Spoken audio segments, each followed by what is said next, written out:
Well, a very good morning, everybody, for one final time this season, the final day of the year, always a sad day. Day 4 it is of the County Championship match between Middlesex and Gloucestershire. And it's a sticky position for Gloucestershire. Fortunately, the good news is what you all really want to know. It's blue skies up above. So we will not be interrupted. We will have cricket on this final day. It could be a very good one. Gloucestershire will have to battle to try and save the draw in this match. We'll find out more. We'll have a chat with Andrew McKenna, who's alongside myself, Kevin Hand, for this one in a few moments' time. But first of all, let's catch up with what happened on day 3. I mean, the light hasn't deteriorated at all in the last half an hour. Clipped from a very straight line, that it got some excitement behind the stumps. It's going to get 4 as well.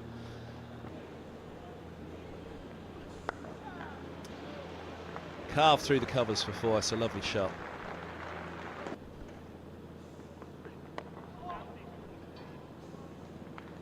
Takes him a little closer. Nice opening of the face from Bracey. He's got him. Pushing away from the body, Price. Sharp catch. Taken there by...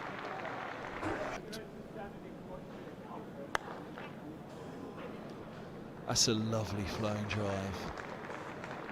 Van Buren's first boundary.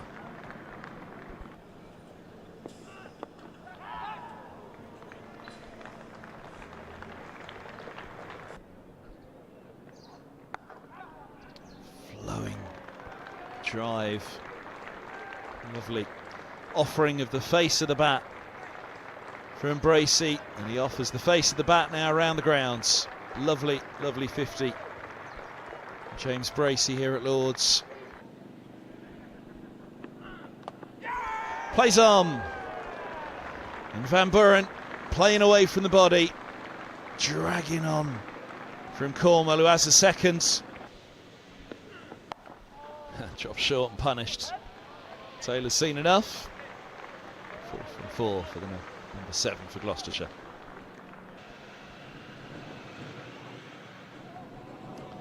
Inside edge has been in play a bit today, hasn't it? Oh, now, what has that taken? Is there a little inside edge? Well, Taylor clearly doesn't like it. Cornwell was convinced. Gentle push from Taylor, but full reward. Short a boundary, but up the hill. I guess if he bowls slowly. Oh, that's got through. Ah.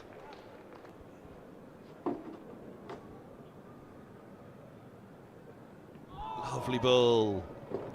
Push straight on, straight through to the gloves. And a fine way to finish the session for De Carey's and for Middlesex.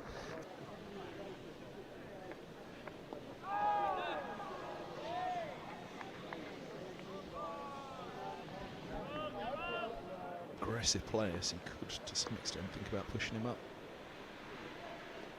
Oh, that's a lovely ball. Ha!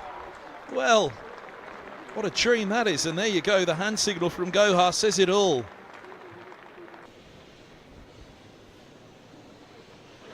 Oh, now down the track, up in the air, should be gone, and out.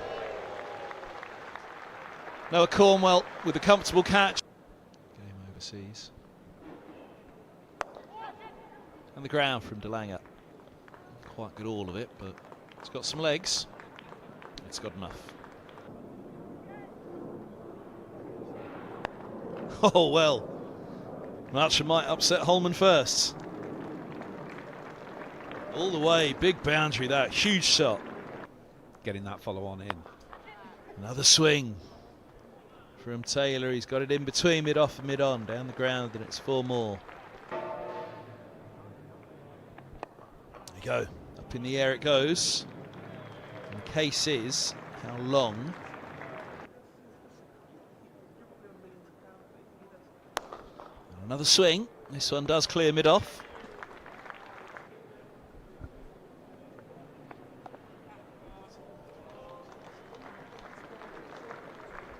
Nicely cut away.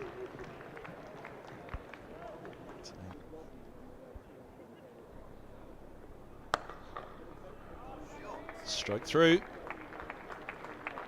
Another boundary. There it is. 5 for Gohar, 5 for 53. And eventually, up in the air. And 4 runs it is.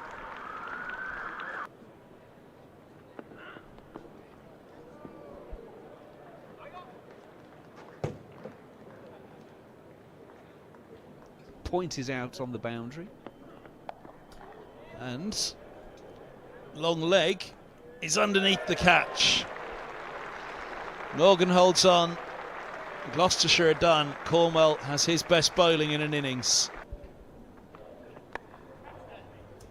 And off the mark. First ball. Yeah, apologies for the confusion. Oh, that's a lovely ball from Roland Jones. What a beaut that is. Down the slope. The pavilion ends.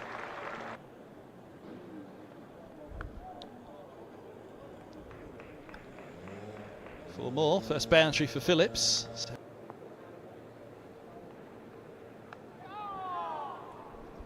Cut fine. And cut for 4, I think. So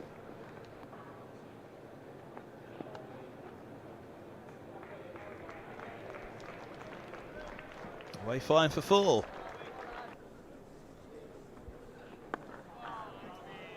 It is on day 3 here at Lord's. 34 for 1, trailing by 314 runs as they follow on.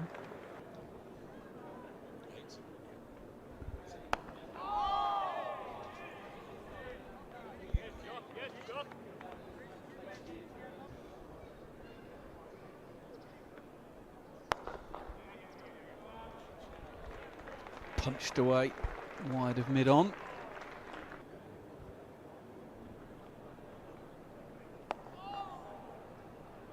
Hampshire 8 down, I hadn't noticed.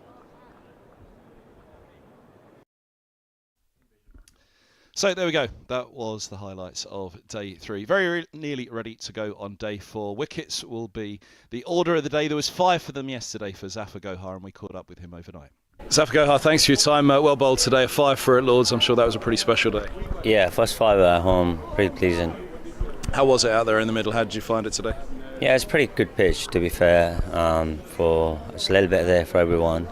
It's a bit of spin, but it's nice to bowl on such a bit deck like that.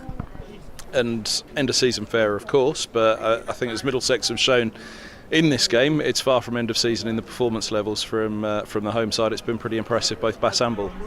Yeah, I think we played pretty good cricket throughout the season. There's some results we've been unlucky, but I reckon I'm pretty happy the way we played throughout the season, and hopefully we'll next season we'll come out pretty better. Yeah, I was going to say it's first 5 for at home for you at Lord's, but everybody at Middlesex, I think, have wholly recognised that your influence on the team, bat and ball indeed, has made a big difference. How have you found the first season as a whole? Yeah, it's been good because all I hear before coming here is in Spain it's not a good place for the spinners, but I felt like I really enjoyed my season, first season here, so I'm pretty happy with that. Hasn't been the promotion year that Middlesex would have wanted, but it always feels like there's been some sort of indication this year that Middlesex are moving in the right direction. Yeah, this is what we aimed earlier, but we couldn't get this year, but hopefully we'll work hard in winters and then trying to get promoted next year. Word for Noah Cornwell, he bowled incredibly well this morning. I thought that must have been fun to watch on the field. At the same time, he was working up some pace there. Yeah, he's such a talented bowler, and then good thing about him is he's always trying to learn and work hard, and then good to see he got some balls today. And of course you got 5 for against your former county. How was the chat in the middle? Well, I mean it's pretty good, but I just enjoy that, to be fair. I sort of know all of them, so bowl them in the nets a lot last couple of years, so sometimes like it comes up your weakness, so sometimes it helps you, so I'm pretty happy with that. It looked like Ryan Higgins had a fair old chat with the seamers as well. A little bit of inside knowledge from yourself and Higgo for your bowling colleagues. Yeah, like I said, we played a couple of years at Gloucester, so we sort of know all of them. So we just like him as well. He was like sharing his experience. He sort of know all of them, so it's quite helpful. Final day of the season tomorrow. Prospects are Middlesex looking to win this fixture. How much does that mean to the sides and you know, what's the pitch looking like for tomorrow, flattening out, or potentially Middlesex really able to crank that pressure up? Like I said, we sort of know how to bowl here, so it's a big day tomorrow. So hopefully we'll come out and put everything, and then hopefully win the game. Well, today. Thanks for your time. Thank you.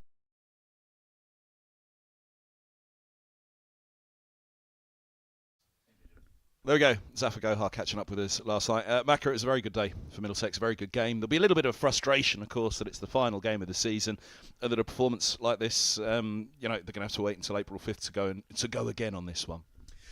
Absolutely, and it's also that frustration we only got that one over after tea. I mean, that really was a bit of a heart-sinking moment, but thankfully we get to go on time properly today, and hopefully from a Middlesex point of view, finish it off in style. You know, it's that old thing, isn't it? Always leave people wanting more. Sign off with a win. Yeah, and I think that's something that Middlesex will be thinking about this season in particular, because again the frustration will be Zafar Gohar taking 5. Yeah, you know, he talked about it as well. You know, he really enjoyed bowling on this pitch. The Middlesex bowlers did, the Middlesex batters did. But performance level wise, this is the kind of performance that they'd really have liked to have started the season with. They're going to end it this way. They've got to start next season like this as well, haven't they? Well, that's the point, isn't it? Steps have been taken throughout the season, and they're finishing the season in a better position, it appears, than where they started it. Zafar's now had a whole season of bowling as his home ground being Lords, and you know it does take time to get used to. Yes, you've been here as an opposition player, but that's only a couple of times here or there. He'll be better for having had this season. Look into next campaign. So yeah, a lot of boxes I feel have been ticked as we move towards the future, and things have.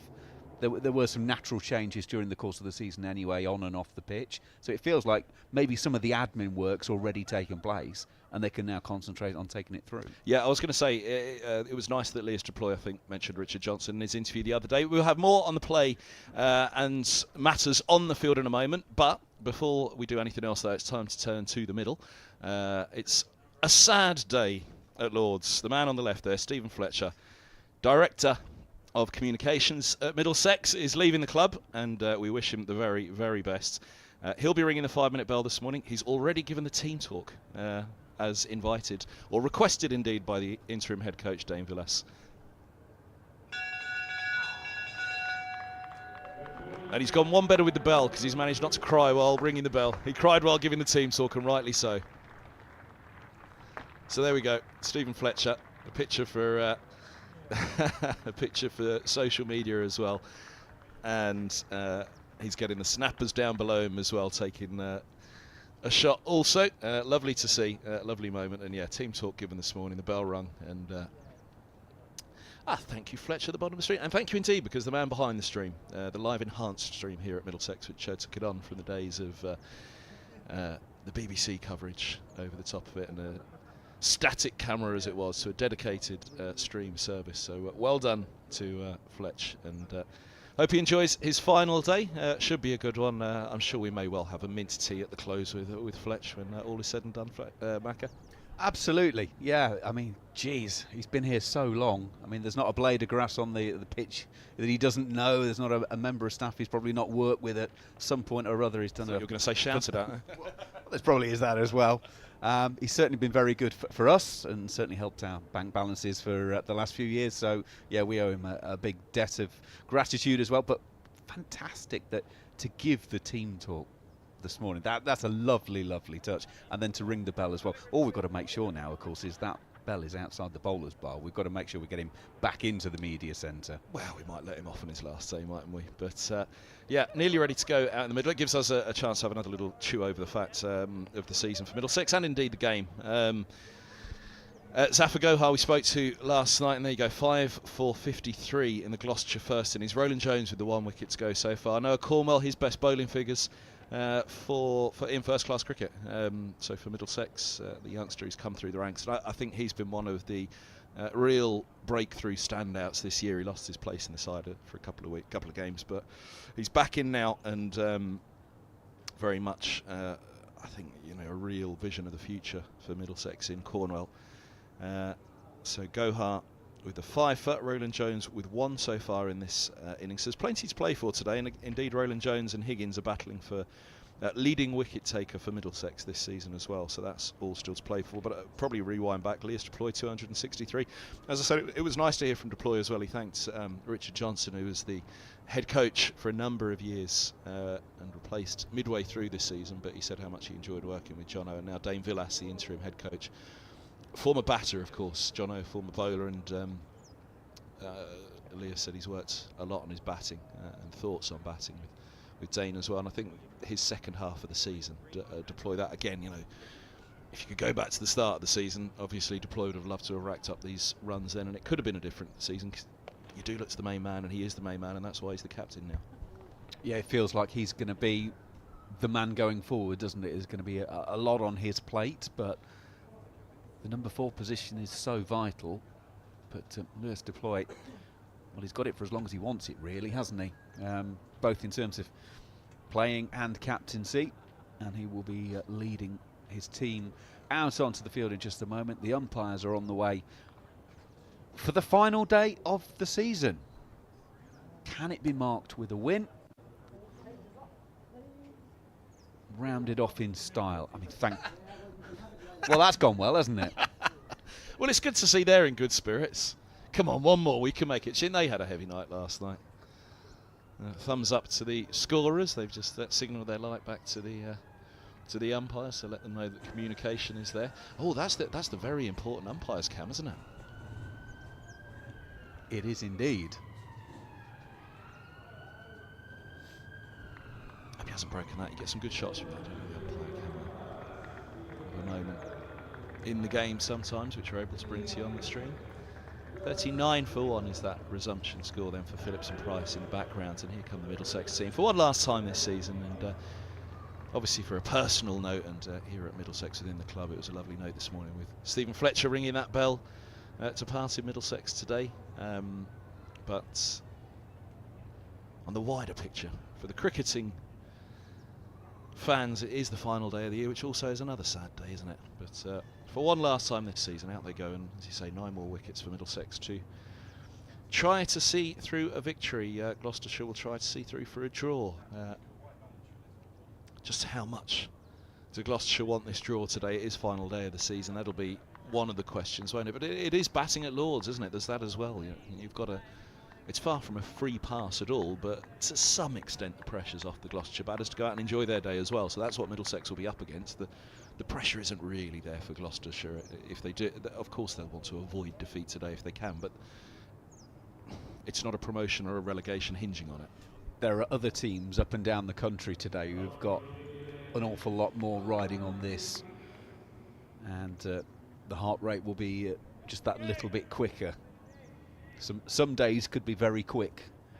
Some days could go the full distance towards 5 o'clock.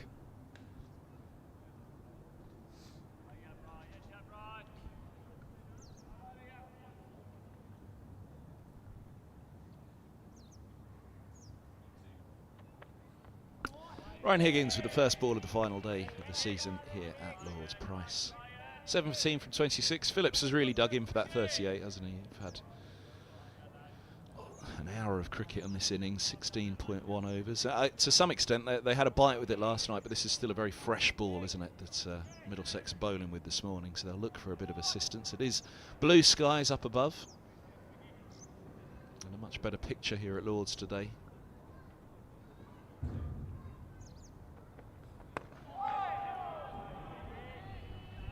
Interesting again that Higgins has gone back to the pavilion end.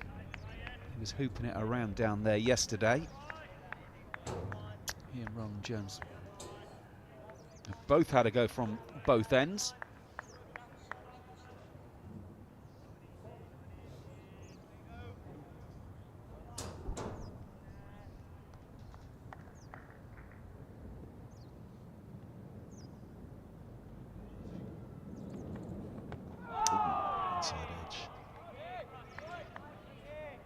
Couple of slips in place. Gully, yeah, interesting change of ends, isn't it, for Roland Jones and Higgins? Change of role almost. The wind has changed direction today, though, and it usually would be Roland Jones running in with the wind at his back from the pavilion end. He was running with the wind at his back from the nursery end yesterday. And he was getting some really good shape on the ball.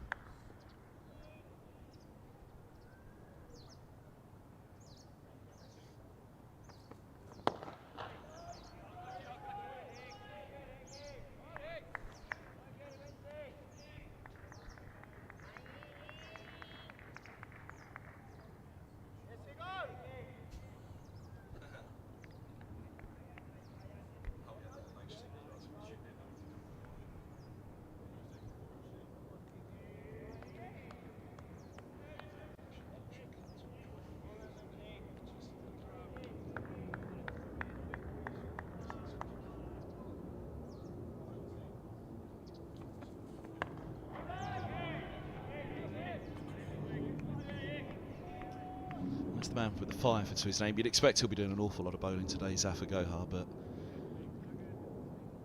it's not one last go, is it, with a new ball this season for them? I'm sure they'll have a couple more spells to come, but you'd imagine the quicks will be given their burst this morning while this ball's still pretty hard through until 30, 40 overs. Maybe at the 40th then it'll be thrown to the spinners and left with the spinners.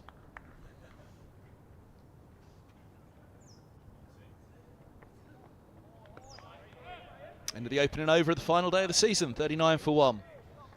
6 dots and a maiden for Higgins.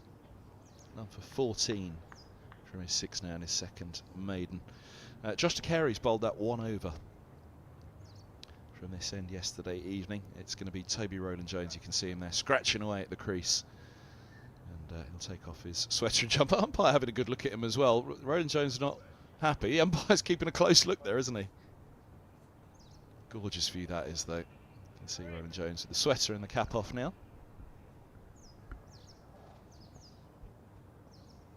Be a good quiz question in years to come. Which bowler bowled the whole session after tea on day 3 against Gloucestershire?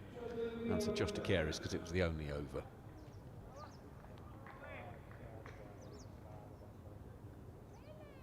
Two slips, gully, points, cover, mid-off, mid-on, mid-wickets, and the long leg. So, pretty standard fields.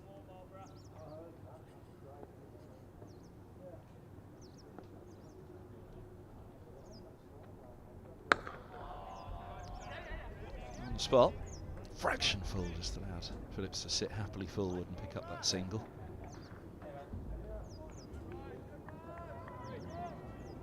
It's a tough day to be a batter, this, isn't it? 308 still behind. You'd venture to suggest that 25, 30 years ago, when batters there were far more batters who were all about occupation of the crease, it would be easier. But of course now, so many of them are looking at strike rates, and they're naturally looking to score. It's harder to occupy the crease for long periods.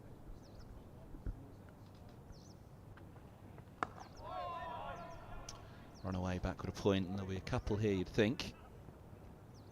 Oh, slip and a slide for Morgan. Come on, no damage done. Rowland-Jones, even last morning of the season, grumpy at the second run there. I think there was always 2, wasn't there?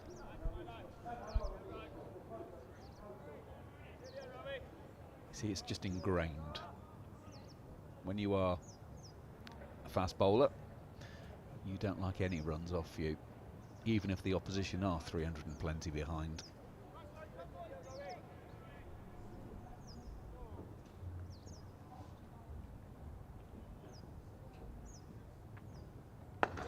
Shot. Really nice. Mid on. With a desperate dive, did his best. But it's a beaut for the first boundary of the day.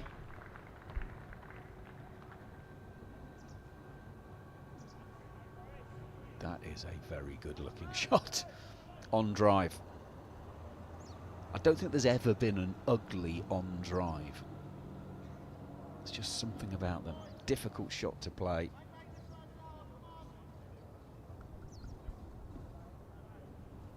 Also implies that the bowler's getting it in and around the right direction if it's being hit that straight.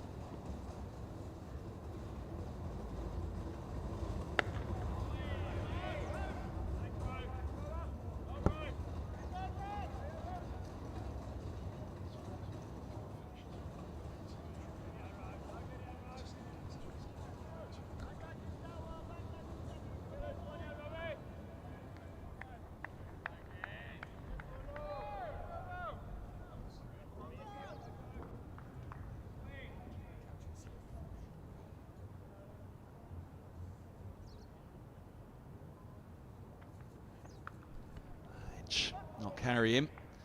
And it'll be 4 more. Not a happy Roland Jones.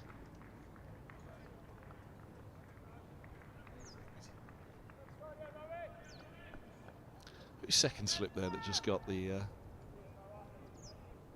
chat from Roland Jones for letting that get through? Josh de Carey's.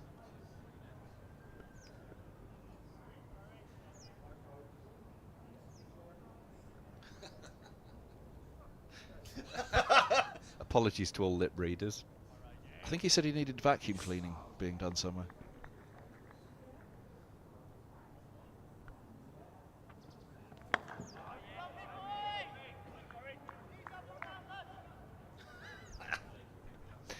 Oh, thank goodness we don't have Stump Mike right now. Even on the final morning of the season, he's not happy. His figures are being messed up. His average for the year. Poor old Josh. It's a chance at slip dropping short. You're thinking about the catch first, aren't you? Stopping it second. Well, I think we know who's getting first round in tonight, don't we? Fletch.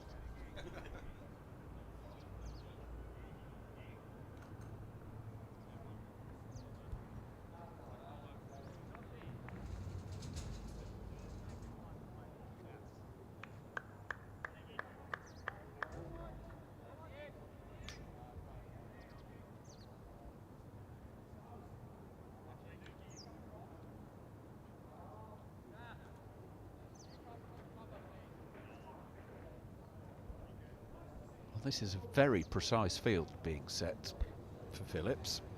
There is a very straight short mid-on, a conventional mid-on, and a mid-wicket for the clip off the toes, along with slip and gully. And there are 2 out on the leg side for the short ball, deep square leg and long leg.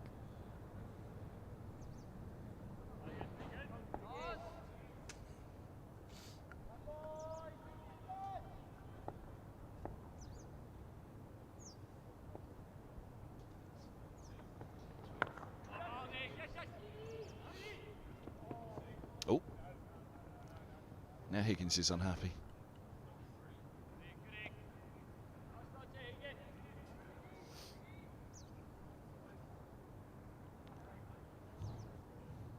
But at least you can see that they really still want it on this final morning. Grumpy bowlers at both ends.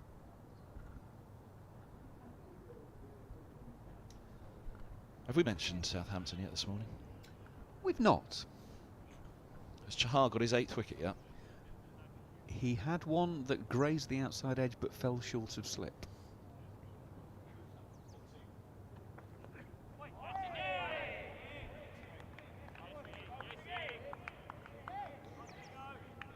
Of course, we're keeping an eye on that one,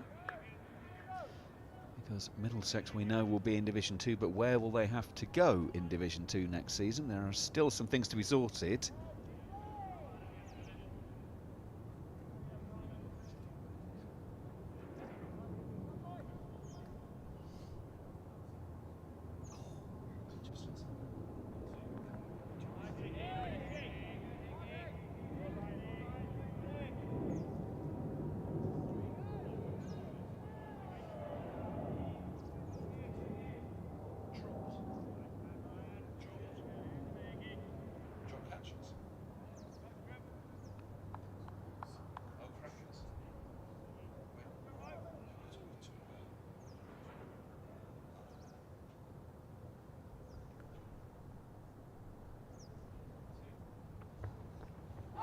Lovely ball that.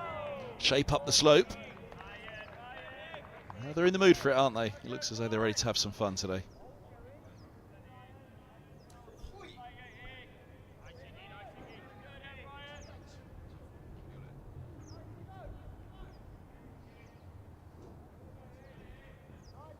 Almost disappointed when you bowl one of those on the final day of the season, aren't you? You're thinking, I wouldn't have minded a few of those a couple of months back.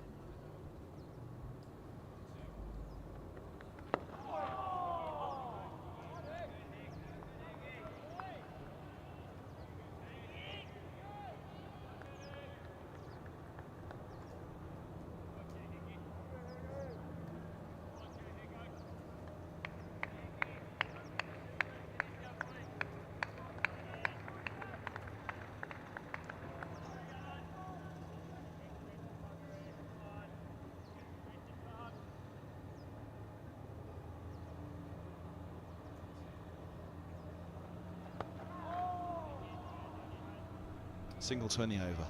Singles bookending the over. 52 for 1.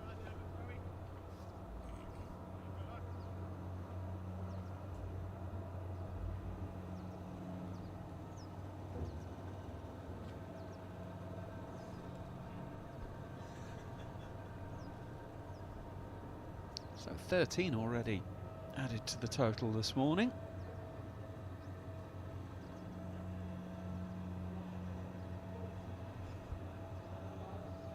Oh, he's laid down early.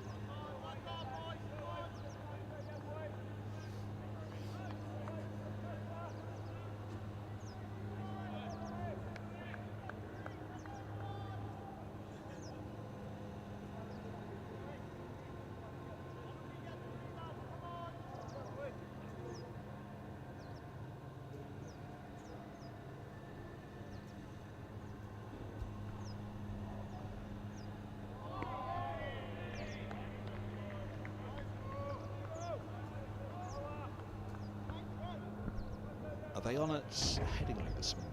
Because of course the other factor in all of this is if Durham fail to save the draw there. If Durham are to lose that game, then no matter what happens at Hampshire, it's Durham that go down. Am I right in thinking that? You did go through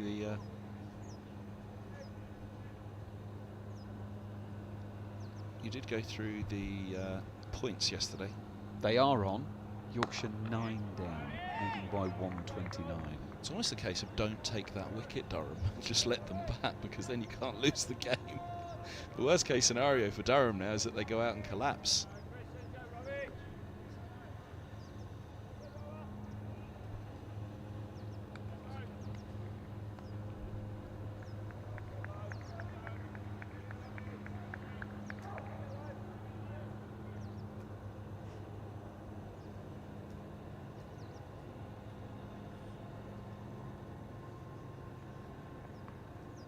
Edged and short. Good effort from Zakaris. Trying to get across in front of slip. Cracking ball from Roland Jones, as good as it gets. Well, he's done everything right, apart from it carry, hasn't he?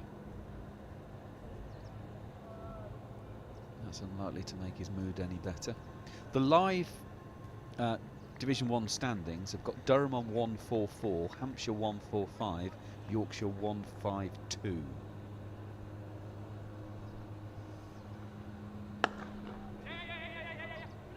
Another good looking on drive for a single.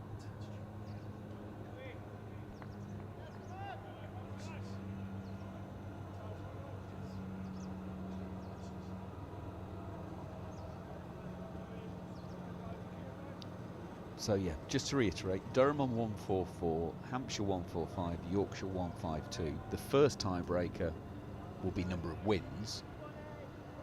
And then you get into number of losses, if that doesn't do things. And Durham have lost 5, which is the most.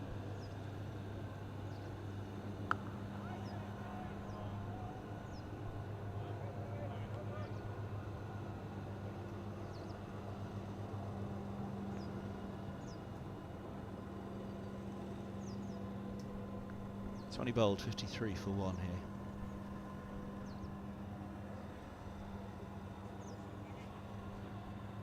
I'm reliably informed that's Wealdstone FC, that particular shirt.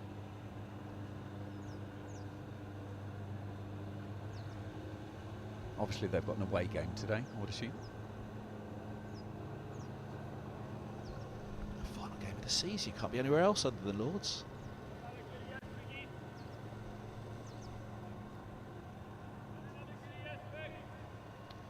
Oh, he's obviously hoping that Middlesex wrap this up sharpish because they're at home to Eastleigh.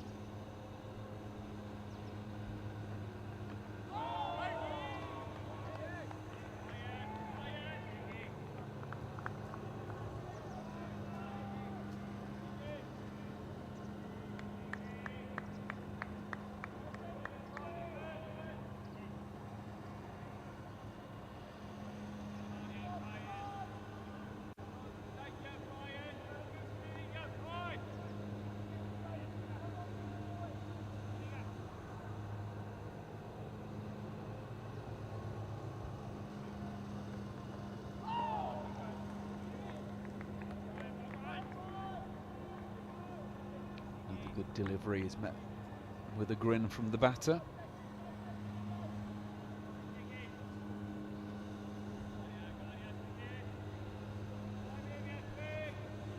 Not a great deal you can do with those. Your best bet is just to be happy that you don't nick them.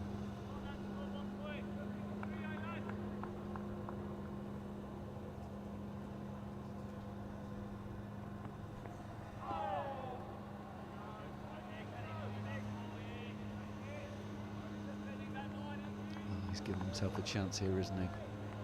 Giving himself every chance.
Kept it down well. He's in control of it.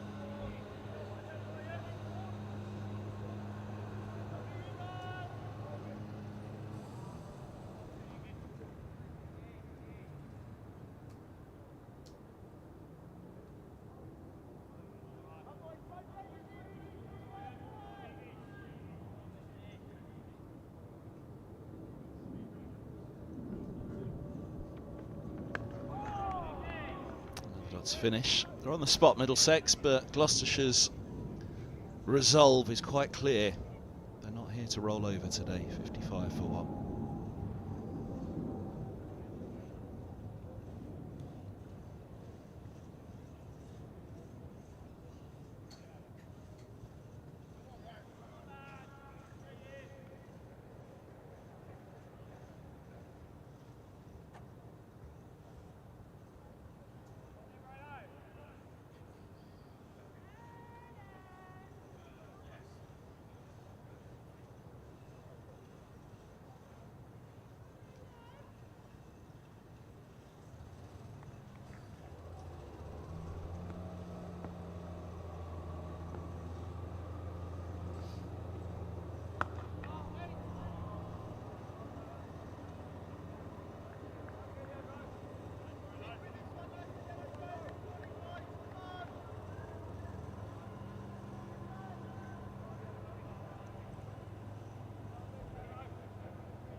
It's a fraction low, it's knocked up the slope.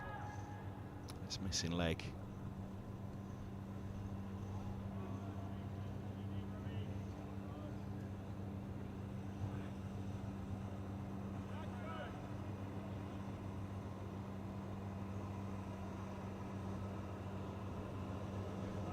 Unfortunately, he's got it to do too much, hasn't he?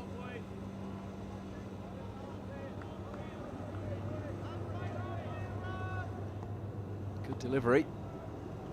He's in and around the right area, as you would expect.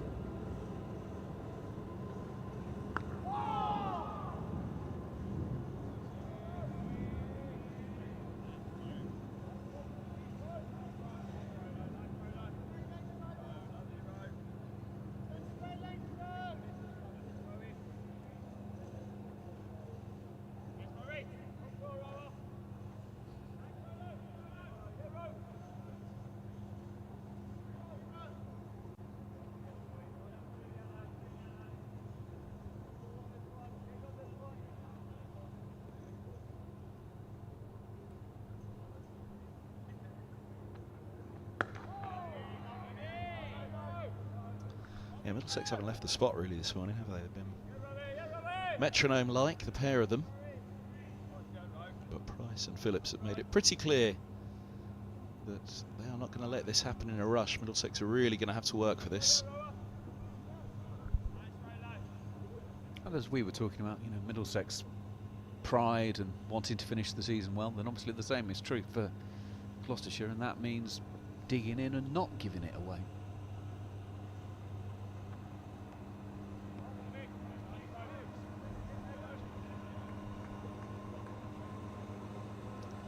.22 bowled, 56 for 1 here at Lord's.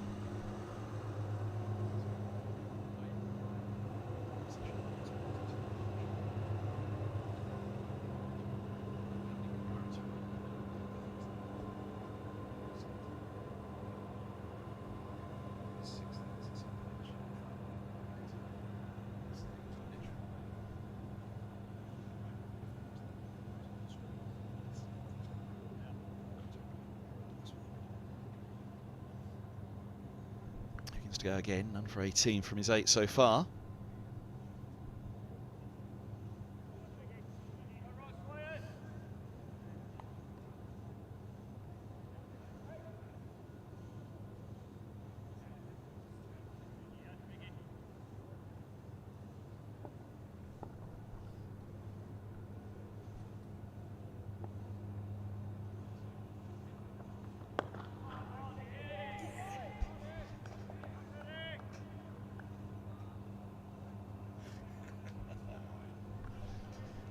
Well, it's all done in Southampton.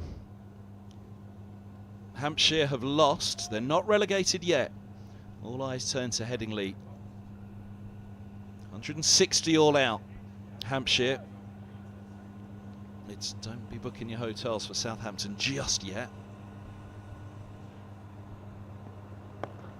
Durham have still got to see out the day at Headingley. If they do not, then it will be Durham that go down. So Surrey finished the season with a victory. It could be a trip down the M3 next year for Middlesex. Gohar finished with 10 in the match, 8 in the innings. They were 21 short.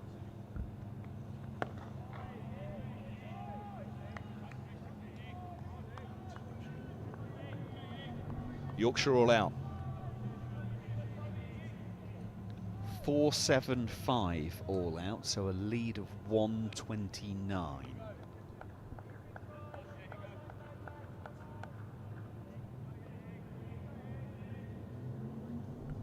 Durham's job today is to not lose. They've got to save the draw there. They're still 129, but well, they'll start 129 behind.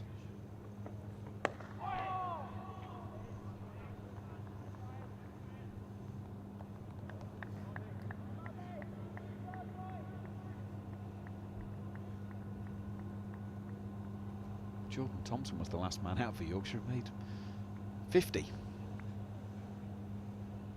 Ben Rain finishing with 5. Zafar Gohar 4.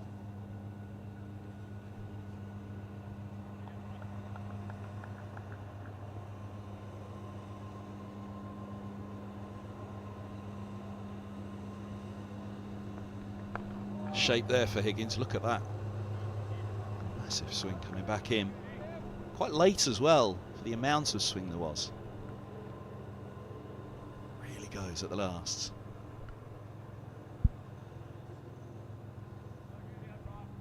We have seen this ball hoop around this game. Higgins from that end, the pavilion end, really has been a proper handful. Shiny side on the right-hand side as he's coming in. That's a nice shot. Fine with the long leg.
Denied. Nice shot again from Price, but not to be for the boundary this time.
A maiden for Roland Jones.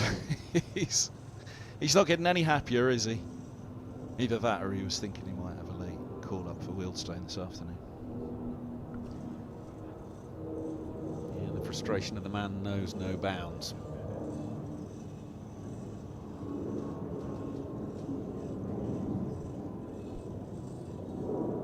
That man still, oh, whoever that is still full spark out behind, isn't he? I'm beginning to wonder if they've been there all night. Everyone in the tavern yesterday evening? And I don't think the beer festival in the nursery pavilion's opened yet, but Maybe that's what he's waiting for. Get a snooze in before the beer opens.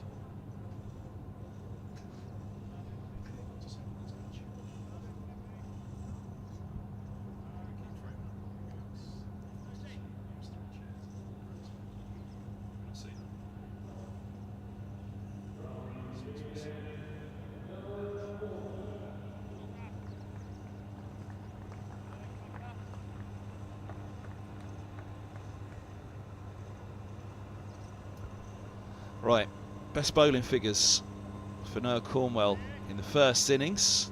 The man's been impressing greatly. Can he pick up from his forfeit in this second innings?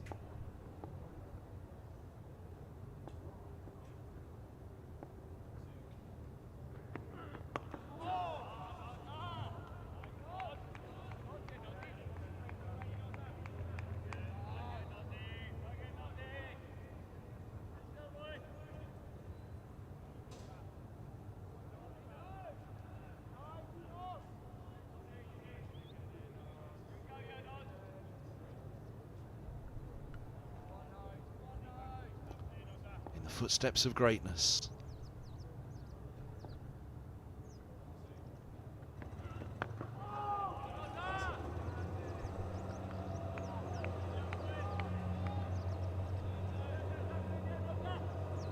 First in the bowler's bar today. That's assuming that Stephen Fletcher didn't turn straight from ringing the bell to head back inside the bar for an early morning livener. We couldn't blame him today if he did.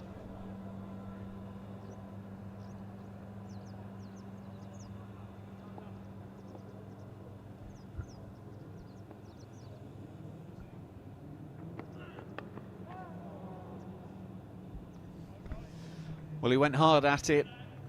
It goes up and over and away for 4.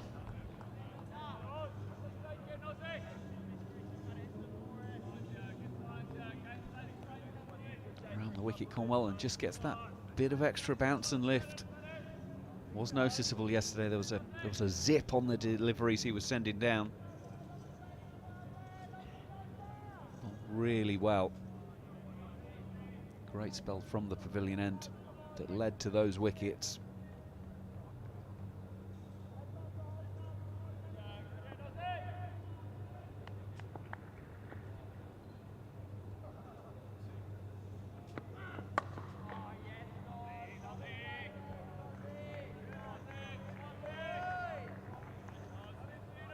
No timing at all on that one, and Cornwall was having a prolonged chat over his shoulder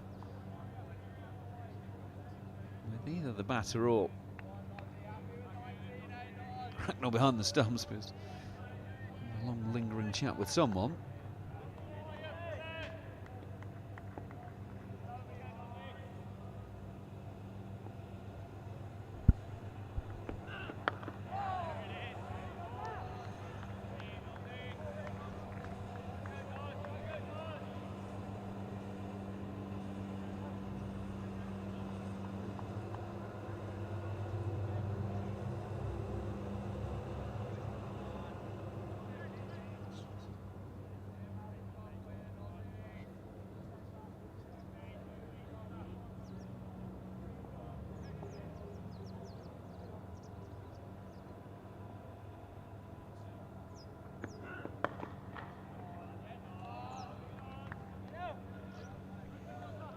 Elongated follow through by Cornwall to finish the over. 62 for 1 after 25.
Now,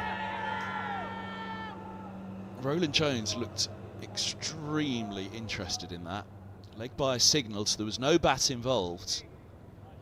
That was one of my first thoughts, was that just a little inside tickle on it. Drifting down.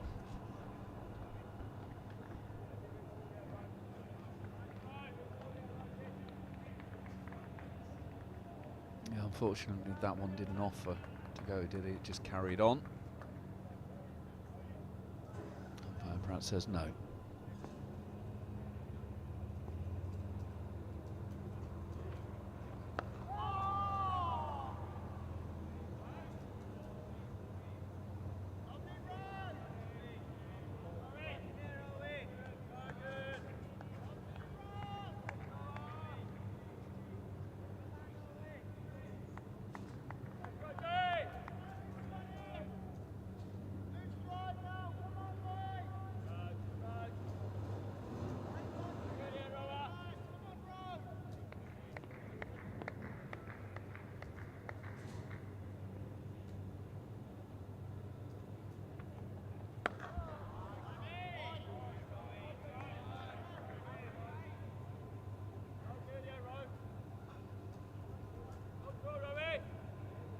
So after Southampton, corner of our eye turns to what's going on in Leeds.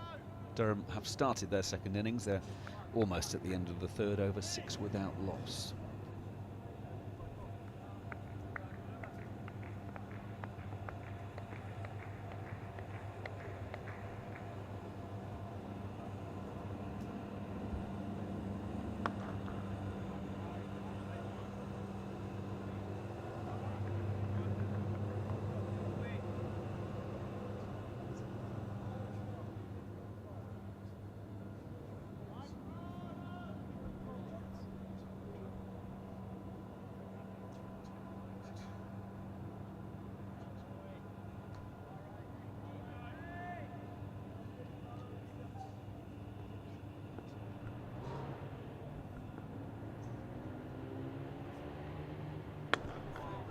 Swing again for Roland Jones.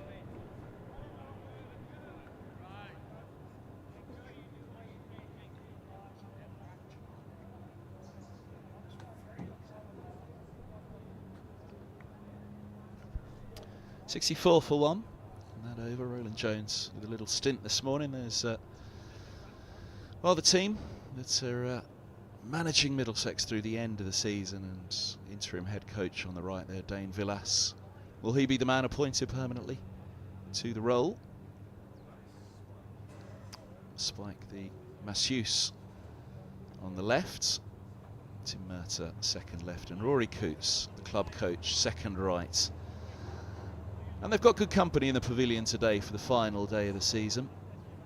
Bowler's bar, the three amigos still stood perched on the edge.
Well, some late swing there, wasn't it?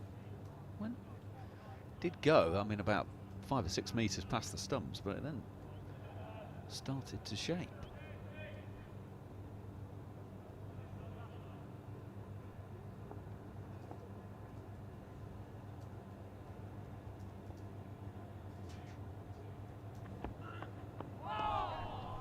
Across it goes, beating the edge.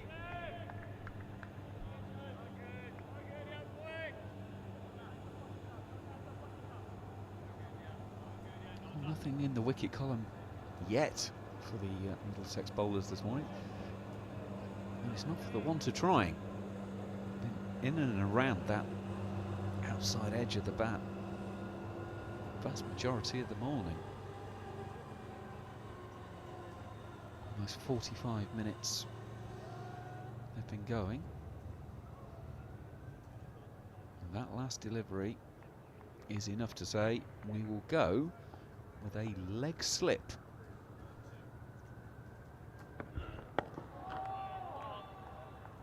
So Higgins goes from a catching mid-wicket to the leg slip position. Cornwall again engages in some, shall we say, conversation with the batters. Jibber jabber? Jibber jabber may be good, maybe a good description of that. It might not be a bad thing in a way, please let me qualify that, in the fact that it just might get the adrenaline going. I think he's going to have to bowl that one again, yes. But as we've said, for the vast majority of this game, there's not a great deal on today. So maybe he needs that adrenaline and that sort of competition to get himself going and get everyone else going out there. Maybe he feels it's going a little bit flat. I know plenty of players throughout their careers who've tried to start a row just to get the feeling in the team. Oh, wow. Smeared back over the bowler's head for 4. And again, Cornwall continued down the pitch, and you can see there the conversation is continuing. With presumably the batter saying, if I were you, I'd go and collect it.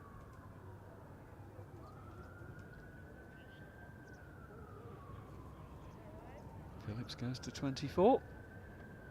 Price will be on strike with 31.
Well, he's got his hands on the ball there, giving it a shine.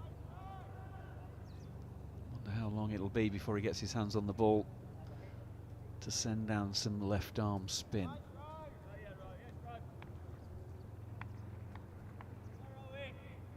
Does like the nursery end, so would be an obvious contender to take over after this spell from Roland Jones.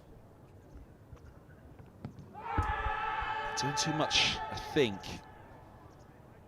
When you get in that amount of swing, it's hard to convince, there you go, the umpire, that it's going to hit in line and still hit. When the shot's offered, there you go. It's just swinging. All the impacts, well, the impact in line, but it would have just kept on tailing down. Yeah, it's hit in front, but with that angle, it's going to continue on its merry way.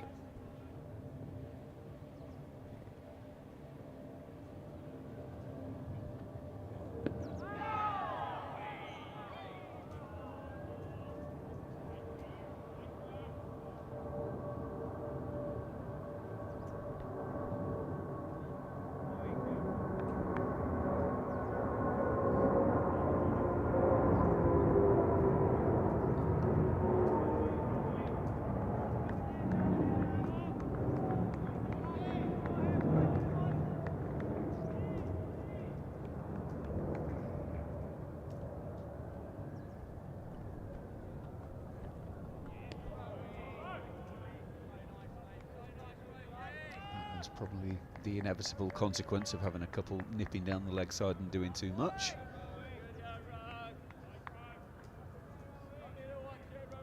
Goes across and continues wider.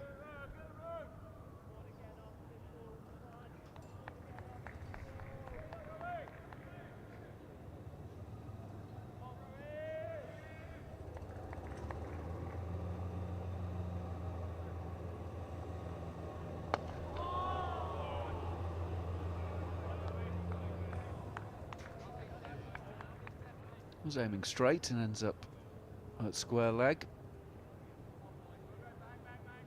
No harm done though, 70 for 1 after 28.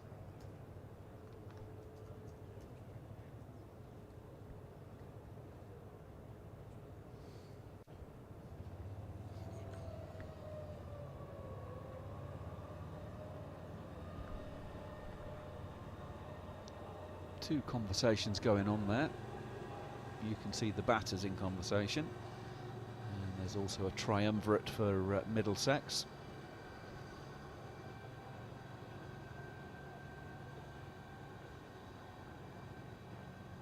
Deploy Geddes and Higgins in conversation.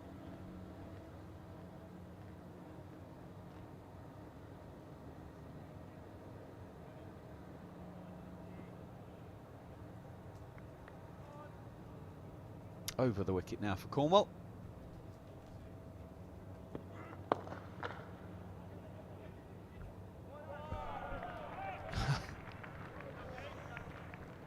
An angry Roland Jones with the tumble, the pick-up and the throw.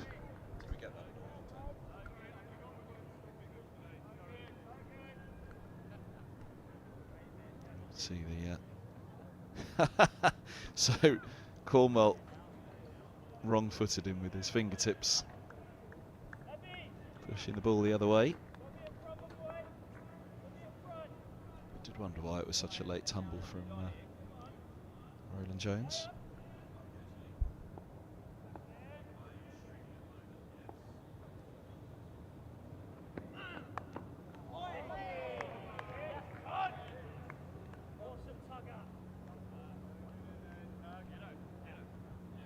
For a moment, that looked almost like one of those practice catches that they do in the morning, wasn't it? Almost like the batter was guiding it straight to the gully fielder.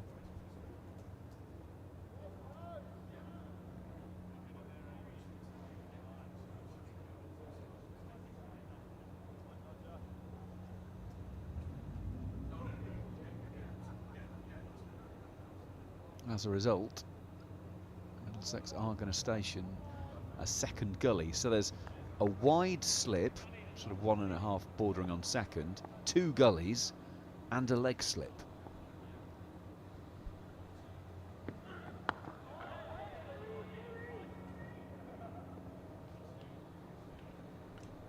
It does feel like a setup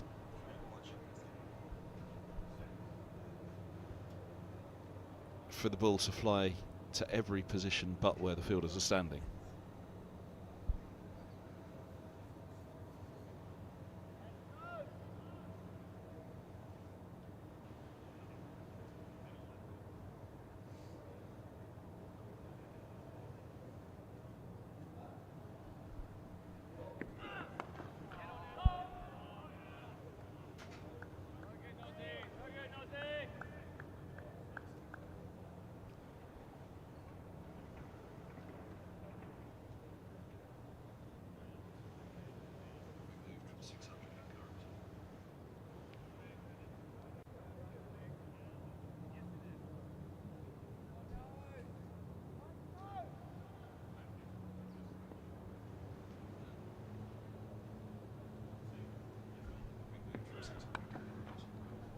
There we go. One of the gaps, and through the gate as well.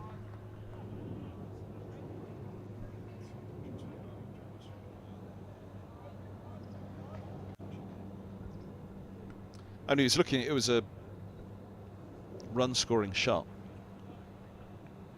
Potential was to score, but it was a little edgy.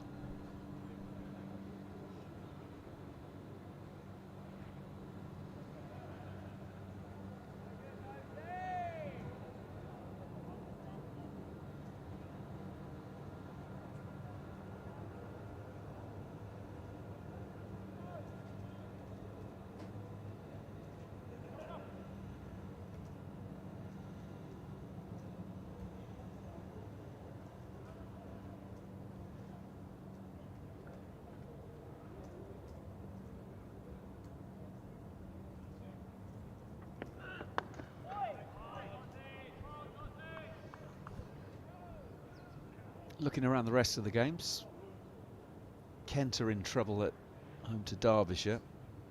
They're 7 down in their second innings, still trailing by 2-5-7. And well, so far, Northants have gone through thick end of an hour today without losing another wicket. They're still 5 down against Leicestershire, so 179 for 5, needing 322 more. Blimey, that was a little bit darker than I had credit. That shot behind the media centre. There are a few greyer looking clouds. They are pretty high around, as you can see on that shot there. Still plenty of sunshine and brightness.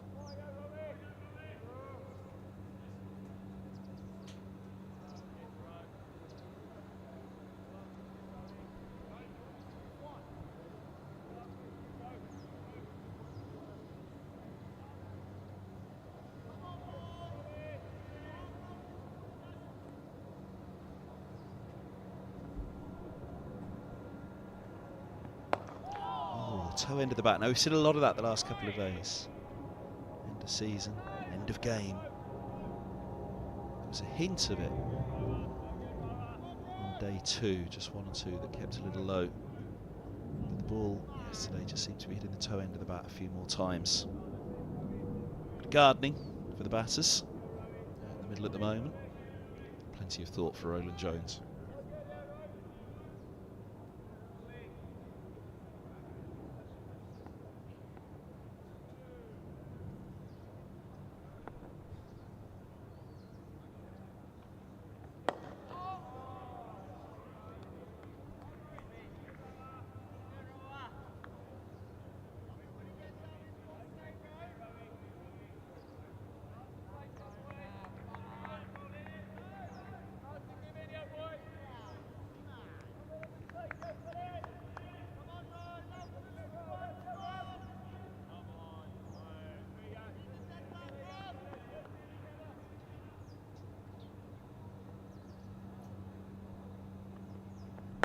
Swing again. 10-minute stop from Holman. He'll probably have a bit of work to do today. We've had nearly an hour already. No wicket this morning for Middlesex. But it is still swinging, isn't it? Said a few moments ago, wondered when Zafar Gohar might get a bit of a go to pull some left arm spin, but while it's still swinging in this way, you want to keep it going. You never quite know when it's going to stop. Good start from Gohar. Who's backing up? Holman was there. Roland Jones clearly was never going to be back at his stumps. There is Holman.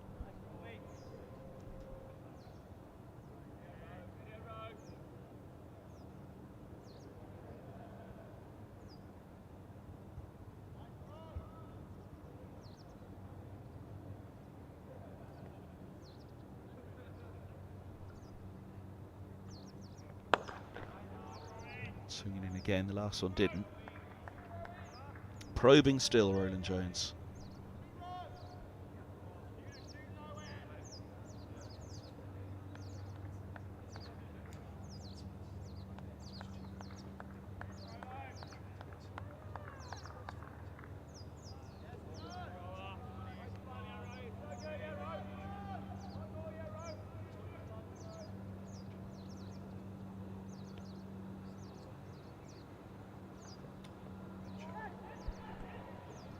Hooping again. Good start from DeCaries. Does that make up for the one earlier from DeCaries and the slips? By signals. Wouldn't have gone against the bowler anyway, but saves a few.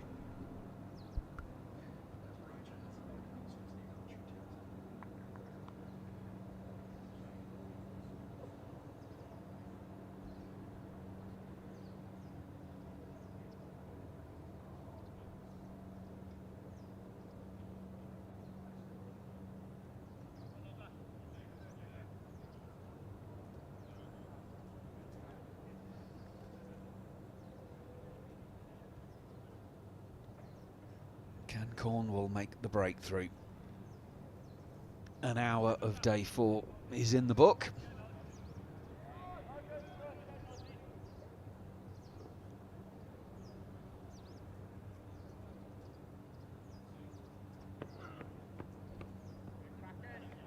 Well, he's around the wicket. And that one is angled down the leg side. Cracknell does well to at least take some of the pace off it.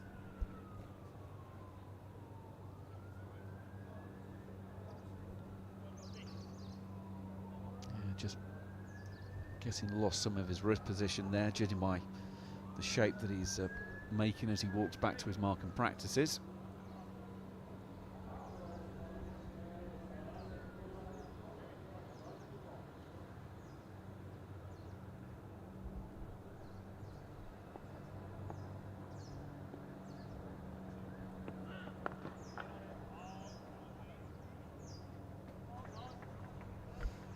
There's not a lot of room for manoeuvre.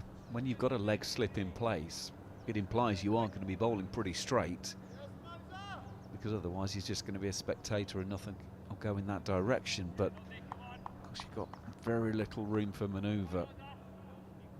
Fraction too far leg side, and maybe a little bit full. You're then getting clipped through mid-wicket. Is it? No, it isn't. Cornwall was convinced.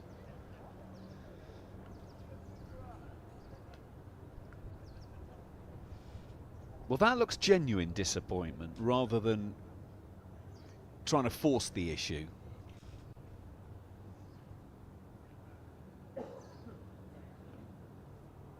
Thigh pad.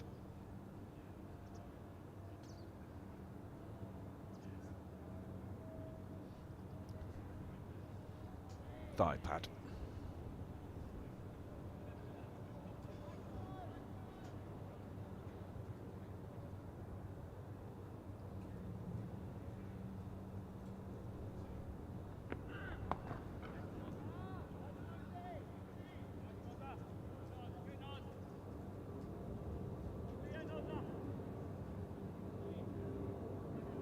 Just looking at the game still going on in Division 1. Essex are closing in on victory at home to Somerset. They need 25 more runs to win. 7 wickets standing. And the only other game, of course, is that Durham-Yorkshire game. Durham 14 without loss. Without loss being the key.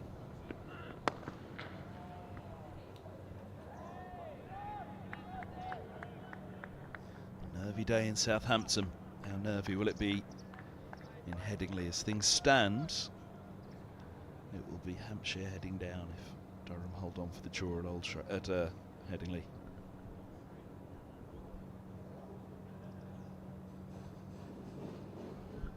Pride at stake here at Lord's. Pennant fluttering proudly above the grandstand.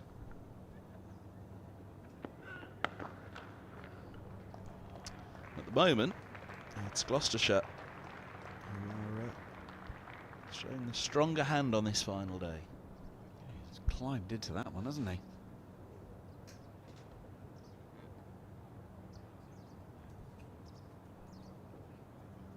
Price closing in on a half century.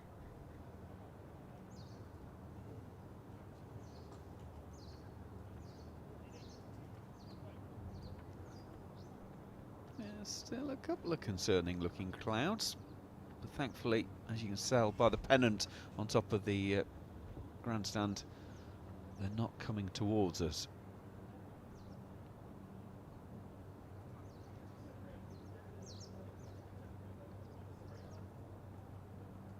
Bowling change, but we're staying with seam.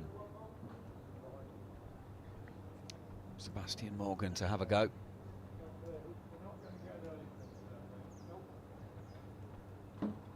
Batted beautifully, fell agonisingly short of the century.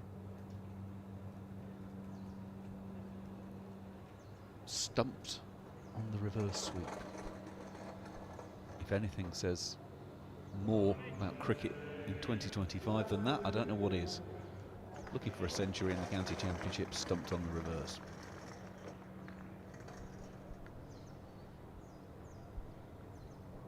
Ball in hand though, and we'll be bowling to Phillips again with 2 out deep leg side, up the slope, long leg and deep square leg, and it looks like there's going to be a deep point as well.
Nice from Morgan.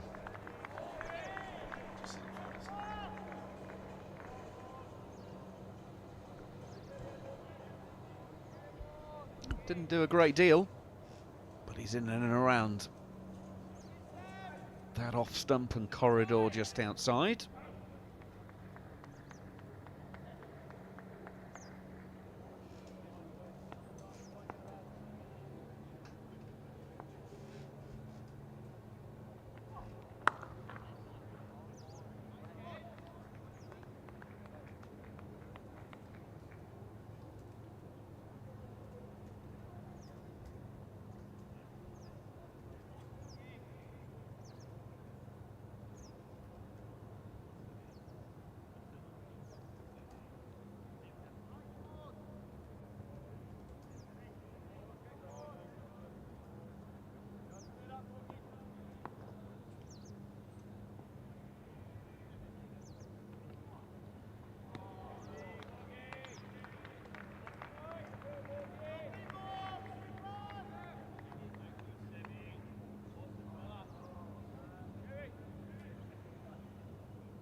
Little dabble. It's a maiden for Morgan, but he got him fishing and got him playing in that over. Yeah, nice one. First up from Morgan this morning.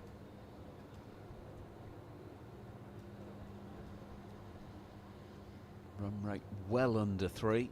That's of no real interest to the game, though. It is purely a contest between bat and ball. Can Middlesex find those 9 deliveries? Or can Gloucestershire thwart them for, well, a few more hours yet?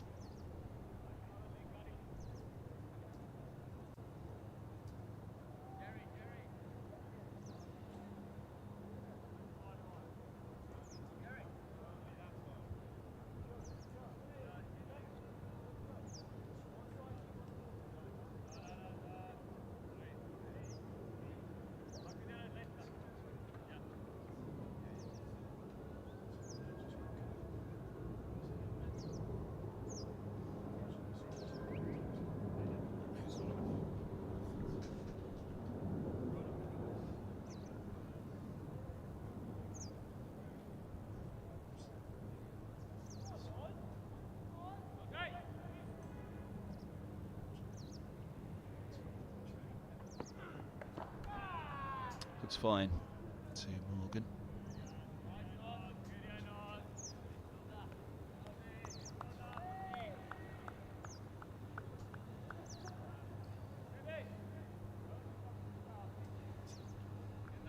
See Higgins there at mid-on in the foreground. Toby Rowland-Jones has just gone off. Faulkner is on as a sub. Brief break for Rowland-Jones after his spell. I think Cornwall here has to be going short. They've put 2 fielders catching a sort of short, fine legs, as you can see there. In fact, there's 4 in a line all the way out towards mid-wicket, plus the short mid-wicket himself.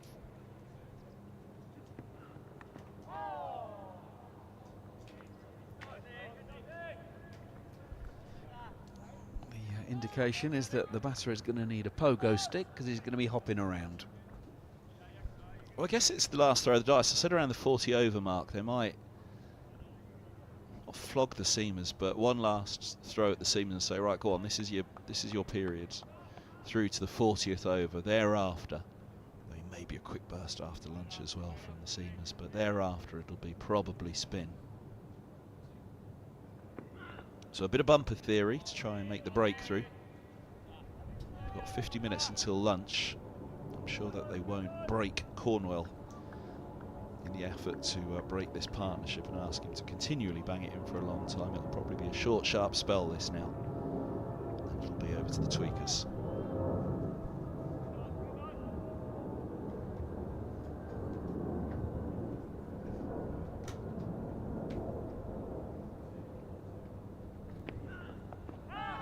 Well, he's gone for it, but it goes up and over the short fine leg and away for the boundary.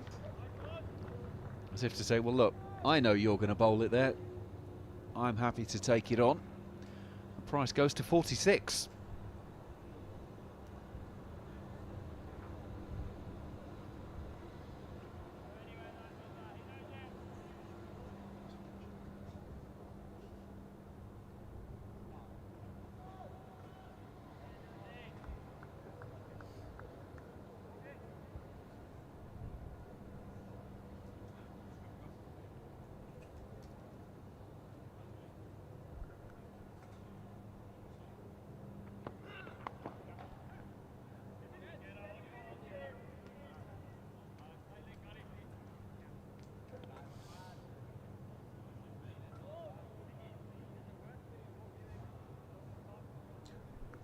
Imagine on the final day, it's human nature really, isn't it, the energy and the enthusiasm of the quick bowlers in particular takes so much energy, and that's not to underplay for a moment the effort that the spinners put in as well. But you can imagine there will come a tipping point for the quicks today where how much energy do they still have on this final day.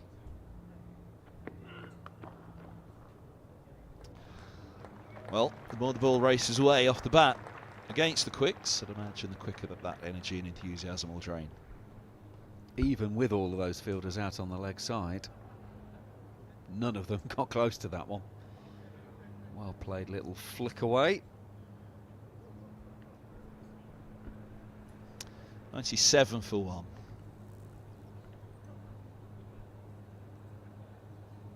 Roll up and grab your seats one final time. And get the picnic bag lunch out for lunch as well. All is well with the world.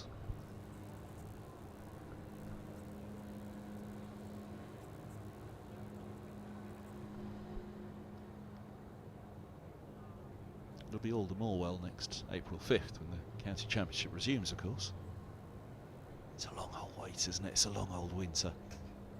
Harsh wait for cricket lovers in this country through the winter months. Wonder how many of the Middlesex squad will be heading off to various warmer parts around the world over the winter to play some cricket. Bound to be a few of them getting some action, both white ball and red ball. Can we go and cover their exploits?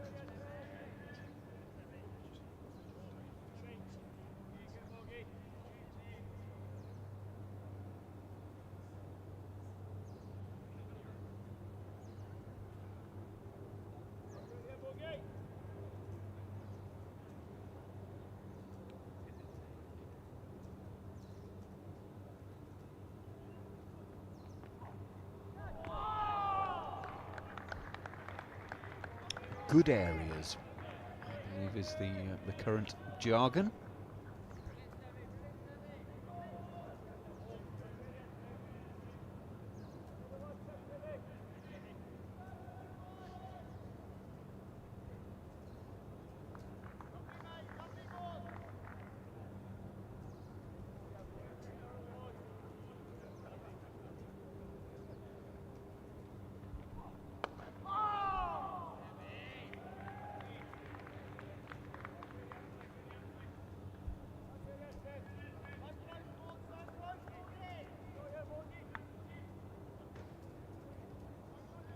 Price would have felt he missed out in the first innings. He has That's one of the Cornwall victims, making 12. A couple away from a half century.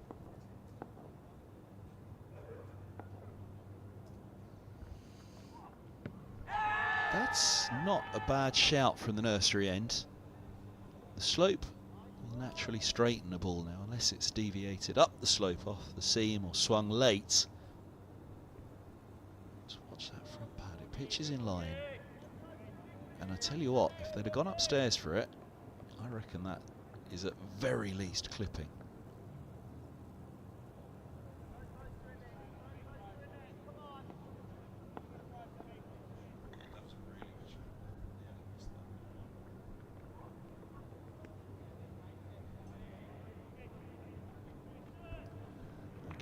Have DRS and you go upstairs, then is it umpire's call? Is it just clipping? Was there more than half the ball hitting leg stump? But I think it is fair to say there definitely would have been something of that ball clipping leg.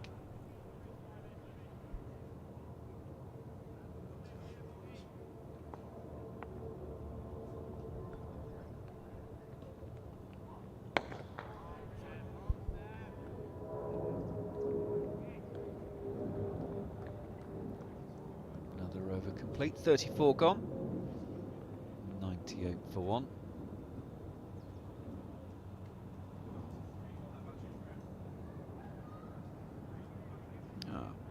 Change of Willow.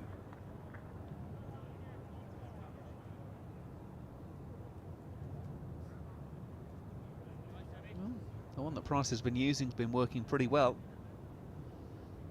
It's got him 2 away from a half century. 7 boundaries in that.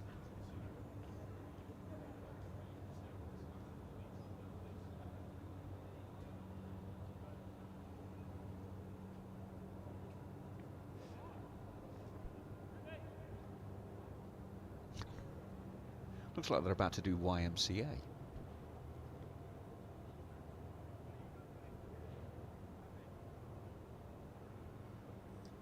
So this is all dealing with the 4 fielders out on the leg side again.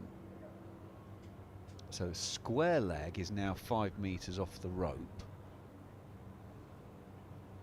Fine leg is 10 off the rope, and then there's a long leg 2/3 of the way back, and a mid-wicket 20 in off the rope.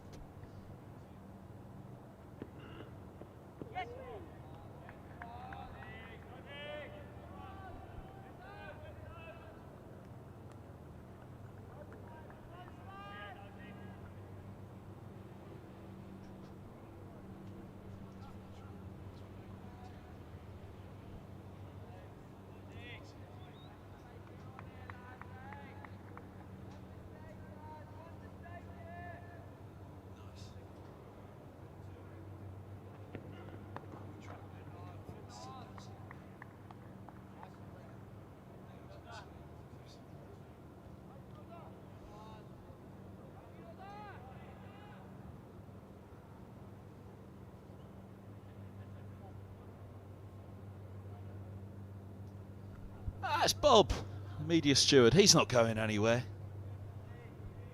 Some winter wells there'll be, and obviously a farewell today as well, but Bob's been around many a year.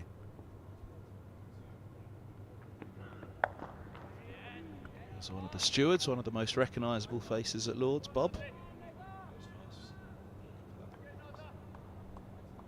I'm sure, I might age Bob here, but I'm sure it's something along the lines of his 30th.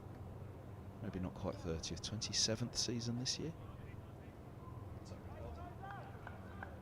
I don't think he's quite tipped the 30 mark just yet.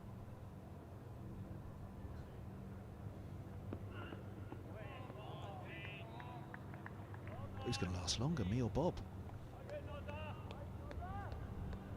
Backing Bob, to be fair. Body's a temple for Bob. Never comes up and pinches a bit of cake up here.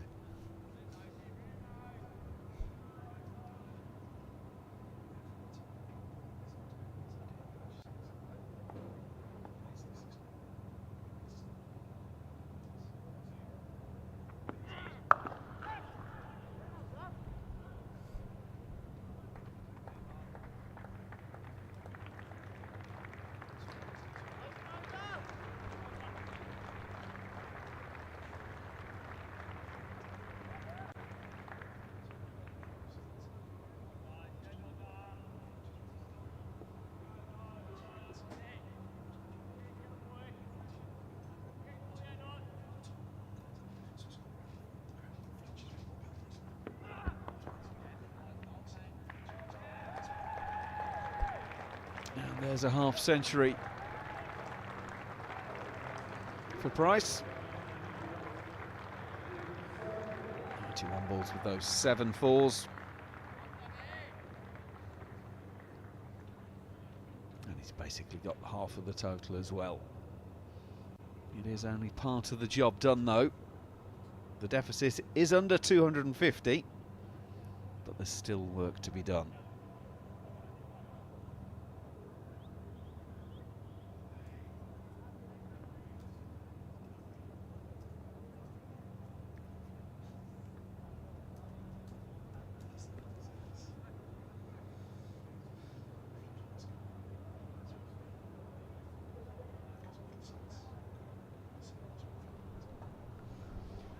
Now this is interesting because Zafar Gohar's just got in and taken his jumper off, but the original plan was Sebastian Morgan was carrying on because he was actually in position first.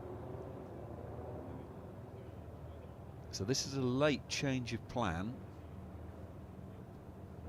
Fielding helmets and all other bits and pieces coming out. Running repairs for bats. Just see there some of the twine under the bat rubber has worked its way loose. Manny uses 2 grips. Gone for the pink and the yellow.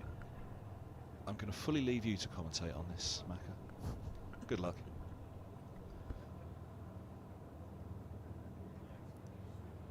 Right, he's not quite happy yet because he now needs to work that rubber back down into position, which gives Middlesex a little bit more time to put the field in place. And it will be slip and a leg slip.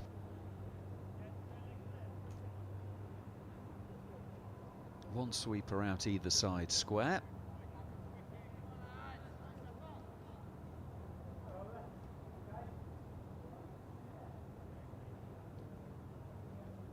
Catching mid-wicket. Fairly short extra cover as well.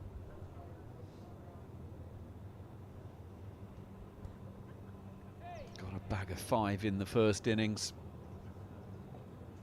Can he make the breakthrough on day 4?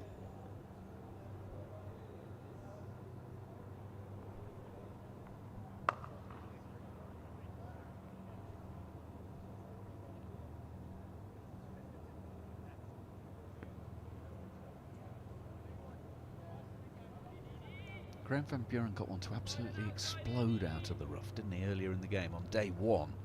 But since then, although we've seen turn and bounce, we've not really seen any explosions.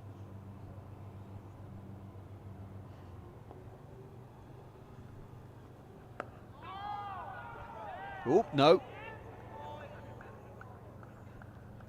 Well, Price had no interest in that run. Phillips fortunately had enough time to fling the anchor out and make his way back.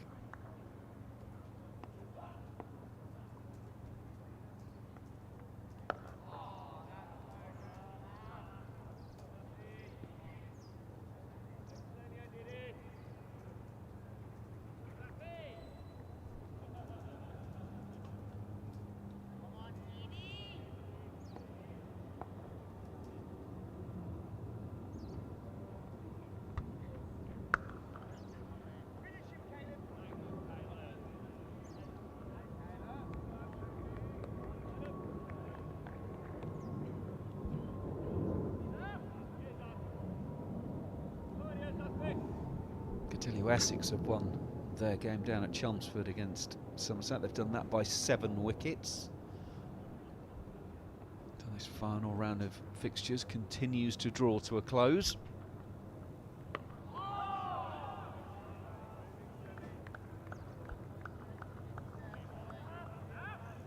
As we approach midday, Middlesex still looking for the first breakthrough of day 4.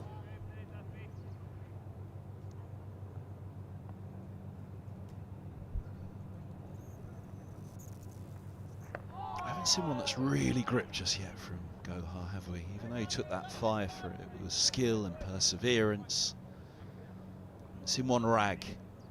Really had to work for the fire for. He's going to have to work for it again today. 103 for 1.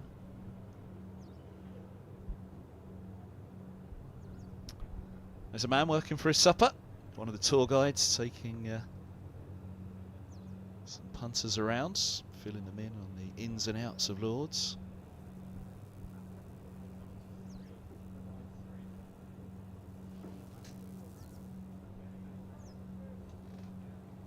A long room in the background, one or two perched on the seats inside. Warm enough to be outside today, but you can see a few of the heavier jackets.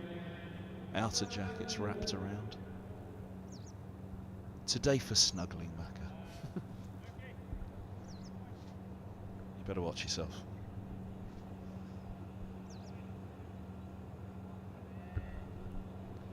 If the aircon gets too cold in here.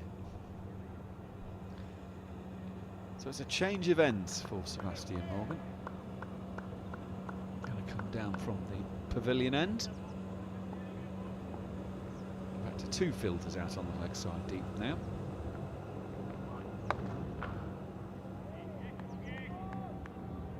Which implies it's not going to be the bumper barrage. It's a clever move, I think, to change him to the pavilion end here. They've done well, Middlesex. Cornwall did indeed have a short, sharp stint, as we thought, because of the nature of what they were asking him to do. I think Morgan has some real experience that can be built up now. He's a fantastic bowler. This isn't just going to be pies thrown down. He too, like any bowler, will have to learn to bowl at Lords, the nature of the slope, where to place the ball, where to place the feet, the body weight that shifts slightly with the delivery stride due to the slope as well. So this is a really good opportunity to say to Morgan, right, get yourself into a rhythm here from the pavilion ends. 2 jobs to do, find these wickets, but find some form and consistency at Lords. There's been plenty with bat and ball already from Morgan to say that he's going to be in this middle side for many years to come. It won't be plain sailing, there'll be peaks and troughs for the youngster, I'm sure, over the coming years, but the potential is clear for all to see.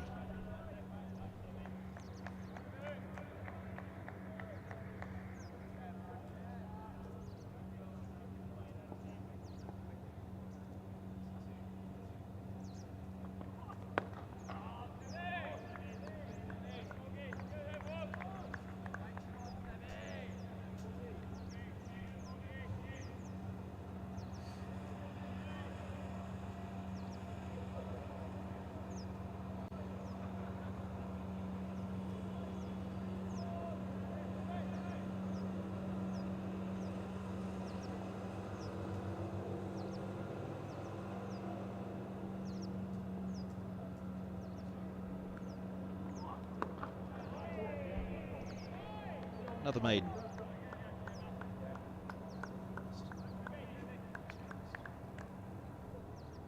The umpires miscounted, or is the scoreboard? There's a disagreement over the big screen in the ground and the scoreboard. You can see at the bottom, there's still one to come. There we go.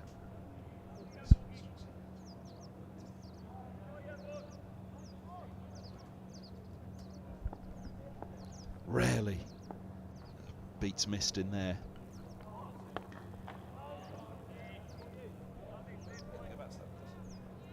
.103 for 1. Don Shelley in the middle. He's, I think, 21st season now, scoring for Middlesex. Scoreboard operator to his left, the Gloucestershire scorer to his right. Familiar faces, which we'll all look forward to seeing again next April.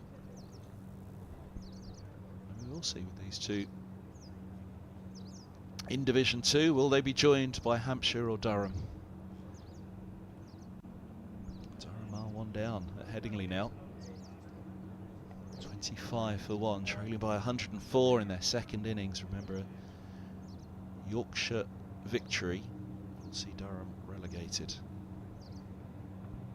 What a reprieve that would be for Hampshire, who've lost this morning and currently, as things stand, will be heading to Division 2. It's going to be some nervy day, isn't it, in Southampton? How nervy will it be at Headingley for Durham?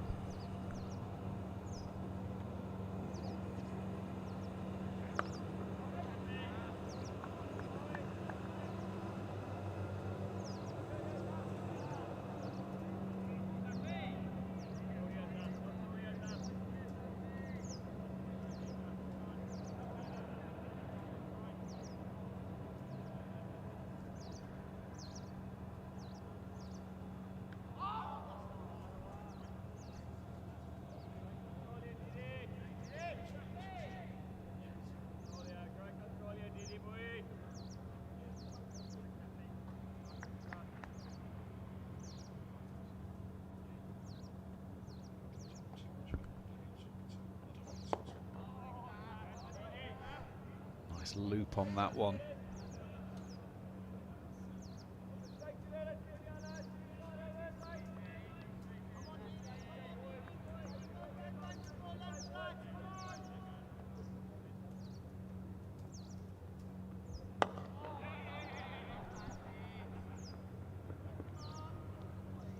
It's well run.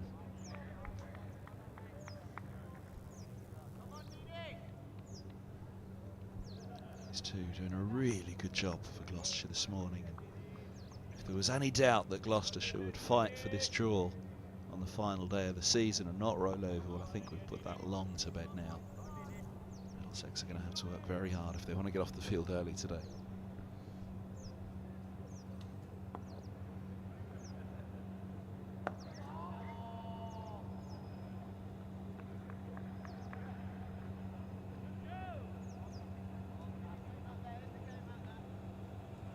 Absolutely no sign of wanting to avail themselves of the M4 early. And actually, you'd be disappointed if there was.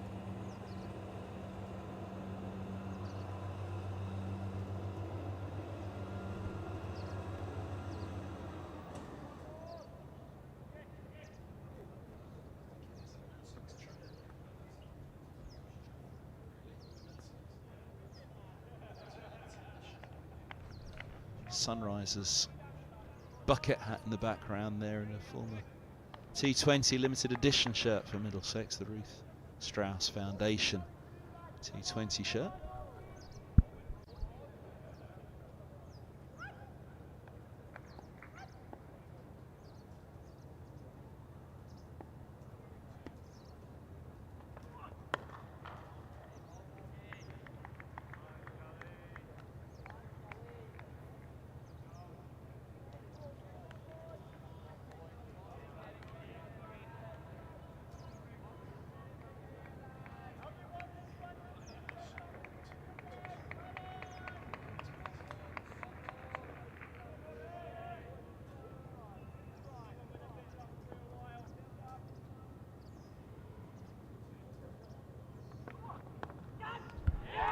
Gone.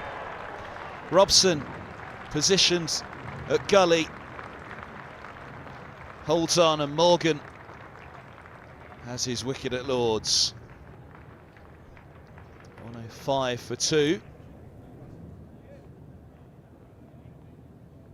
Maiden first class wicket for Morgan last week at Old Trafford.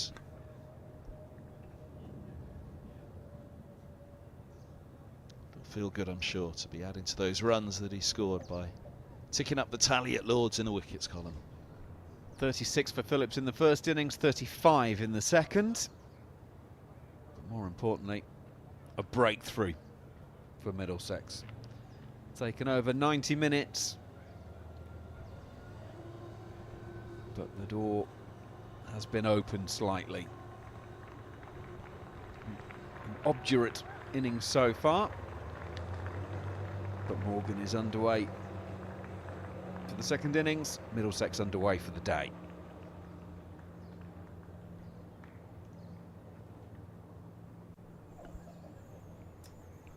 As Hammond makes his way out at 4.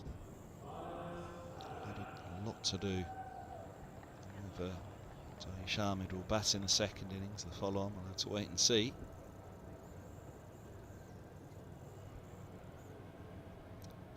First Lord's wicket. First class wicket for Morgan. And for 38 from 8 in his first innings. As Gloucestershire was skittled for 286. He's the man to make the breakthrough on the final day. I think that should be lost on anybody, that it's the young man who's impressed so much this year. Each opportunity he's had, Morgan. He's the man to make the breakthrough with some proper line and length stuff.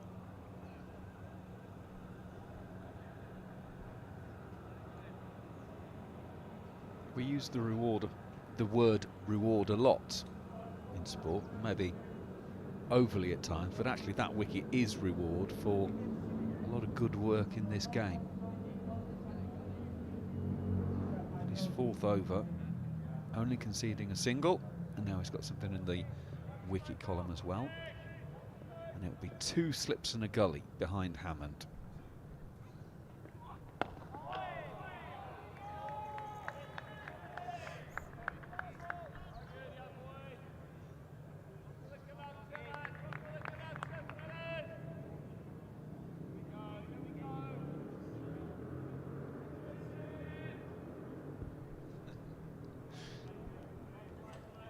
Will meander around the ropes when his side is not taking a wicket. Dane Villas, and offer a thought or two, it appears. Nearly another one.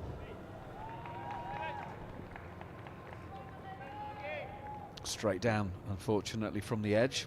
We'll run away for a boundary. But that was a genuine edge.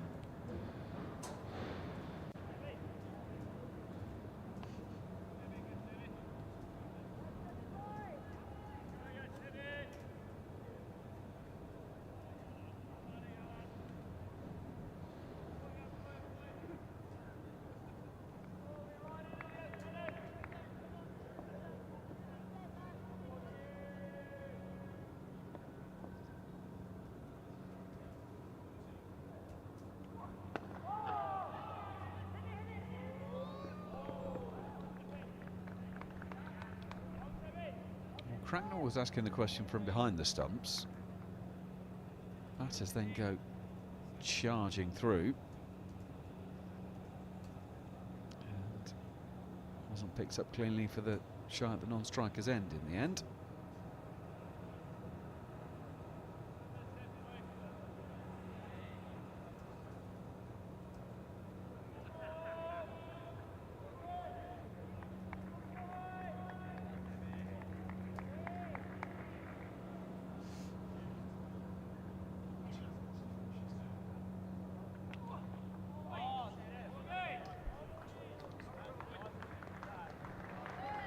$110 for 2.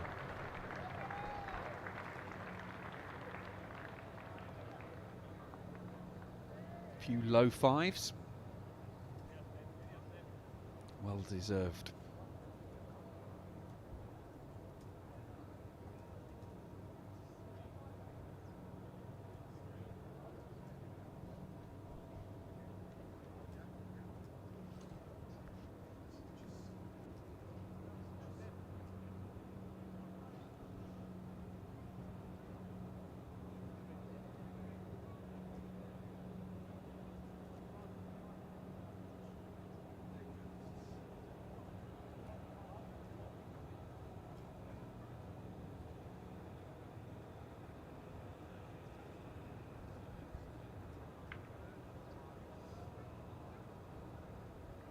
He's got himself in position to have a little look from as near to behind the bowler as he can.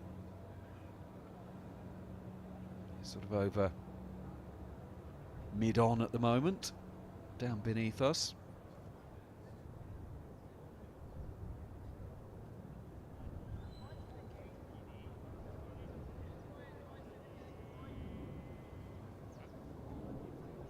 Zafar Gohar will be over the wicket to the left-handed Hammond.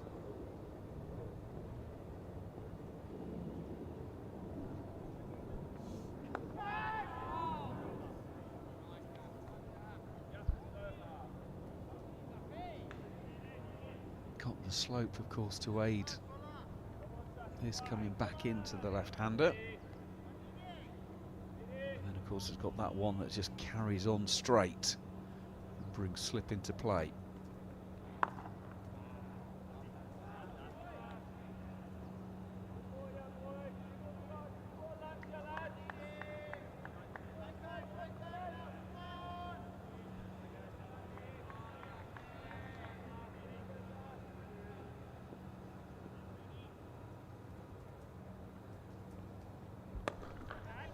Nice use of the feet, that.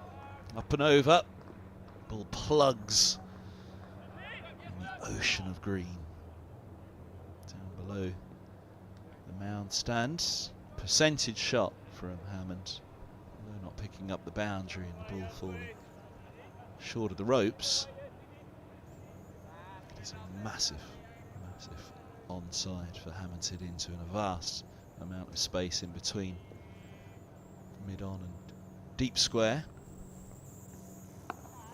There's that short leg, and indeed there is mid-wicket as well in close, but once past them and indeed fine of mid-on, it's an awfully long way around to deep square.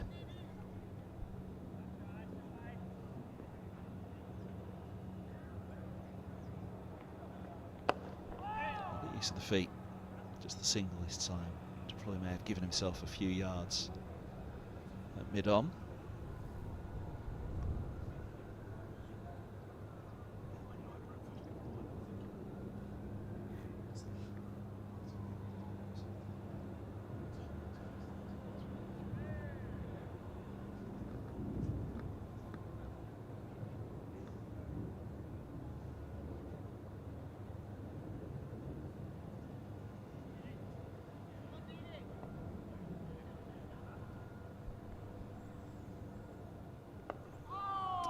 From Gohar, but well played again from Price on 13 for 2.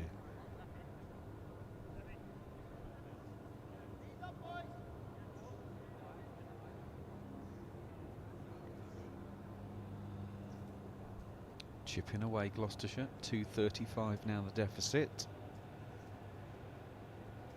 8 wickets the target for Middlesex.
Just hung that one a little bit wider, and Hammond went fully at it.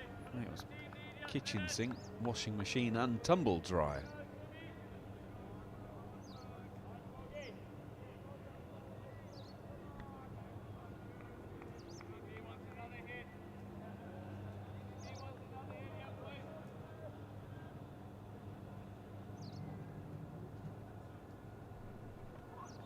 Edged, just short.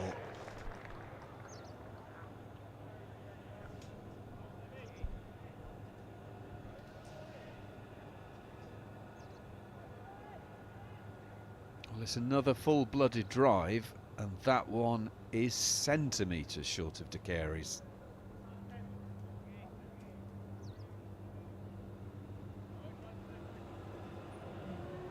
Well, Price and Phillips were content to pop and prod around a little bit. Hammond doesn't appear to be. Oh, that's beautifully timed. Across the square and down the hill.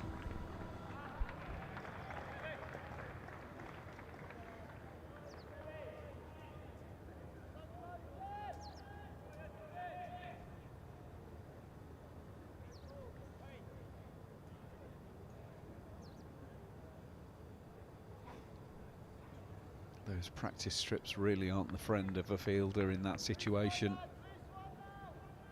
They just roll on and on and on.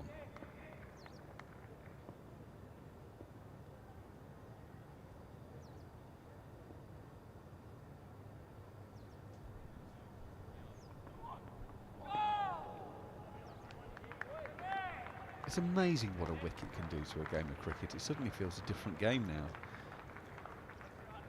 Hammond is playing and missing a few. Yes, he's played a couple of good shots as well.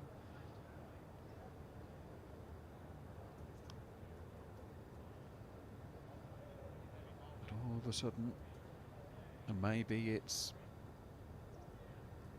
just the way that Morgan's bowling, he might be the right man for these conditions on this day.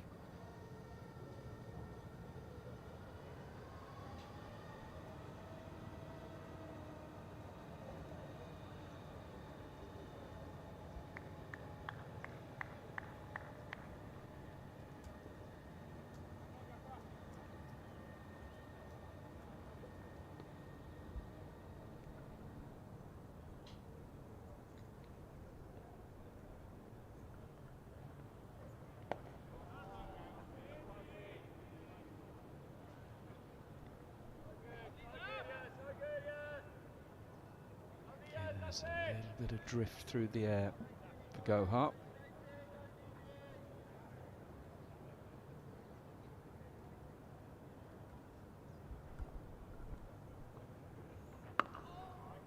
Bit of turn on that as well. Now that one did grip, didn't it?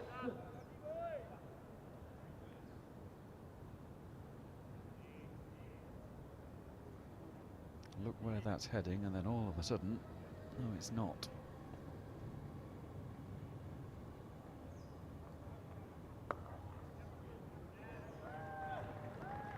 Back cut,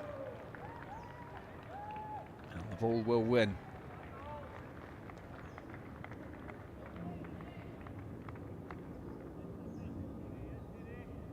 Wasn't that short, was it?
Deep square legs going about 5-6 metres to his right to make it more sort of mid-wicket-ish.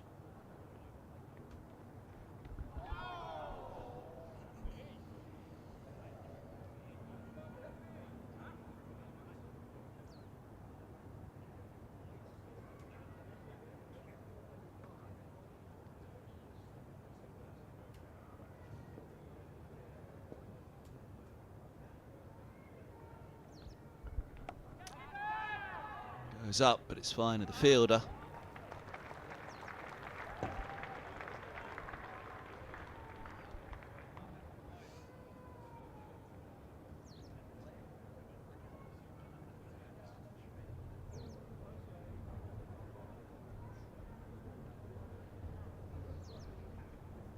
Well, they often feel that when the batters are playing more attacking mentality, it brings the fielding side into the game, because it's just only a fraction of a mistake that can be the difference between making good contact and bad. So the fact that Hammond's come in and is wanting to move things along a little bit won't be the worst thing in the world for Middlesex.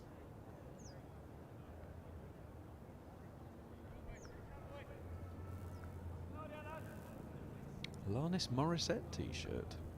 See many of those nowadays.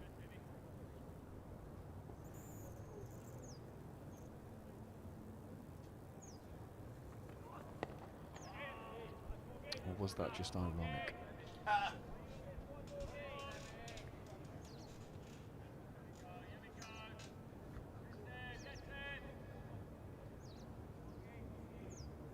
Of course, the great thing about that whole song is that all of the things she mentions in it, none of them were ironic. Yet the song was called Ironic. Maybe that was the great irony of the whole thing. There'll be a big yellow taxi for you if you keep up all these puns.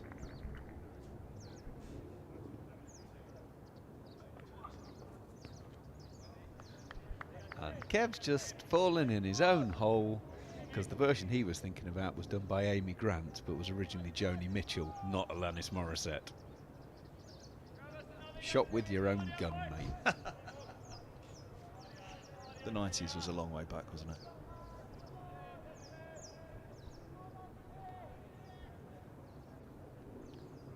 Was our director Dan even born in the 90s? No.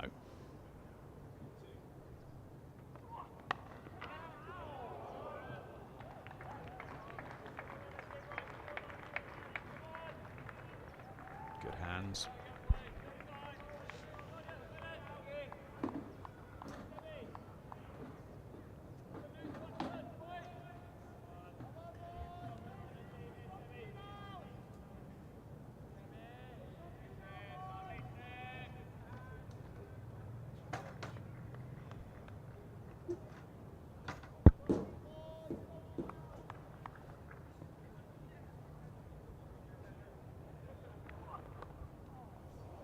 Was another one gone down through third.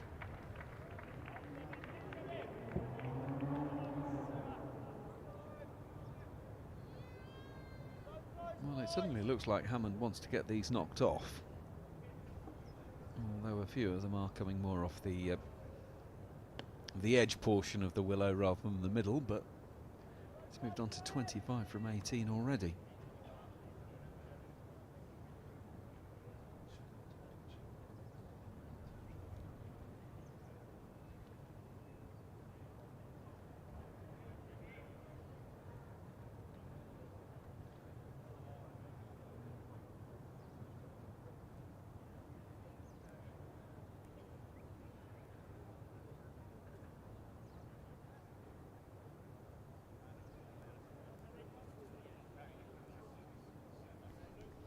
Well, all of those edges have led to Middlesex saying, right, we're plugging those gaps. 3 slips, a regular gully and a backward point now.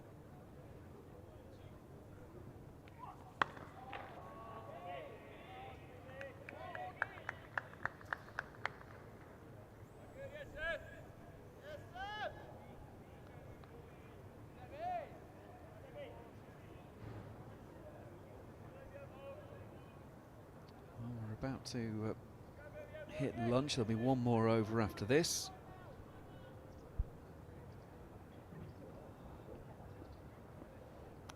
Day 4 started pretty glorious sunshine. It was a lovely day earlier, but as you just saw, those clouds have rolled in somewhat.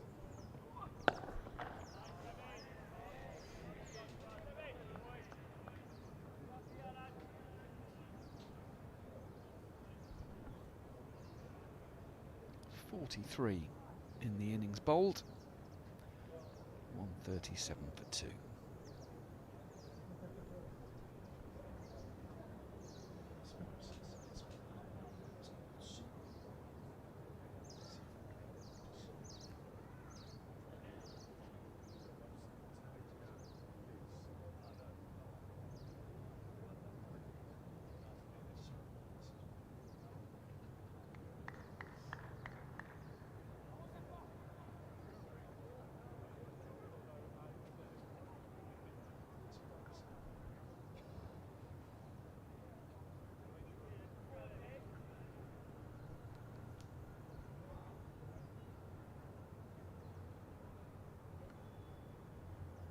So then, bowler's ready.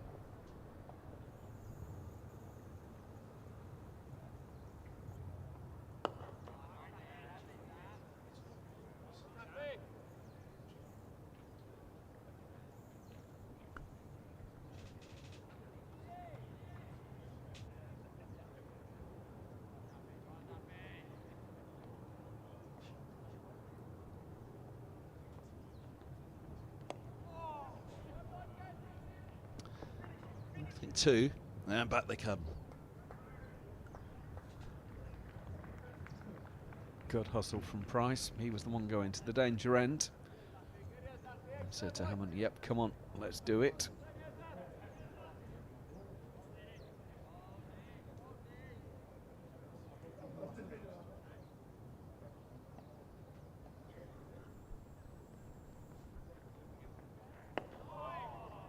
Oh dear me. Fraught with danger, that. Ah, there we go.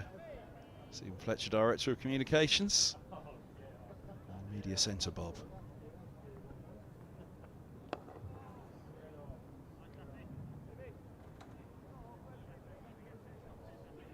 They'll be lost without each other. Next April 5th.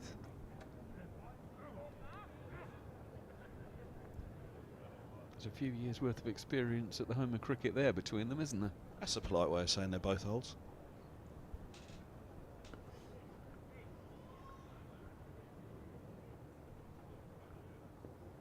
Basically, without them, I don't know whether I can't work out whether Bob and Fletch either facilitate our job or they're the ones we fear. Bob controls who gets up and down in the lifts. Looks after us all up here. Keeper of the media centre.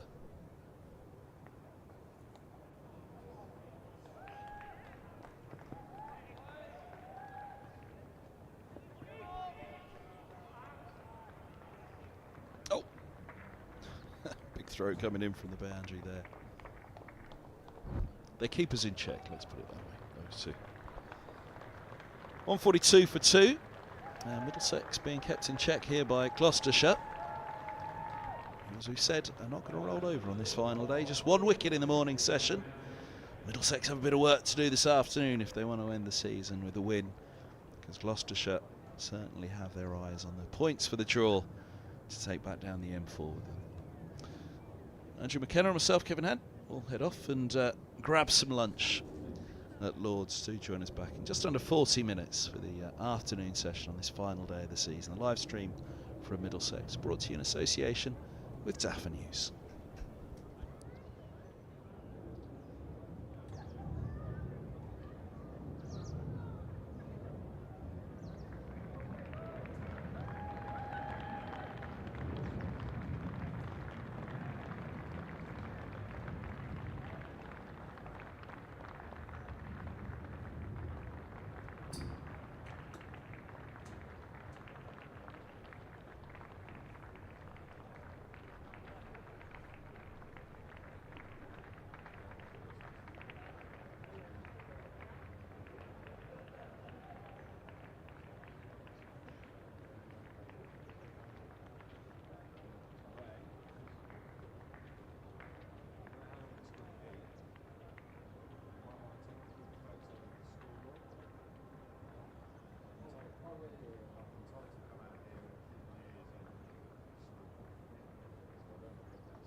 Well, it wouldn't be the final day of the cricket season without the floodlights being on, would it? Welcome back to Lords, everybody. Final day of the season, the afternoon session. Gloucestershire batting to save the draw here, following on. Still 206 behind, with 8 wickets standing. And a minimum of 68 overs remaining today. Another burst from the quicks after lunch. It'll be Roland Jones from the pavilion end. But you'd imagine it'll switch to the spinners pretty quickly. Live stream here at Lords, brought to you in association with DafaNews. I'm Kevin Hand, Andrew McKenna's alongside me for this one. And, well, Middlesex have been on top all the way. A little bit of time lost in this game.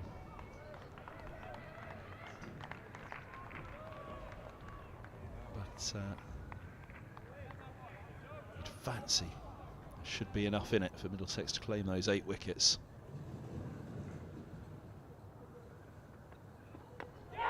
Well, there's one of them. Yep, that's where it was. 3 down, first ball after lunch. Price's 112 ball vigil comes to an end in the follow-on. And it's Roland Jones back at the pavilion end, doing Roland Jones things down the slope. Well, that's the way to start a session, isn't it? Full, nip back in, and was through before the bat was coming down. Perfect start.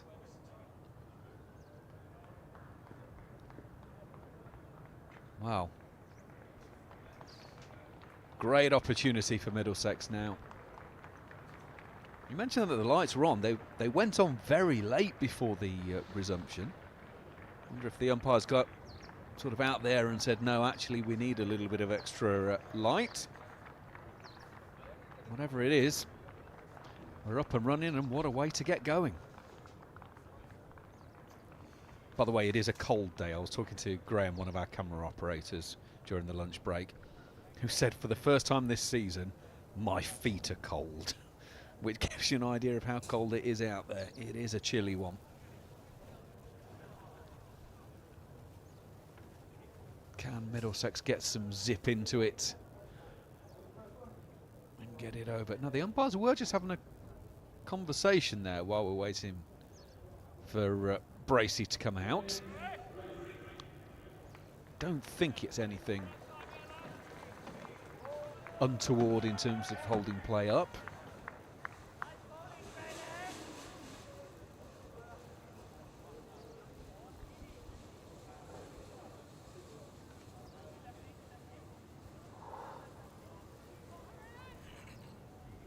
Bracey made a very good 60 in the first innings, played well. Still more than 200 the deficit though. 2 slips. Gully's coming in now, as well as a backward point. Short extra cover, mid off, mid on, mid wicket and deep square leg. Another one going away down that slope. Through the air, that one.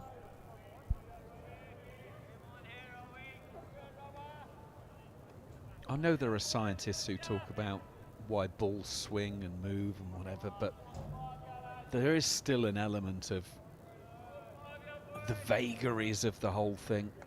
Sometimes it swings, sometimes it doesn't. What temperature does it need to be? Wonder if we've just hit the golden zone for Roland Jones. I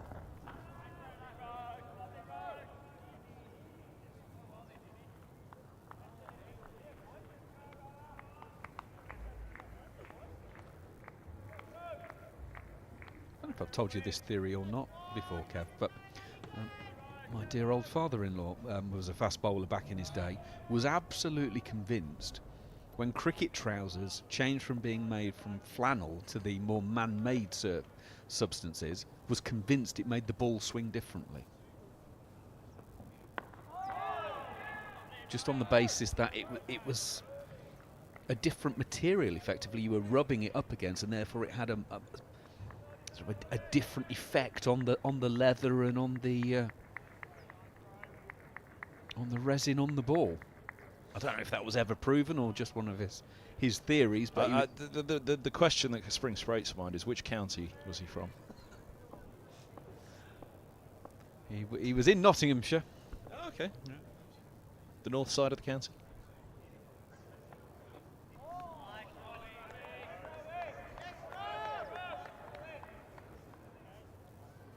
Yeah, but he was absolutely adamant that the balls, when we went to sort of this acrylic-y substance from the cotton flannel, he was convinced that balls started behaving in a different way.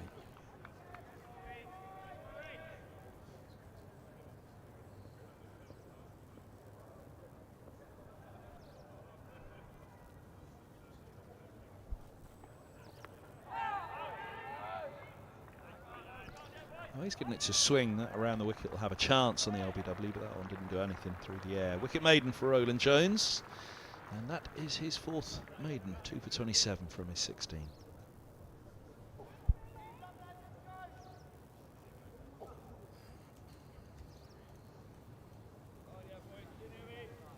So it will be seen from either end.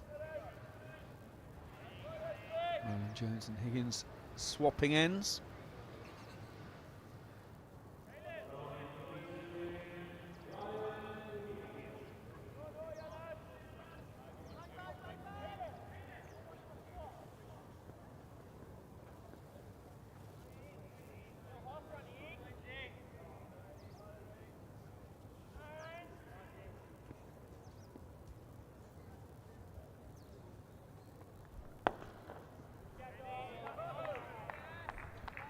Yeah, we liked the move yesterday to change ends for these two from their regular ends, but Middlesex hunting these wickets, just the one this morning, they've gone back to modus operandi. Roland Jones at the pavilion end, Higgins at the nursery. Well, it's a change without making a change, isn't it? It's the two different bowlers, but with the angle and the slope, you put them at different ends and all of a sudden different things start happening.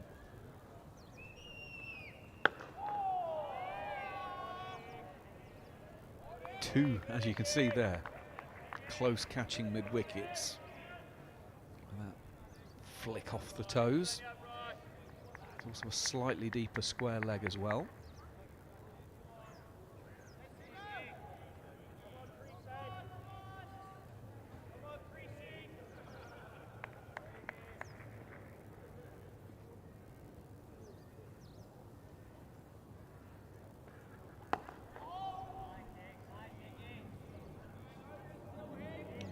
Higgins trying to feed those two fielders. Might just drop the arm a little bit as well, just to help that natural angle into the batter and create the flick.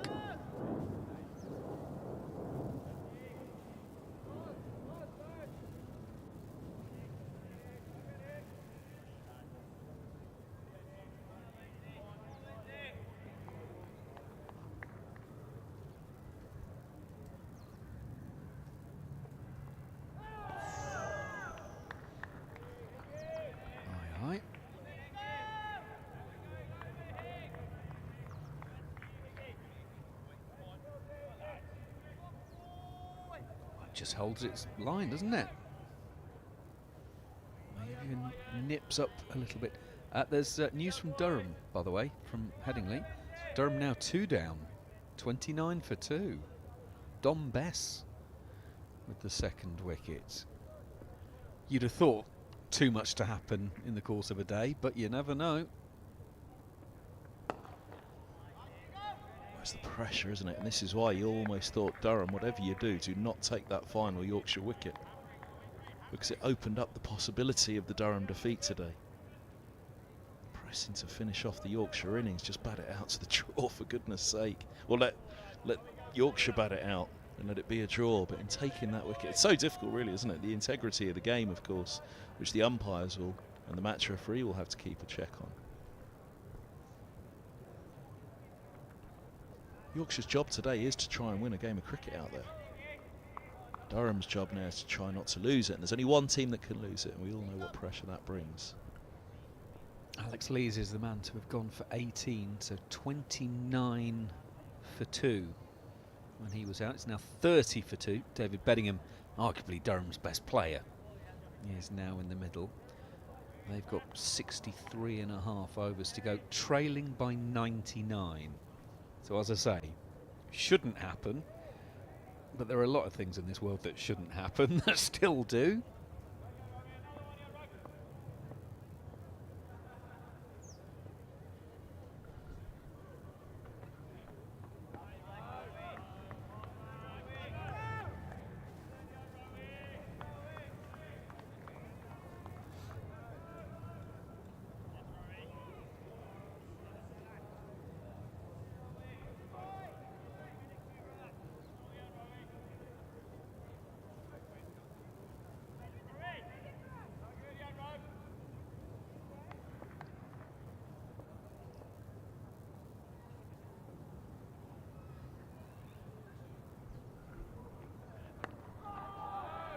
Again from Roland Jones. Just brightened up again here at Lord's. That's the question, actually. What's going on at Headingley? Is it grim up north today? It looks quite grim and incredibly cold from the pictures I've been seeing in the last few minutes. I just saw a shot of the crowd, and there was a lady with a woolly hat, scarf, with a blanket over her knees. So I'm guessing it looks about 11 or 12 degrees. I could think of other things I'd rather be doing on a day like that than sitting at Headingley. Looping again down the slope.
Again, shapes away past the batter as the 47th is completed.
Drawn into that one, Bracey.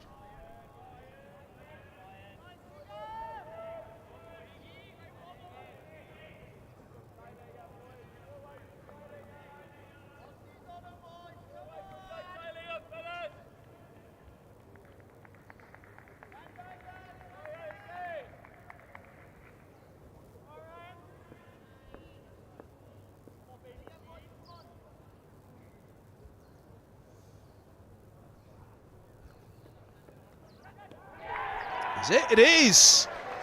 Well, Bracey, is that disappointment or disbelief? 143 for 4. Higgins' his first wicket.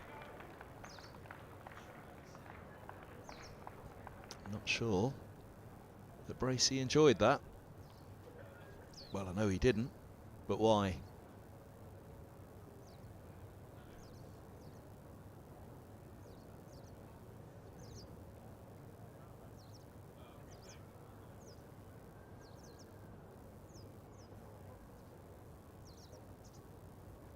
Impossible to be sure from here, but the umpire clearly felt that the noise was wooden as opposed to the dull thud of a pad. Shake of the head from the umpires. They were in jovial mood heading out there this morning. They didn't look in the best of moods there. Whether that was disbelief from Bracey that he nicked it down the leg side, or disbelief at the decision. 143 for 4. Either way, he wasn't happy, was he?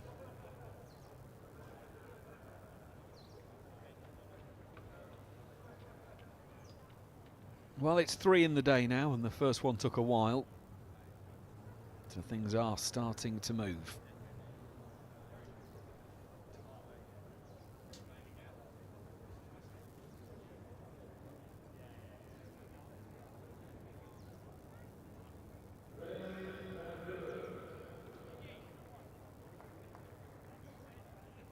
I don't think he caught up with it, but as Kevin said, it is hard from that angle to know completely.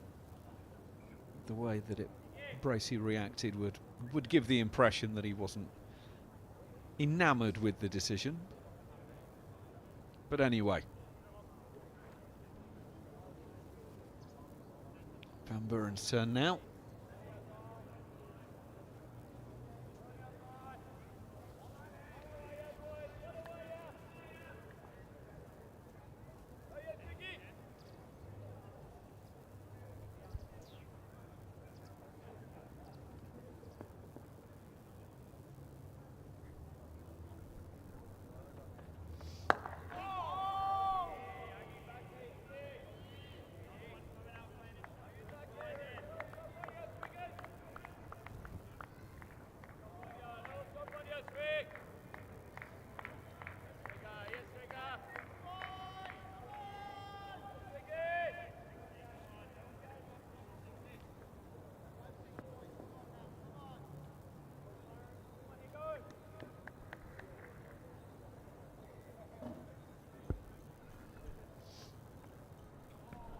One that dies.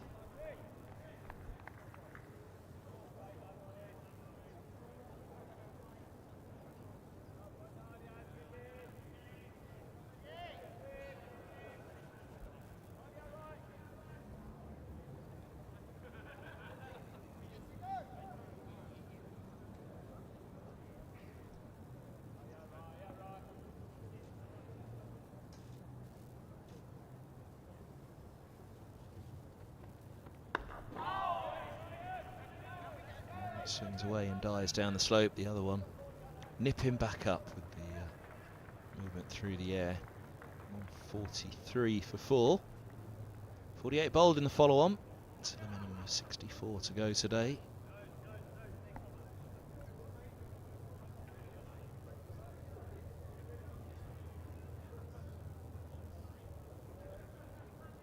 Filling out in the bowler's bar.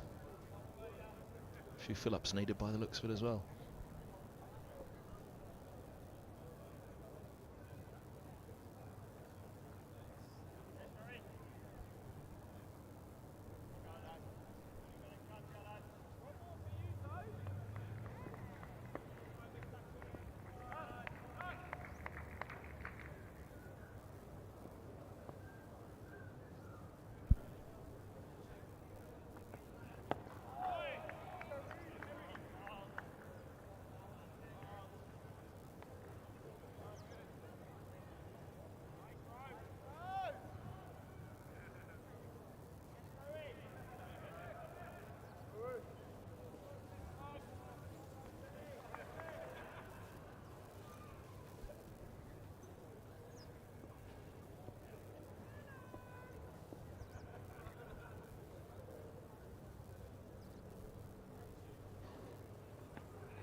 Stretching for that, and it's gone down. Backward point. Brilliant effort. There's Higgins' appreciation for Morgan's athleticism. Nearly one of the catches of the season on the final day.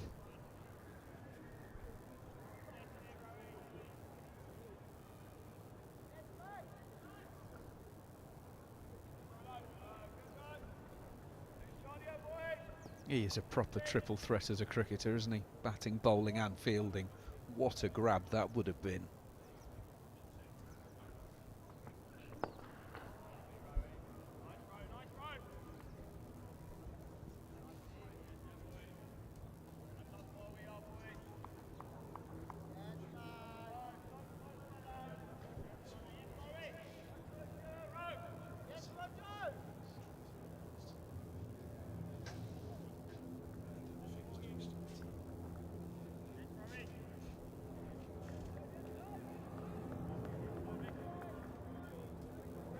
Sun's out.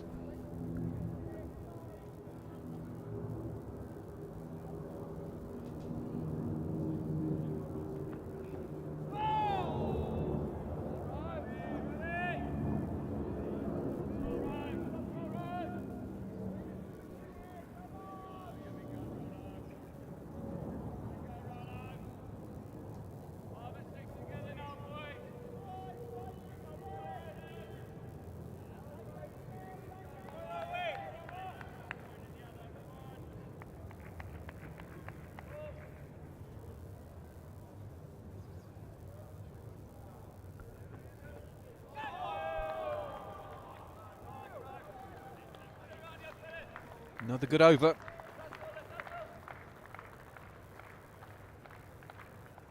Doesn't put anything in the wicket column, but it's certainly putting pressure on.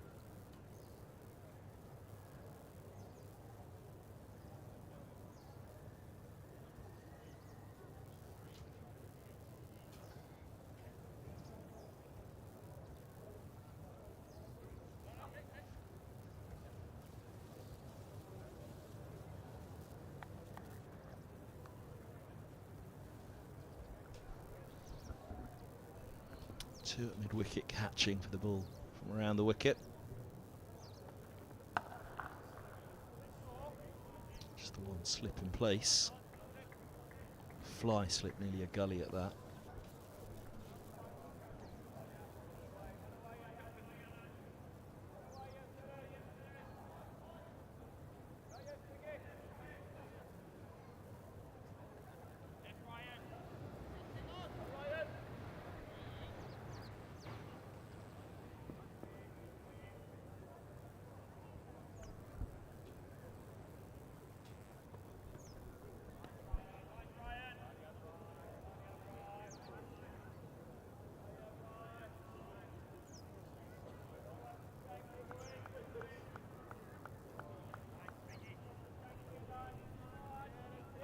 Ryan Jones is just putting a little bit of space between himself and Ryan Higgins as the leading wicket taker for Middlesex this season. That might be just what he's whispering in his ear there.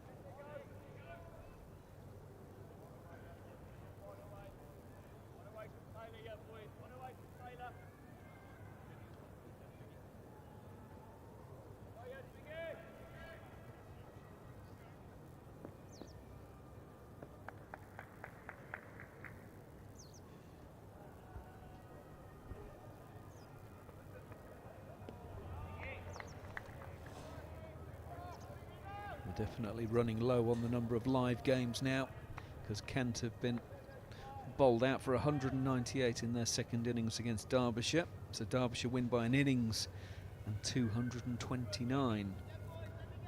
Fair play to Northants though. Started the day 5 down against the Division 2 champions Leicestershire. They're only 6 down now. Only lost 1 in the day.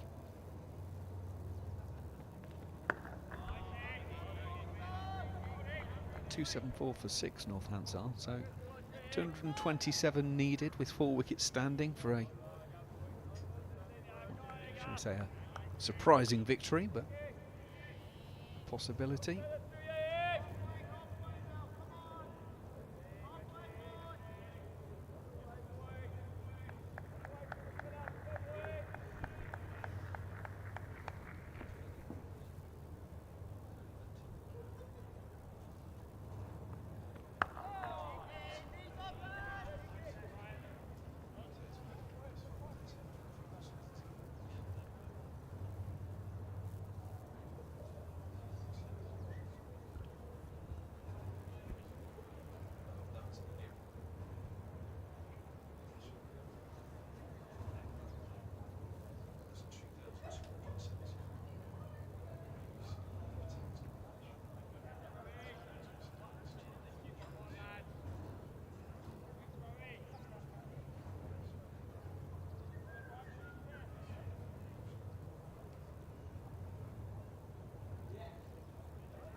That gets through. Pick up a couple here. Nearly brought that deficit below 200. A long, long way behind. This match, obviously, with their follow-on.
Brighton's up again. Mixed afternoon of cloud and sunshine. May well come into it later as well.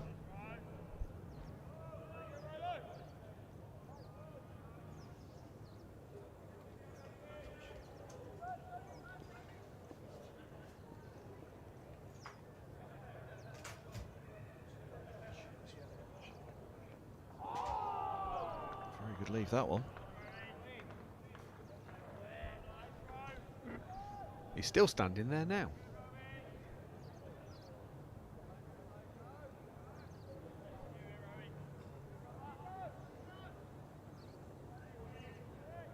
That's the one that you don't actually want to shape away.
Floodlights have gone off.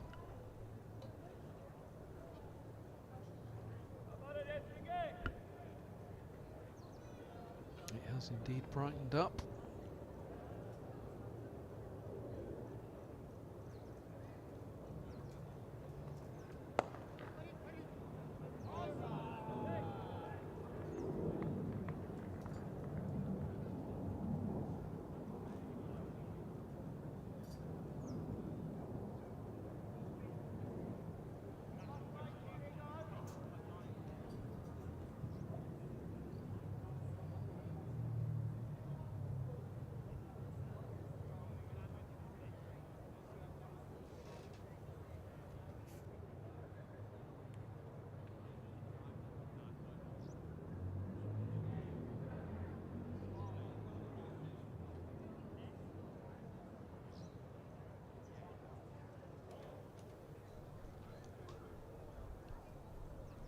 Is it going to go through? Oh, no.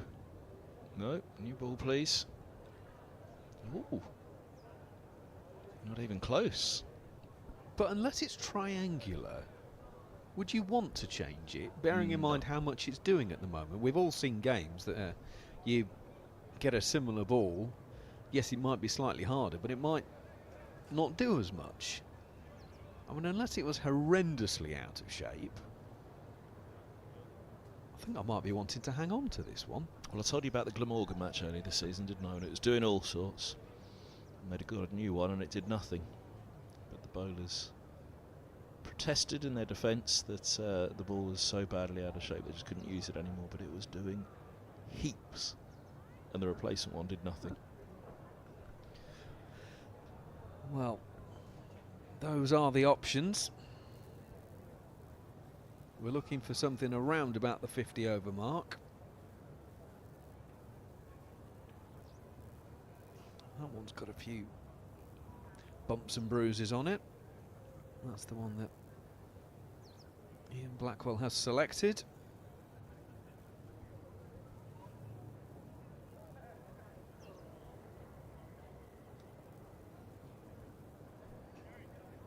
Oh, so we're what? Let's call it 29 overs away from a new ball in round numbers. Middlesex will be really hoping they don't get to that stage.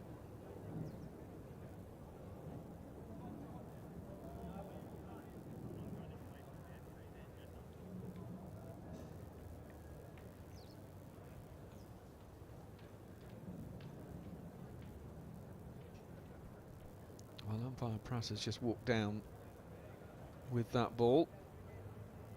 And now the Middlesex shiners can get onto it. What can Higgins make this one do?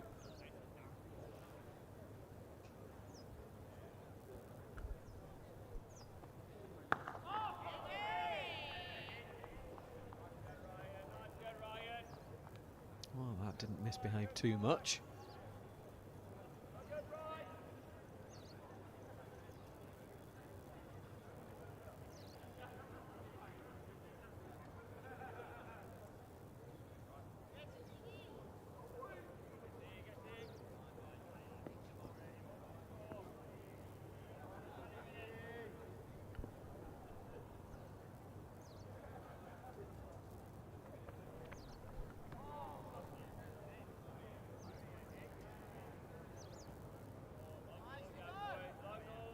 Wish I could remember who it was, but I read an article recently from someone basically saying that we shouldn't change the ball at all. I mean, unless it's literally falling apart. Being fractionally out of shape shouldn't make a difference. That's the whole point, that the ball does change over time and you get a new one after 80 overs.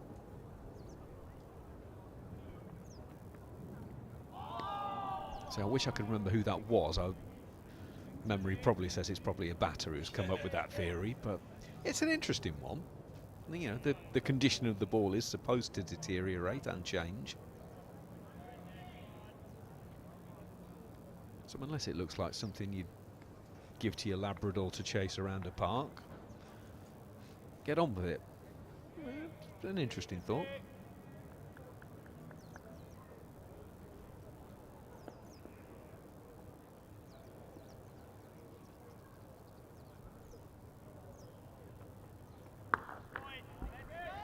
Maiden for Higgins, 1 for 22 from his 13. Fourth maiden, 147 for 4. Tea an hour and 20 minutes away.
Just a single out to the sweeper, and the deficit is now 200.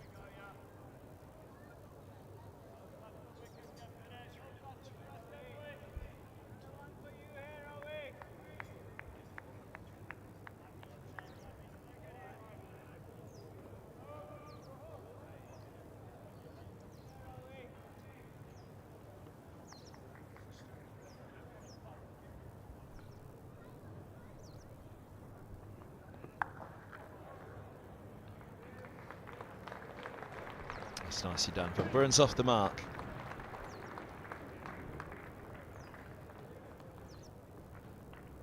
Swatted that away from in front of his nose. Just while you were watching that replay, Durham have lost a third. Ben McKinney is out. 58 for 3.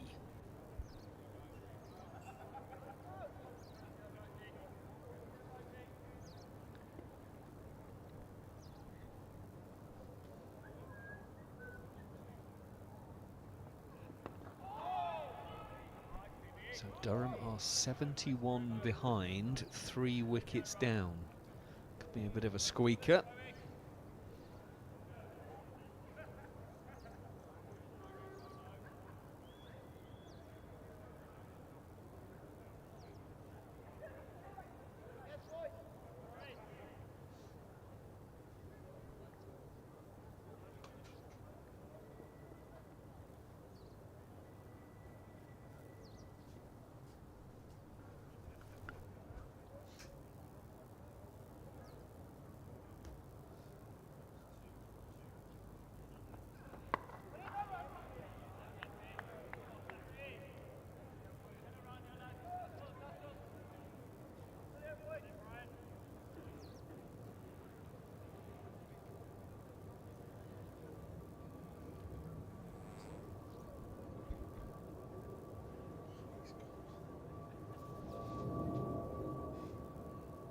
Just switched the floodlights on at Headingley, so it's obviously starting to get darker. Is that good news or bad news if you're Durham? It might mean you're close to going off a bad light, but it might also mean that the ball starts doing a bit more.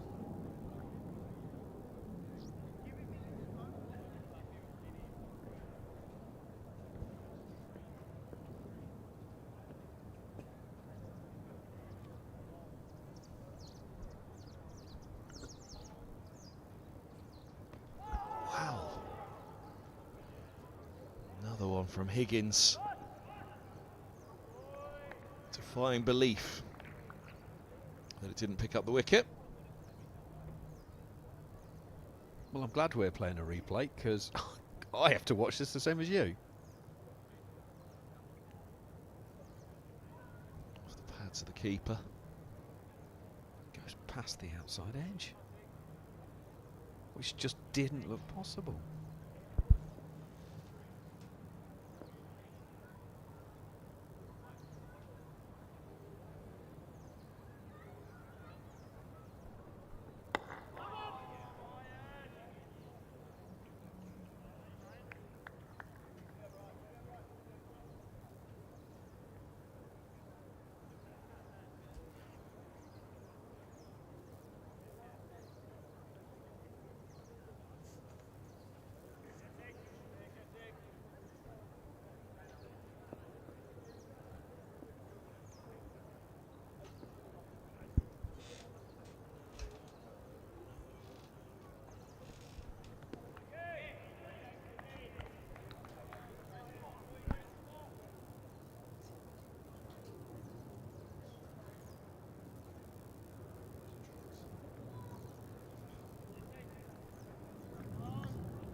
Goes fine of Gully.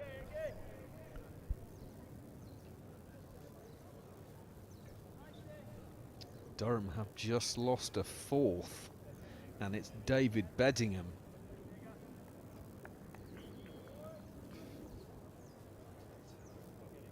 .58 for 4.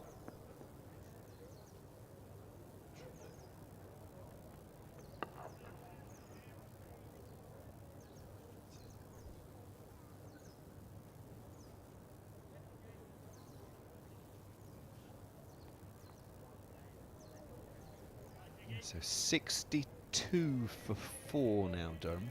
67 behind, 6 wickets standing. Think back to the late finishes of the recent years in the County Championship. A lot of them, of course, have been to decide titles, but I can't work out if it's the hope that's going to kill Hampshire or me. Come on, Durham.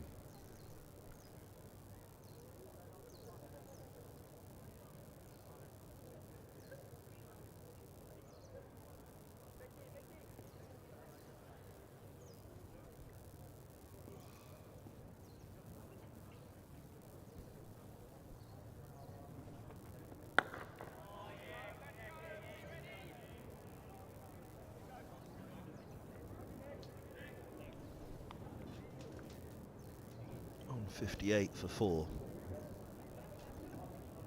so obviously you want the first game of next season to be here, because that's obvious.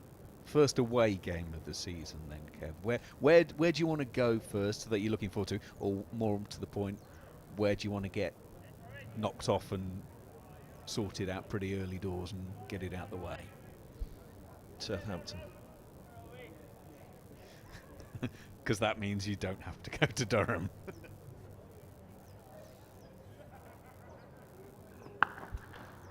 Short and punished again. And, putting this one through mid-wicket and mid-on this time. He's climbed into this, hasn't he? Not the tallest of batters, so it doesn't have to get up that much. But he's just swiveled on that one. Sends it down the slope for 4.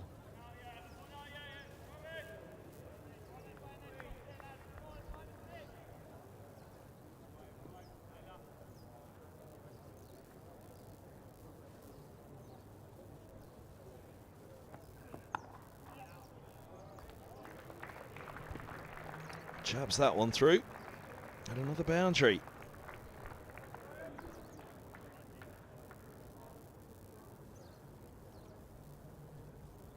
Well, he's just steered it, hasn't he?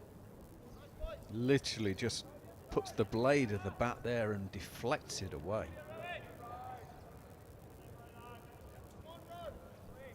Poor old Zafar Gohar gave chase and just escorted it to the rope.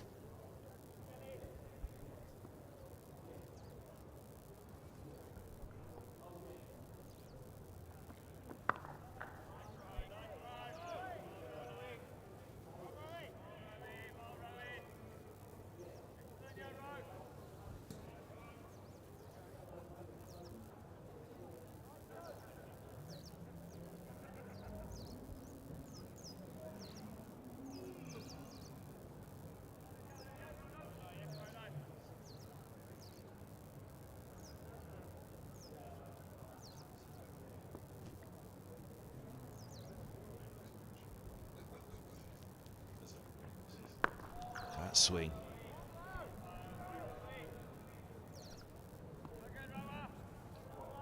He's almost becoming the new Tim Mercer. Swinging it around Lords like this.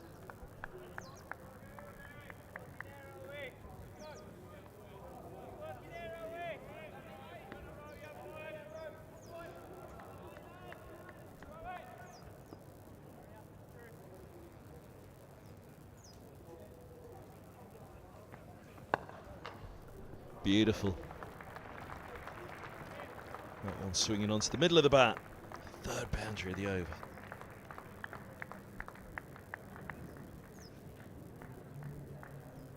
Didn't move, did he, to play the shot? Just played through the line.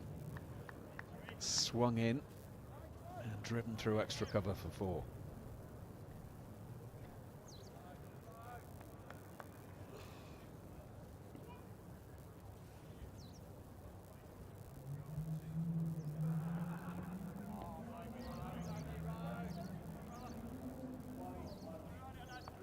Well, this little burst from Van Buren just helping things. That run rate had been just over 3.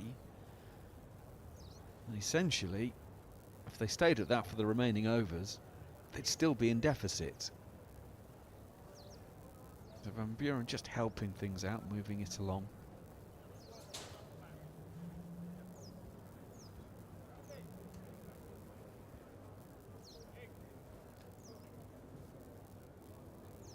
Middlesex hunting another couple of wickets fairly quickly and hoping to be able to apply the coup de grace.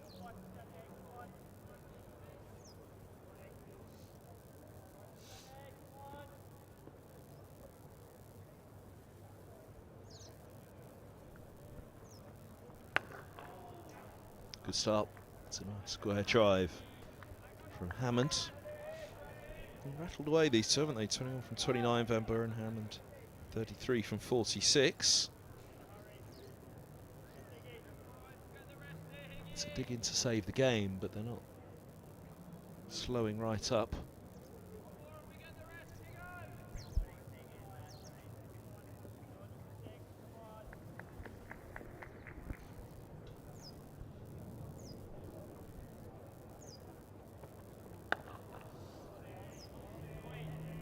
Going back to your question about second game of next season. First up, start up at Lords. Second one, down to Southampton. It's actually, if you can get into the ground for the game, it's obviously a wander downstairs and have breakfasts. Wander back upstairs, say good morning to Kevin James. Wander back downstairs, have a little bit more breakfast. Bring Joma up a cup of coffee and a croissant.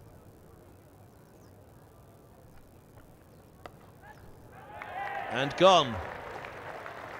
Robson holding on. Another one to gully.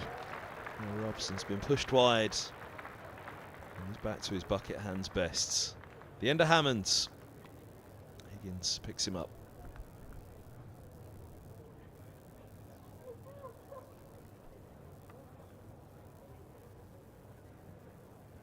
Big outside chunk of the bat. And flies to Robson, who makes no mistake. And it's now definitely starting to happen for Middlesex. 1 wicket only in the morning session. 3 now after the break, 170 for 5.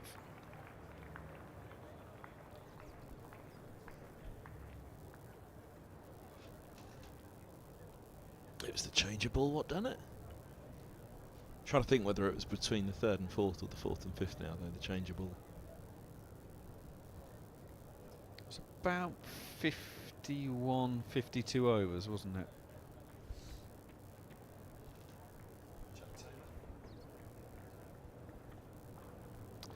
Jack Taylor makes his way to the middle now on the card.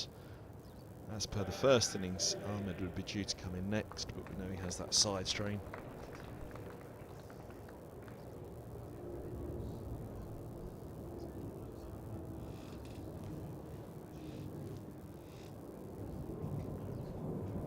Umpires again just getting together during the wicket. I think it's just a friendly chat. Certainly there's no issues with the light at the moment. Maybe they're just having a quiet word about the over rate, as Middlesex at the moment are -4 on the over rate.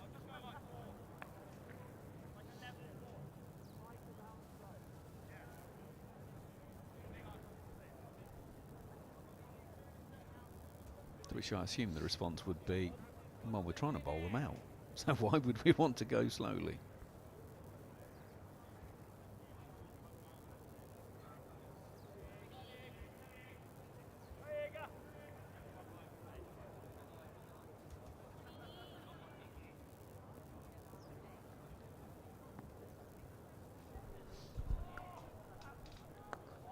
Oh, that was very close to getting through first ball. Taylor will get off the mark with a boundary, but boy, it'd have been plumb.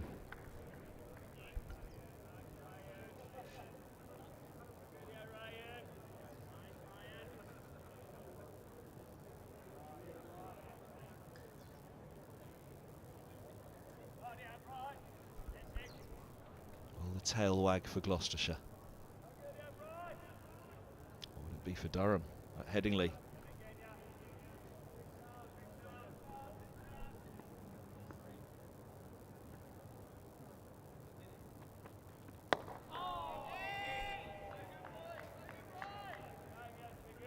Oh, that was a nice little bit of footwork.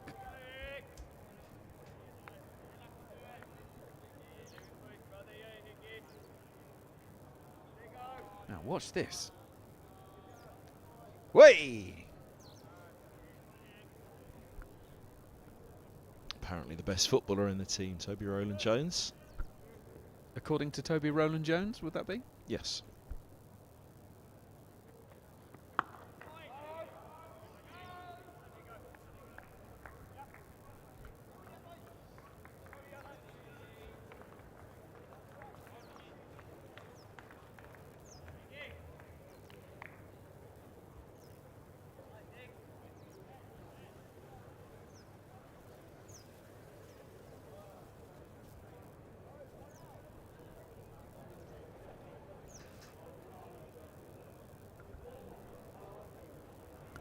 Director of Cricket Alan Coleman there on the left, just peeking out the side. In the committee room window, Eric at the back, David Kendicks. Who else is in?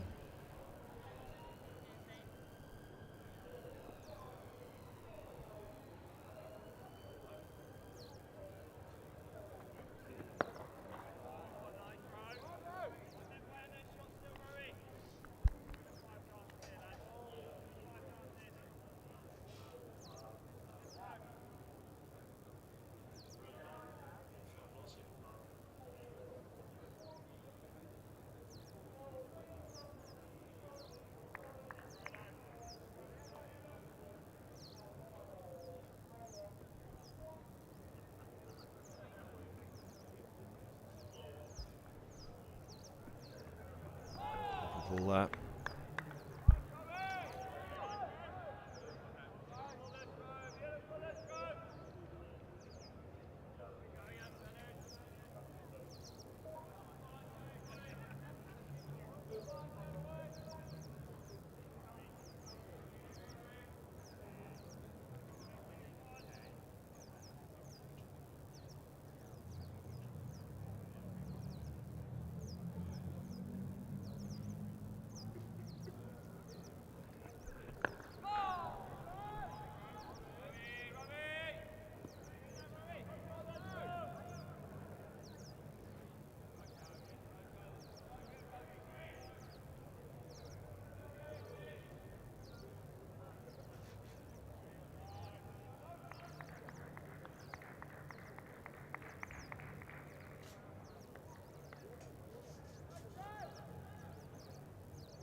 He stopped. Zafar Gohar with the dive.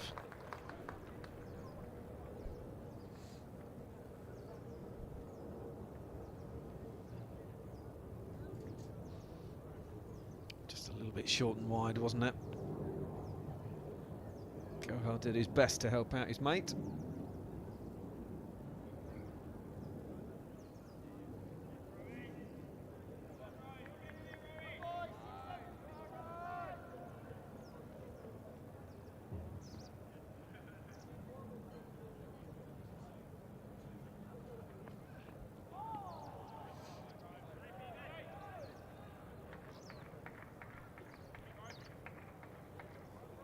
End of the over, 178 for 5.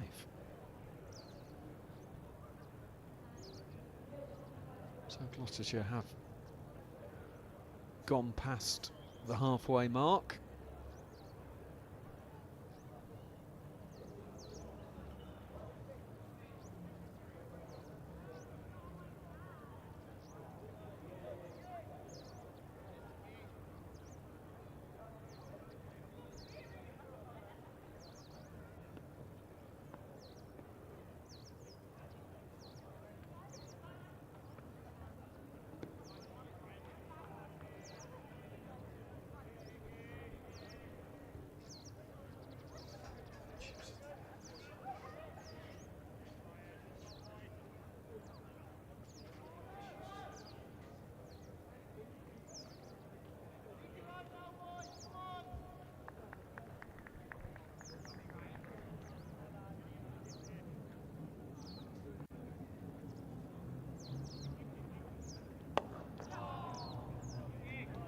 Ended up pretty chest on.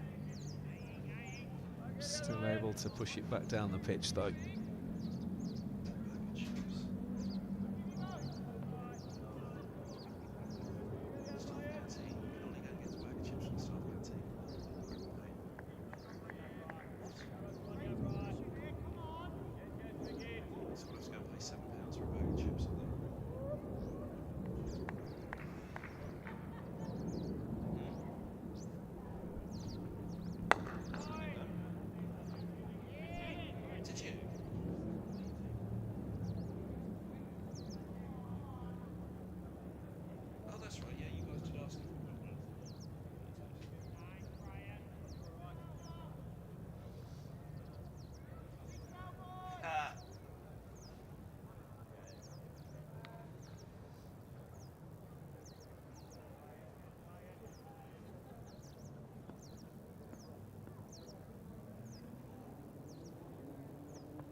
That movement through the air, it just means, yeah, he replays now with a straighter bat. Jack Taylor. Got to be so careful closing the face. The swinging ball.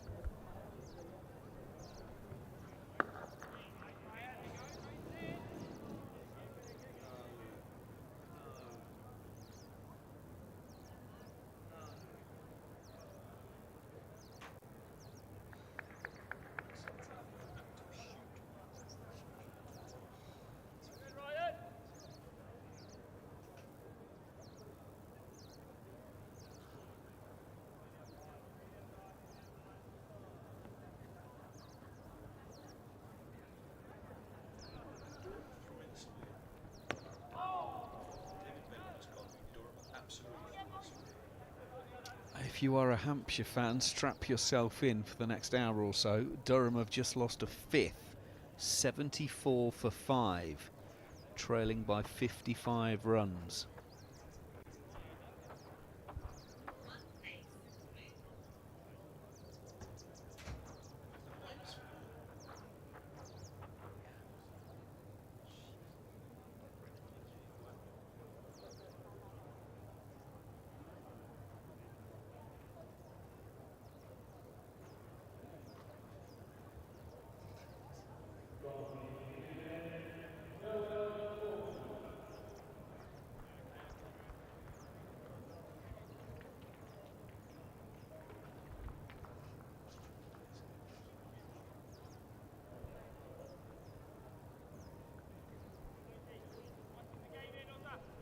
Cornwall back into the attack.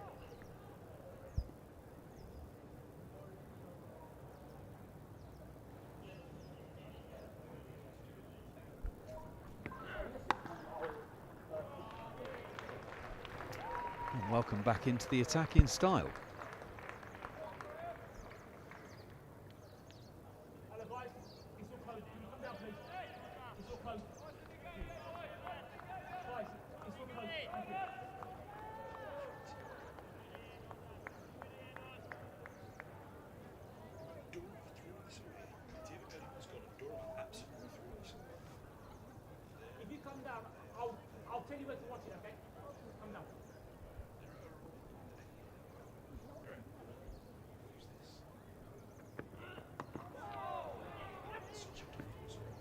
Chance. No.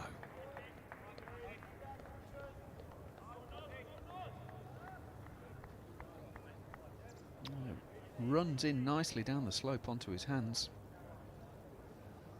And then they take on square leg, make it comfortably enough.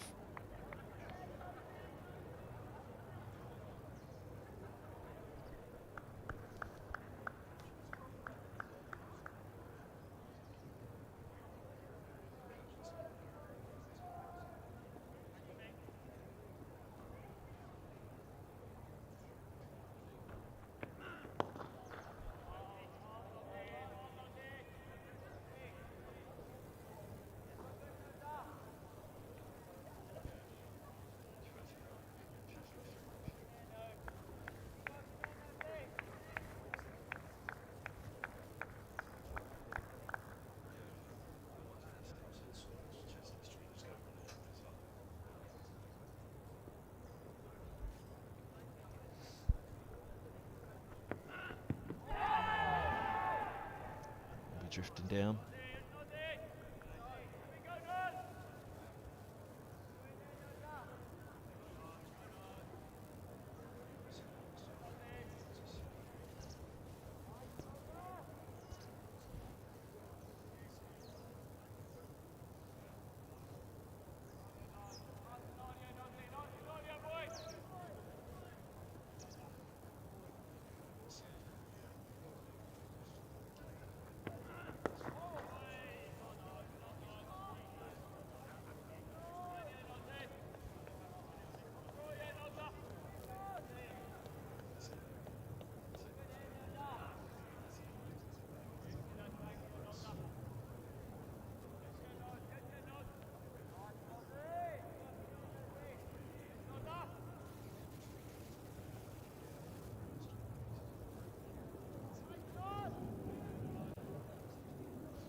In the air, but safe.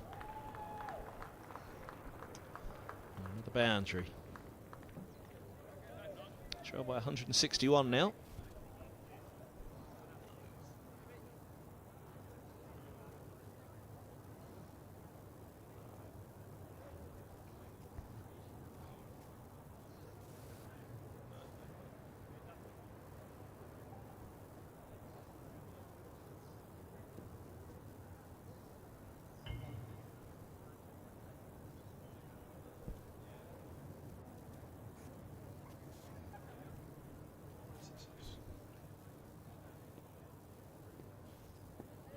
Sebastian Morgan's back. As are the wickets at Headingley. Durham is 76 for 6. They are giving Hampshire the kiss of life at the moment. 53 runs behind on a dark and gloomy afternoon at Headingley. The one day when you want it to be grim up north. The sun's going to break through any minute now, isn't it? Graham Clark, a 2-ball duck, the latest man to go. Now, that wasn't that short, but it's punished, and punished with a 6. Well, watch this again, because he actually has to almost go back down.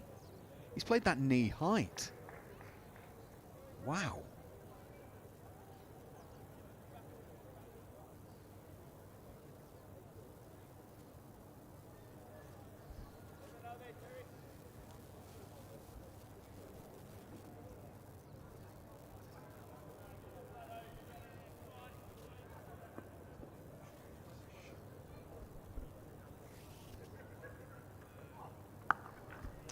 Nice guide, that deep point set back.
Van Buren took the first one quickly, just in case. But it's just a single. What a knock he's had so far. 39 from 41 balls.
That's nice.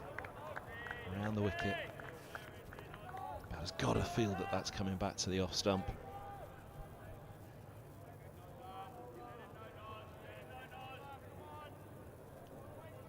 just keeps on probing in and around that line and length, doesn't he? Has an excellent match with the ball.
.197 for 5 here, 61 overs bowled.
Oh, heaved. No ball called as well.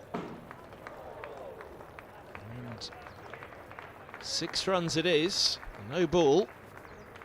200 past and the deficit below 150. It was swinging, and it swung right onto the middle of his bat. Up and away. Taylor to 15.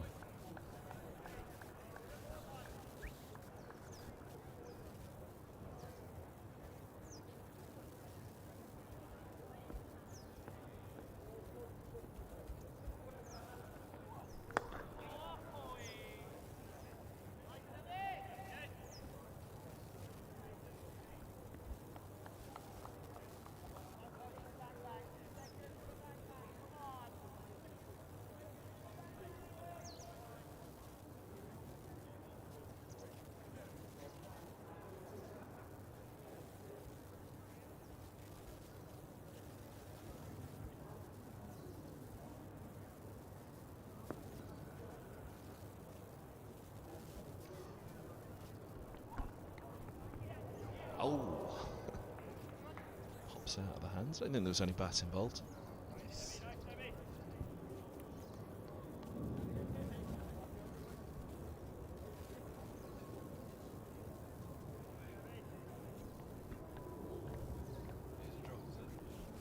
That was a little clip.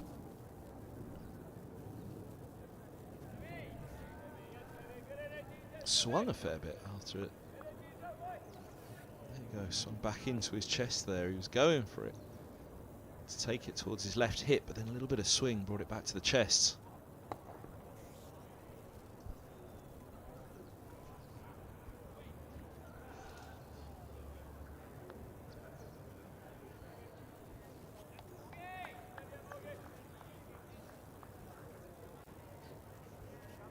Durham have just lost a 7th. Batter coming down the pitch to the spin of Bess, and holes out at mid-off. 83 for 7. Nothing, no ball. Why, oh why did they bowl Yorkshire out? The pressure of this third innings was always going to be massive. Feels like only bad light will save them now. Well, it was Ben Rain who was the man out in that manner. We'd actually just been having a conversation off mic, and you were saying he's a nuggety player, he doesn't give stuff away. Oh, well, when you see that wicket replayed, Kev, you'll think you'll be describing a different player, judging by the shot he played. He came down the pitch and had a huge hack.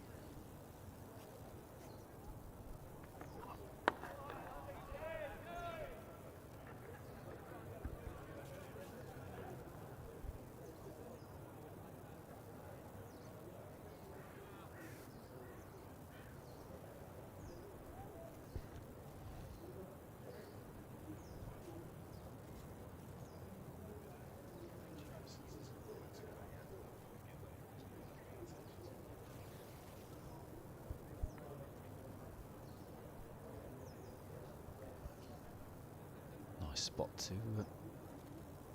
watch a little bit of a cricket, have a chat.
Anyone hoping to go to Hampshire next season as a Middlesex fan, you may need to make that a white ball game.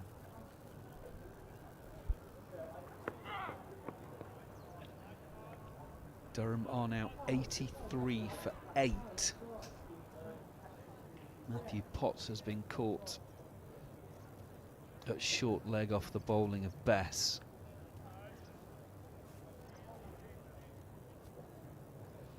.46 more runs is what they trail by, with only 2 wickets left to go.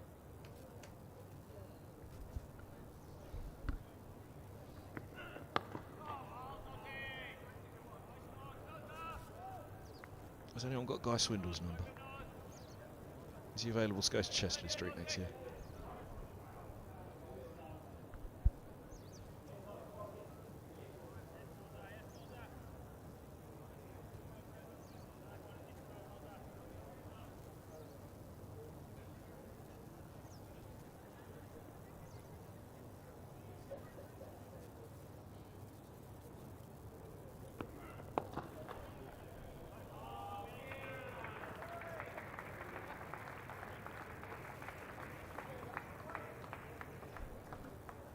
Tuck that away really nicely. Van Buren. He pushes on towards a 50 on this final day.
Does anyone know a priest?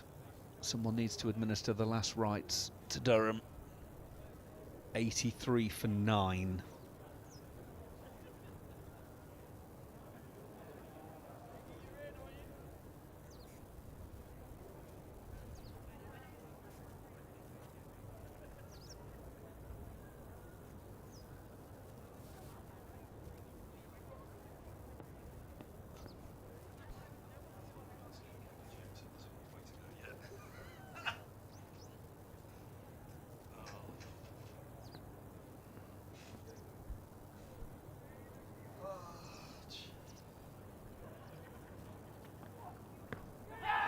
Side. High as well.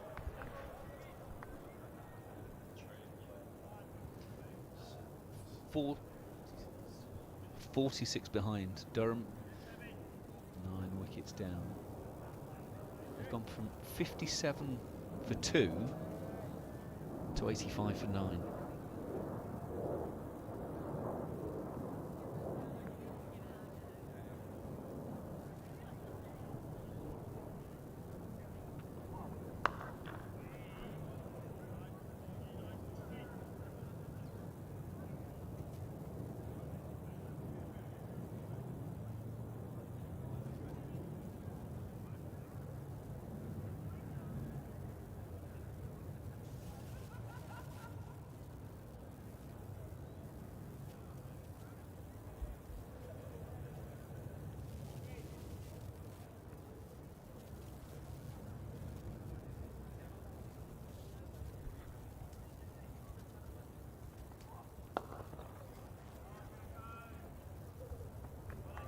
Oh, well fielded.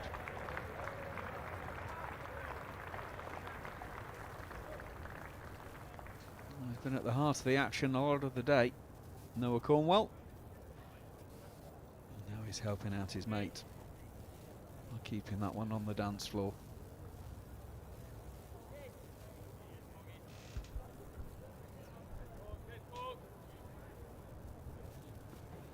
They'll be dancing in the streets of Portsmouth tonight, won't they?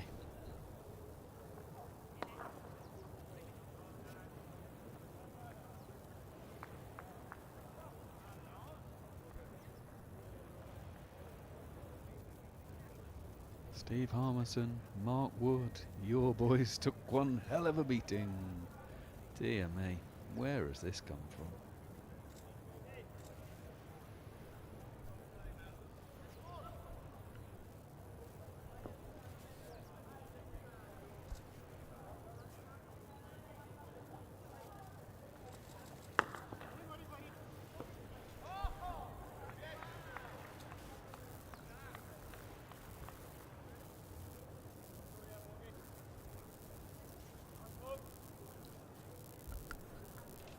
Durham are down. All out for 85 at Headingley, and that is it. Hampshire survive and Durham are down.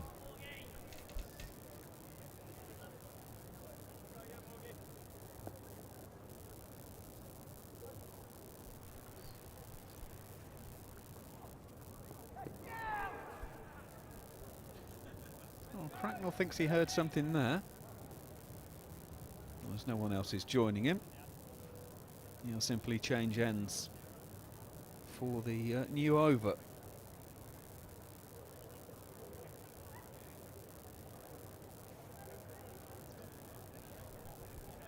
.85 all out in 44 overs and 5 balls, Durham. And David Beddingham made 28 of those. Only other man in double figures, Alex Lees. Oh, and the lights are back on at Lord's.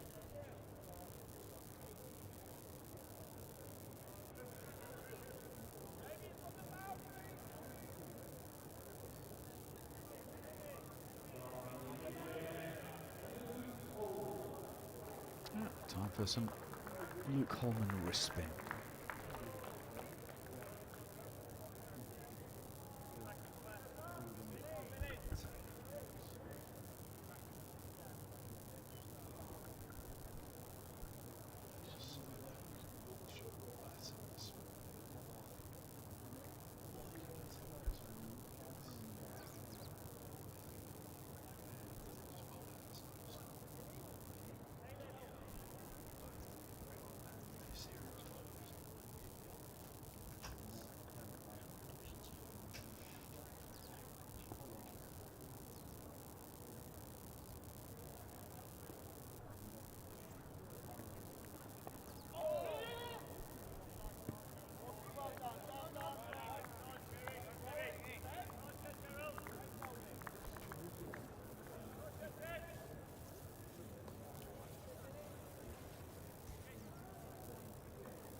2:19 for 5 here.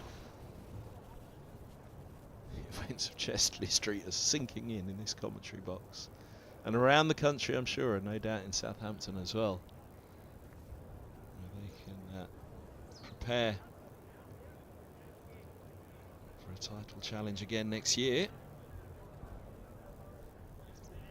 Having avoided relegation by the skin of their teeth on the final day. Zafar Gohar into the attack here.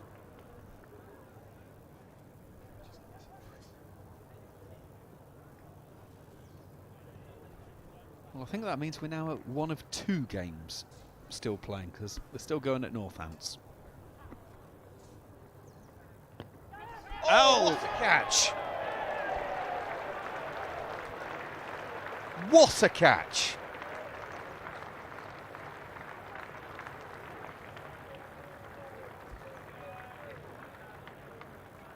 We're going to be replaying that quite a few times. What a stunning grab.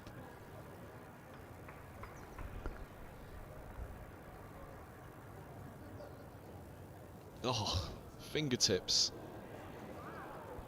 Well, I hope nobody had judged the catch of the season competition at lunch today. Because if we have, we're tearing it up and starting again.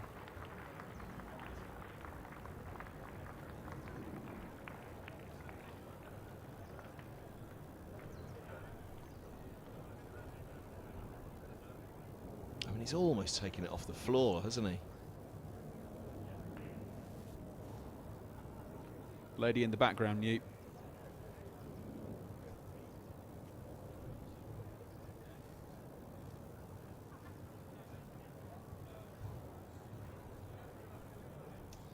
And the 50 denied for Van Buren. 2:19 for 6.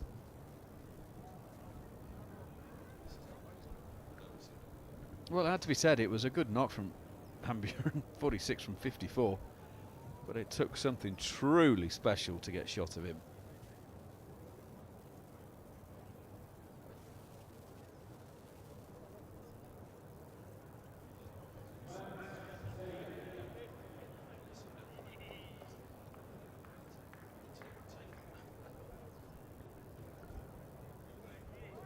Oh, come on, what the heck.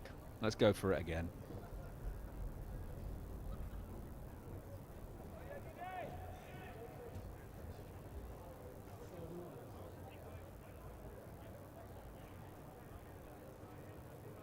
I tell you what, actually, it's not going to be the last time, because let's do it in full speed. Because sometimes full speed gives you a better appreciation. Slow motion makes you realise the skill. Full speed makes you realise how little time he had to react. What a belter. 6 in the match now for Gohar. Still 4 to be taken.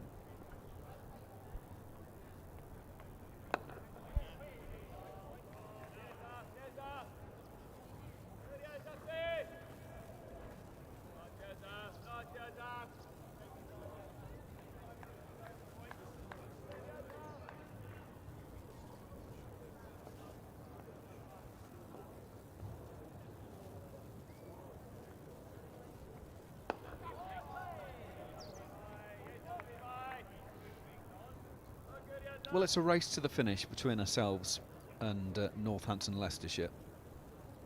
Northampton 8 down against the Division 2 champions, still needing another 170.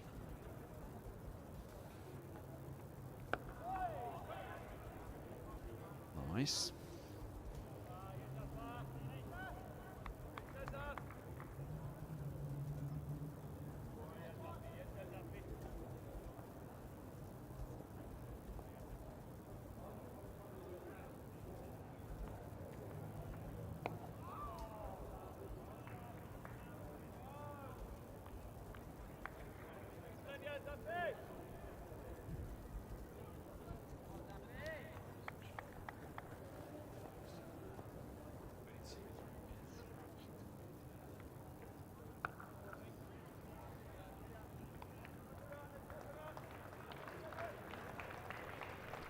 Wicket maiden.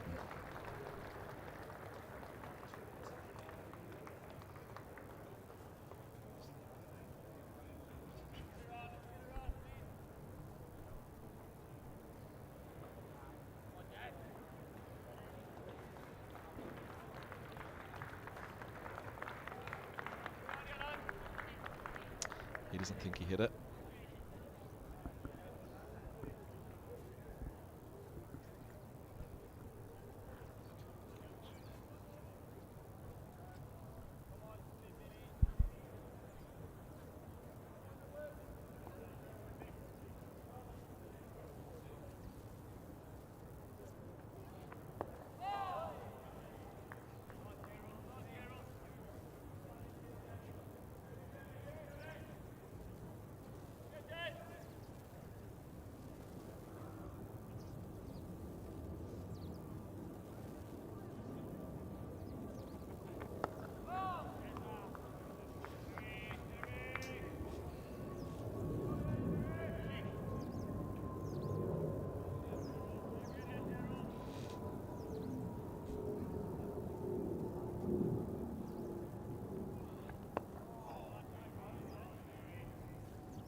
Inside half of the bat from the googly. So that second game of next season question you posed for me, Macca.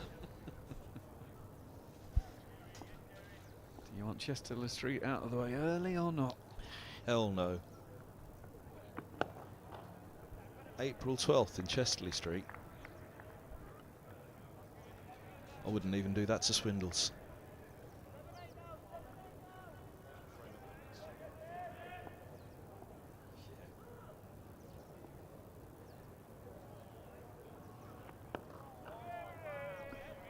.67 bowls, 219 for 6. 12th of April, you've got to think comfort, so 5th of April at Lords, 12th of April away somewhere, next game back at Lords again. You really want to be comfortable. The most comfortable would have been Southampton, which makes it all the more galling, that collapse by Durham. I suppose Old Trafford, you're in the ground with the stadium, but it's not quite up and down to breakfast like Hampshire. Derby, pretty tightly packed in that press box. Once you're in, you're in.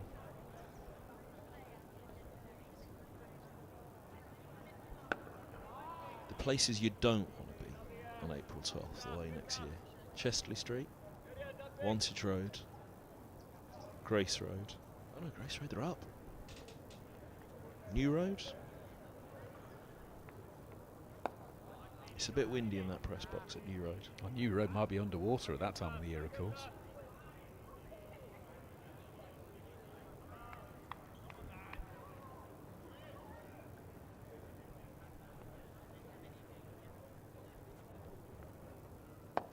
Oh, take Bristol. Bristol, April 12th next year. Week with Seabourn. Sounds like you're going on a cruise, doesn't it?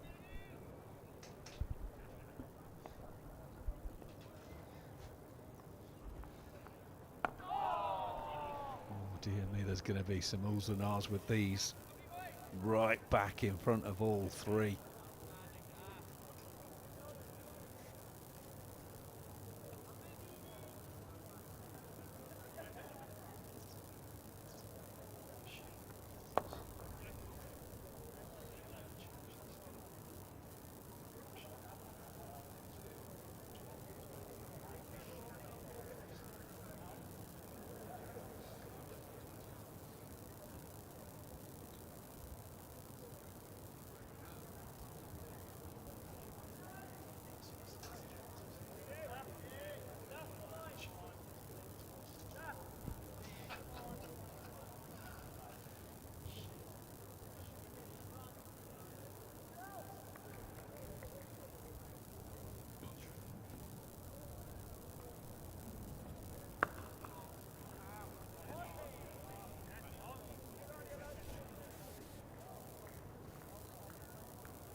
Middlesex rattling through the overs.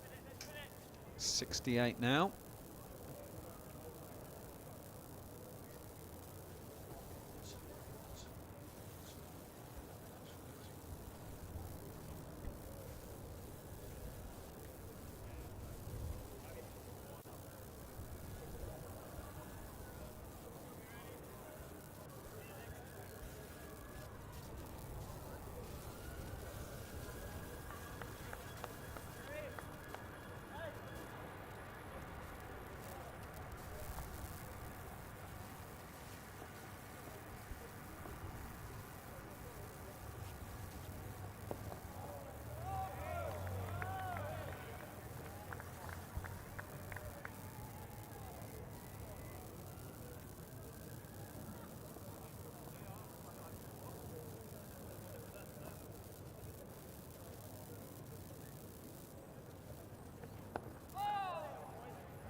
goes by.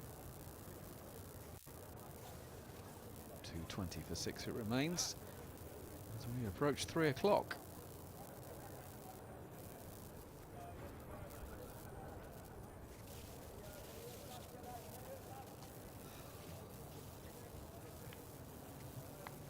Middlesex just need to do what they're doing, really.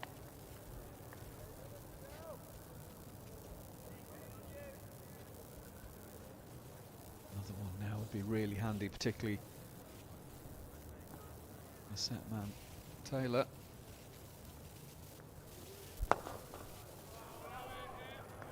Goes 2-3 bounces. Middlesex may want Jack Taylor. He appears to have other ideas.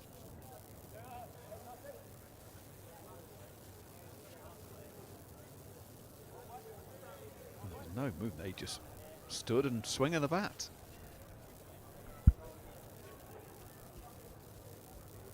Down below us it went and away for 4.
So we've hit 70 overs.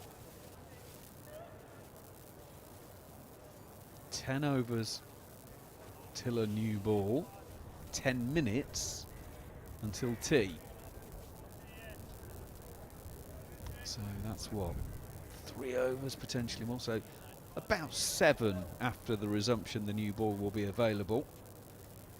And then surely that is final blast for the main seamers.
will probably get one more in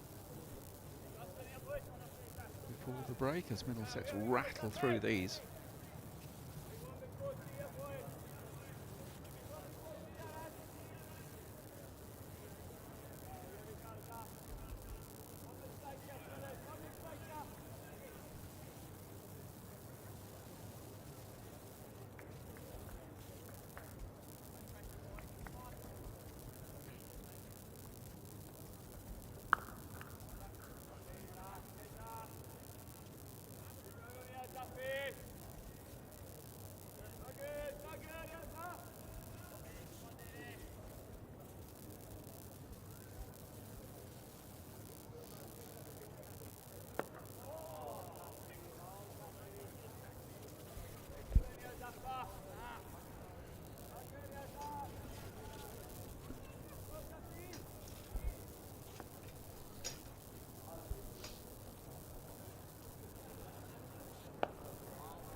Taylor making sure he gets in a really big stride there. Getting out to the pitch of it.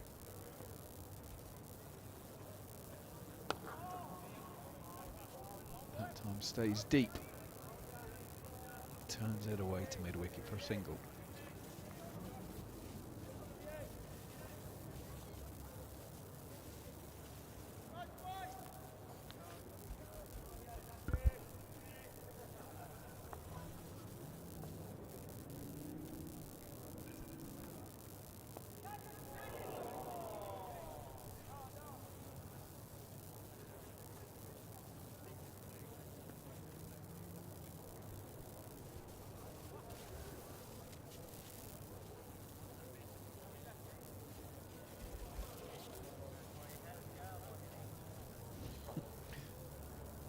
Disappointment personified.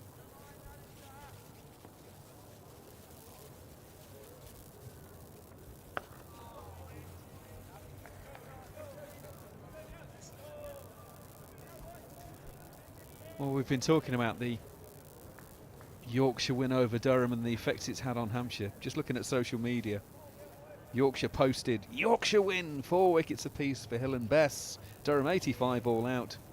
Hampshire replied to that with, drinks are on us, lads. Well, they certainly aren't on me. 4 days in Southampton. Hotel on the ground. Nip down the M3. Quick home. Now it's the daily commute from Durham to Chesterley Street. Long way up, even longer way home. Journey back from an away game always feels longer than the journey up. Oh no, I always think home is quicker. I don't know, because it always feels like you're heading home and you're doing the journey in reverse. Oh right, fair enough then. By the way, we could soon be the only game in the county championship still playing, because Northants have just lost to 9th. So there's 1 wicket left in that game for Leicestershire to take. Does that mean we're going to have to leave second gear? We're keeping our powder dry for all the big figures and all the hits come in. Speaking of hits, Stuart van der Merwe's 116 not out for Northants. Played a heck of a hand, but it may not be enough.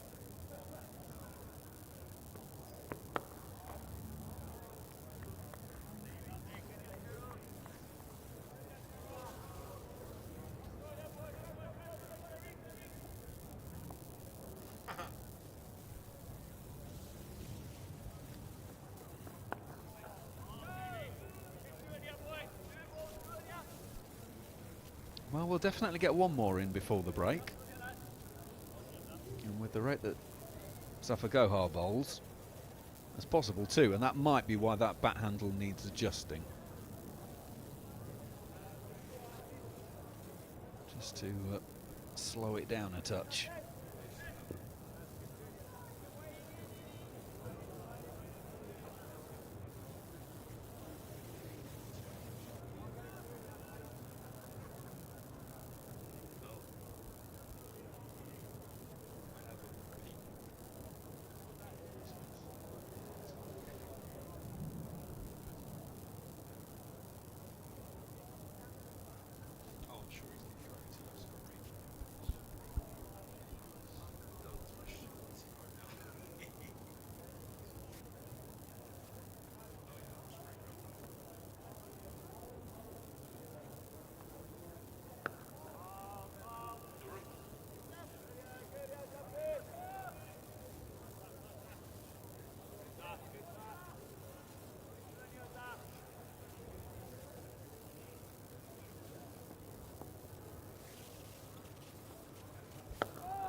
Nice leg side.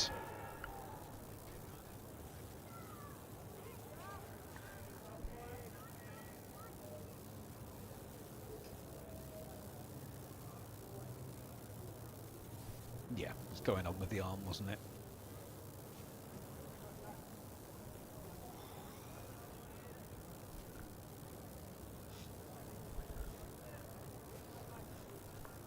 Yeah, gloves need readjusting.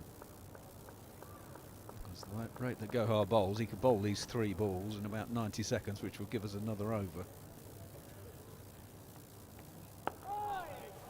Fair play to Gloucestershire as well, because I don't think we thought it would be the first game finished today, but I really don't think any of us thought would be the last.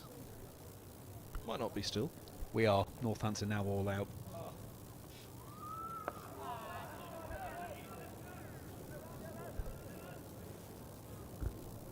End of the over. They're rushing through to get one more in before tea. 2-2-8 for 6.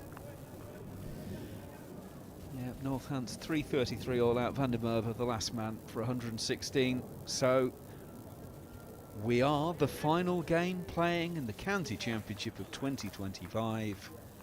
And the lights are off. There might be some clouds around, but we are going to carry on trucking.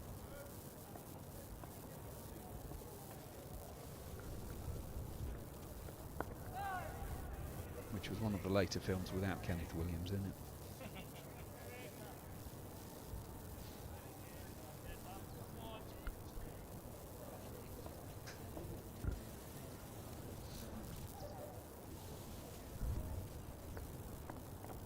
Ah, where's that gone? Fizzes up and down and around, but safe.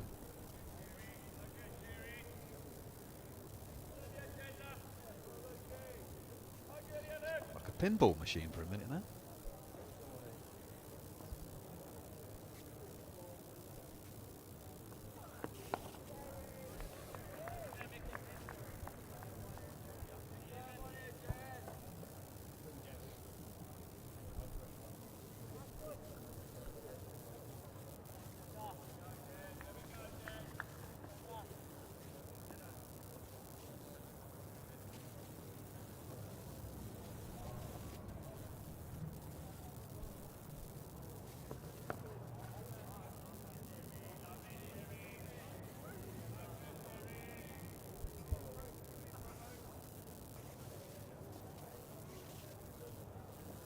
Couple of balls to go then until the final break.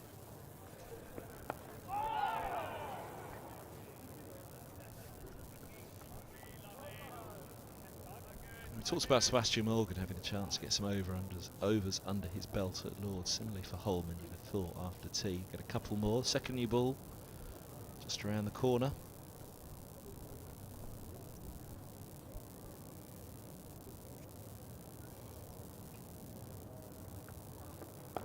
Googly to finish the session.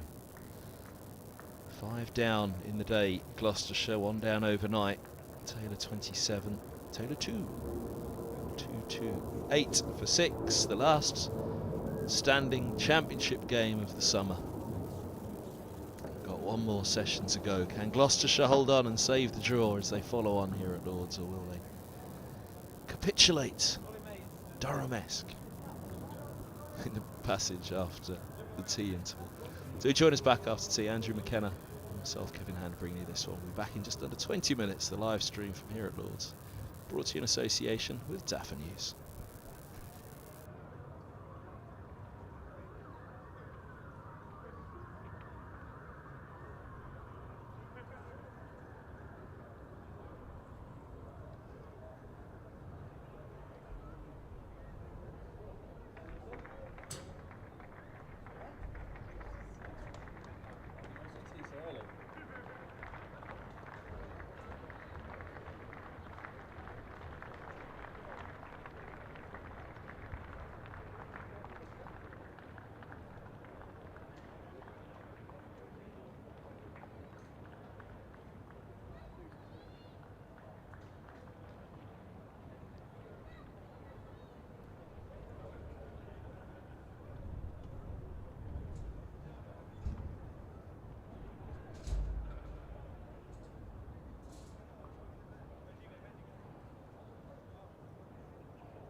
Well, good evening, everyone. Welcome back to Lord's. Last session of the season, the last game standing.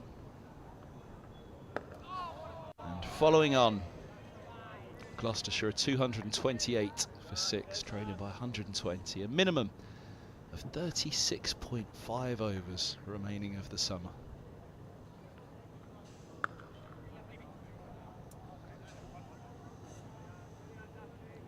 I'm Kevin Hands, alongside me Andrew McKenna, taking you through these 4 days at Lord's, and yes, the final throes of summer, Macca. Yeah, it's official. When the cricket season's done, then I suppose it's the long road down to Christmas. Come on then, Middlesex. 4 more.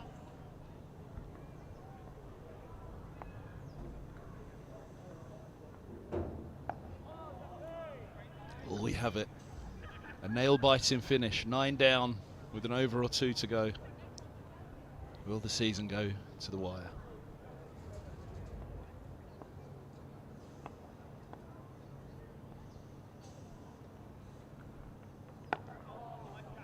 Be interesting to see what happens with the light, because just as the players have come back out, some of the darker clouds have just filled back in a little bit.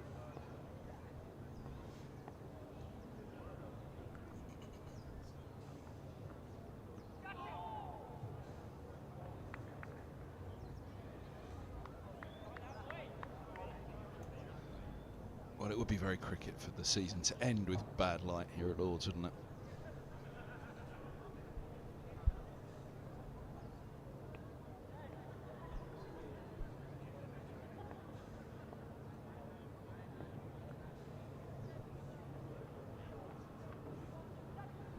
Oh, there it goes.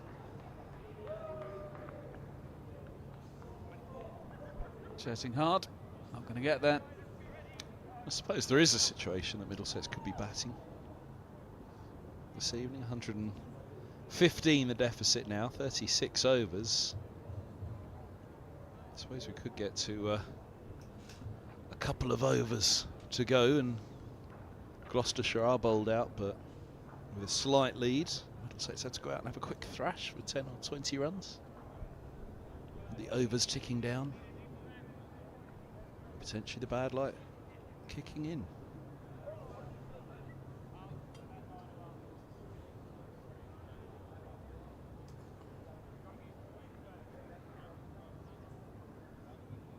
Cornwall then from the pavilion end.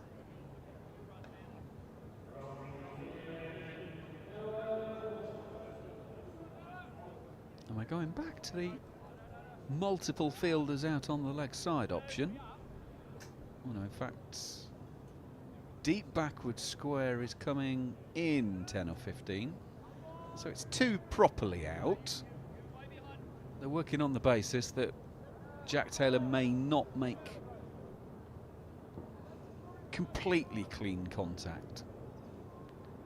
Deep backward square, long leg.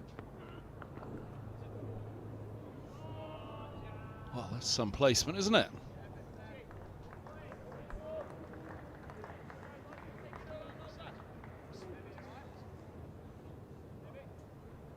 Just keep an eye on this. Just gets up, rubbing his face. I wonder if he just dragged his face along the rope. Oh, no.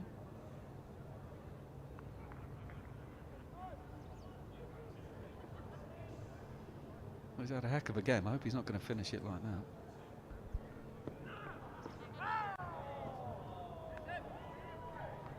Might have a bit of batting to do tonight, Middlesex.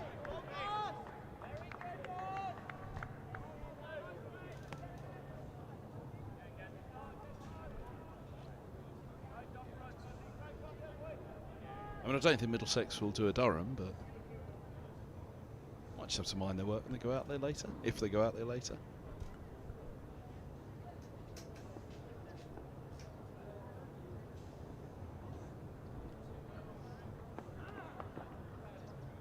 I think that'll end up in the dictionary. To Durham and to do a Durham. Lights are back on, by the way. Just mentioned it was getting a little bit darker. The lights are on now. Another reason for maybe going slightly shorter, that the light might be a little bit in between.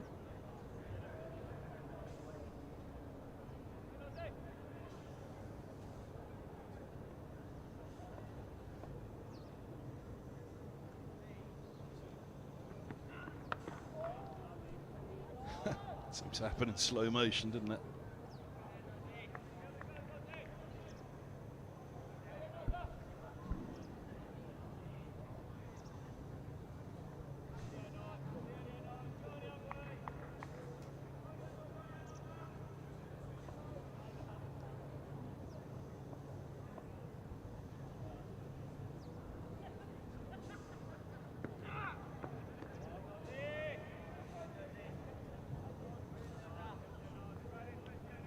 The lesser spotted 7-2 leg side field.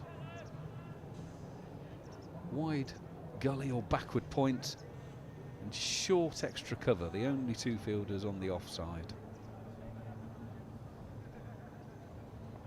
No prizes, therefore, for guessing where he's going to be bowling.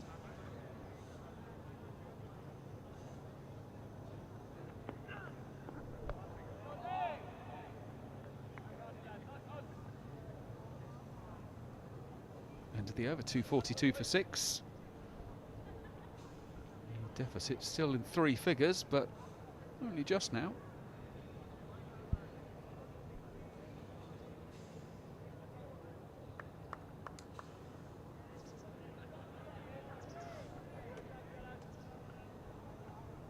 Family affair in the grandstand. Good to see the kids in. It's final afternoon of cricket. It's nice that the weather's there for it as well.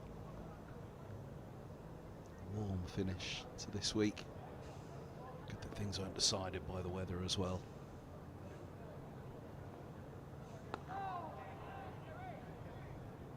Even though I was doing a rain dance for Headingley.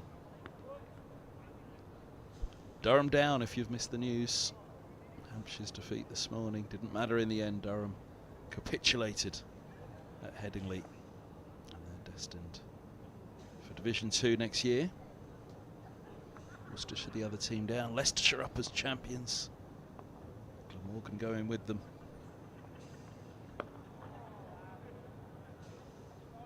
And Nottinghamshire, the county champions of 2025. We even know what next year looks like now. There'll be 14 games again. The 2 divisions remain as they are.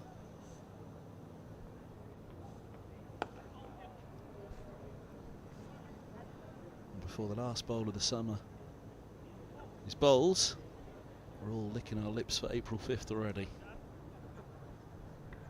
Just one thing on that vote about keeping the season the same. The one bit I didn't establish on it, is there a moratorium as to how long there has to be before they can vote again? Or could we go through this all next year? I think we could go through it all again next year. Oh, well, let's look forward to that then. Well, 9-9 is a fair way away from that 2/3 majority that they needed, so you would hope that things would settle. I mean, the final plan that they came up with really didn't make a great deal of sense, any which way you looked at it. So I think they'd have to come up with something radically different, really. Well, you Which described hopefully it. they don't. You described it to me best by saying the proposal was to change this, that, and the other, and we'd save 2 days, which probably wasn't therefore worth it in the end. And probably put more motorway and warm-up time on the players as well. So you're actually voting to increase the workload next year. So it really didn't work, and I'm glad that it didn't happen just for the sake of making something happen, which appeared to be what they were going with at one stage. Yeah, change is fine as long as it's for the right reasons. Change for change's sake doesn't make sense. And how anyone was supposed to follow the logic of 2 first divisions and then a second division. 2 Division 1s and 1 Division 2. Yeah, that's just a script from Yes Minister, isn't it?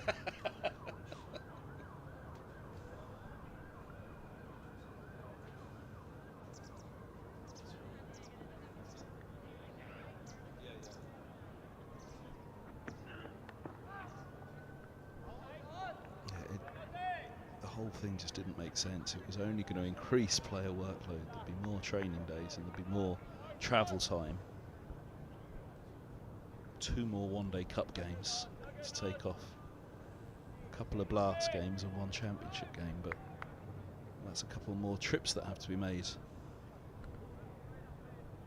for the one-day cup, which is actually one of the hardest ones to travel for, because you're up there early the day before to train.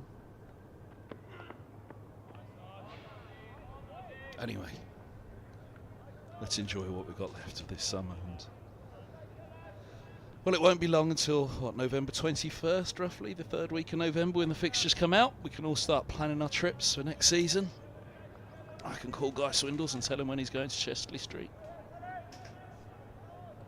I mean, what would be great would be if Ireland, let's say, and the Netherlands could come in to take us to 20 teams, and that we can have 2 divisions of 10, and then it all makes sense and it's all perfectly straightforward.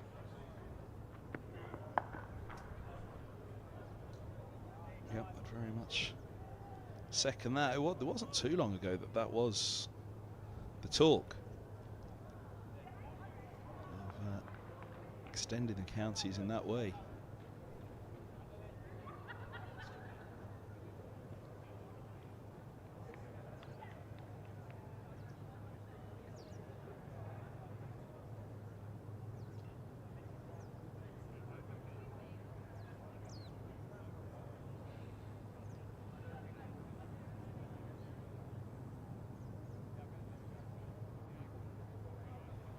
Still set in the field. There's a short square leg is coming across to gully, so short extra cover, short leg slip, and gully.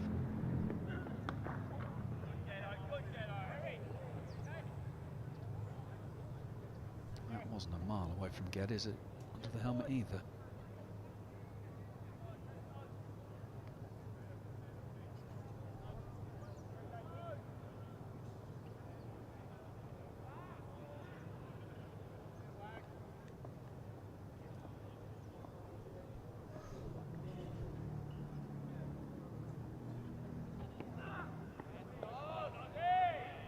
Sharp, but a little too short.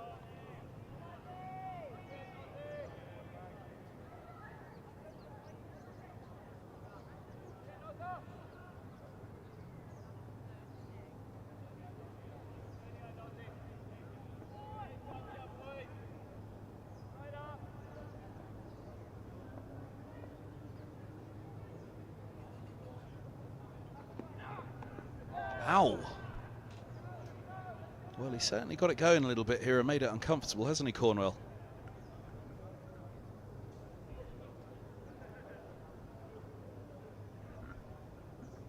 Onto the left shoulder. Did it just catch the grill slightly as well? If it did, even a contact with the grill, it would require a concussion check. So obviously not, just the shoulder then.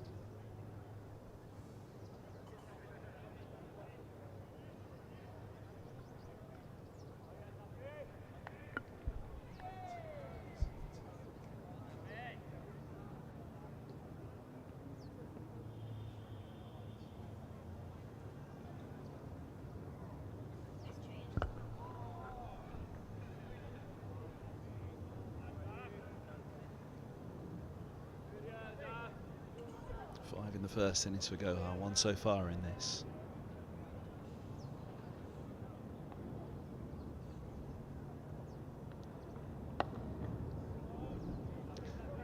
He's taken 4 10-wicket hauls in a match, his best being 11 for 101, and he's not going to beat that in this game, but there's 4 wickets to go.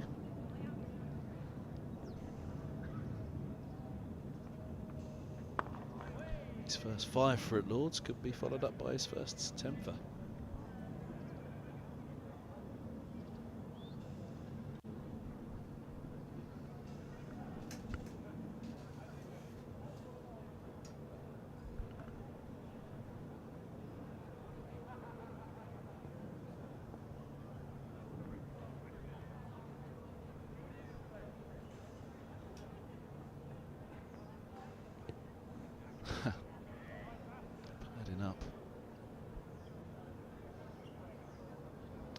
deep square back and a short fine leg and a deep mid wicket. Just had a shot those two. Sweeper on the offside that you can see there. He's looking to get something to happen out of that foothold, but Jack Taylor not looking to get involved, just kick it away.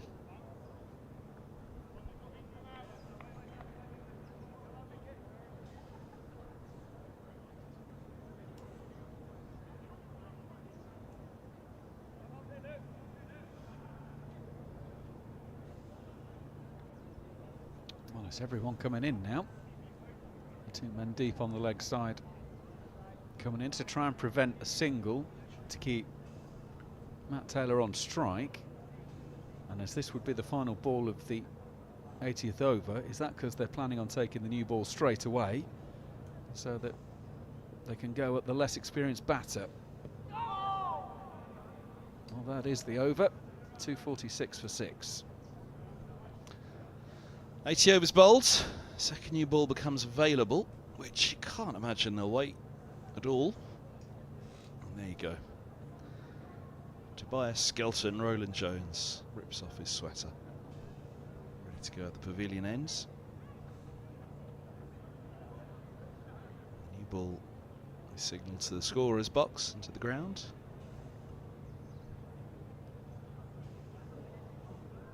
Officially, we are still waiting on news of a new contract for Toby Roland Jones, but I think it would be something of a surprise if that announcement isn't too far away.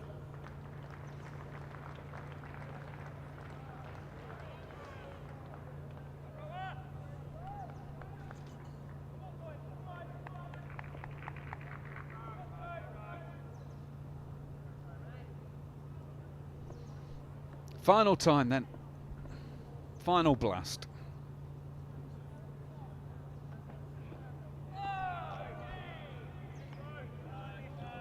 Through the air as it was going to wobble away, hits the slope and goes the other way.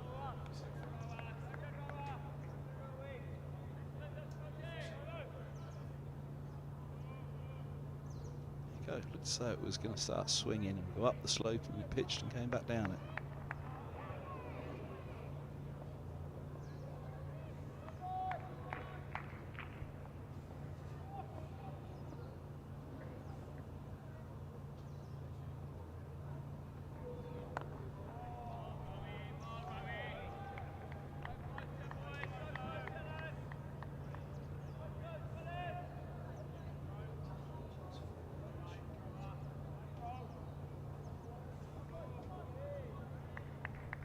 It's the prospect that this game ends at 4:30 with the skippers shaking hands, but with just 4 wickets required for the victory. I'm not quite sure why you do that from a Middlesex perspective. A win is a win.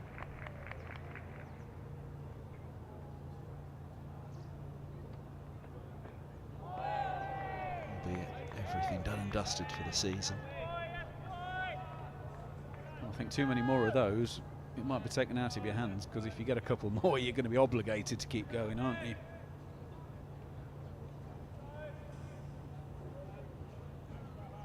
You've basically got 40 minutes of a brand new cherry in good bowling conditions. The last thing on your mind should be shaking hands.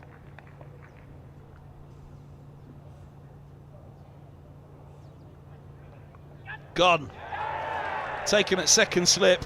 Josh de Carey's, no mistake made at all. Lift from Roland Jones.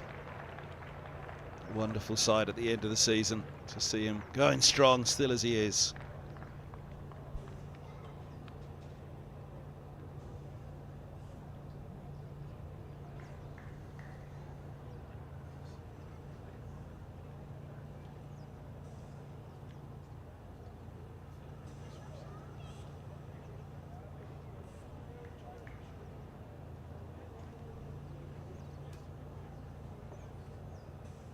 Just grazes the outside edge, and off he goes in celebration.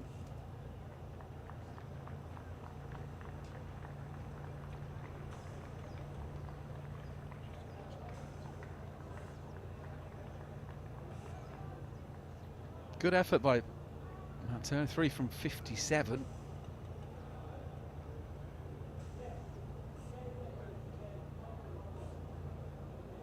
Singdale is on the way.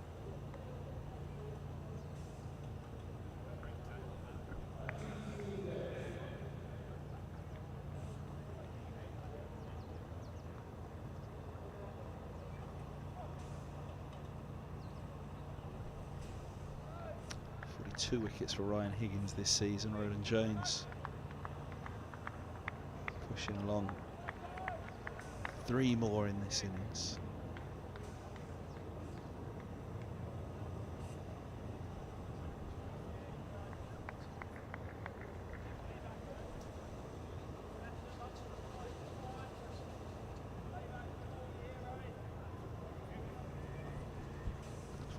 For Roland Jones now. Lewis Rees has wrapped it up with 50 wickets in terms of the leading wicket taker for the season.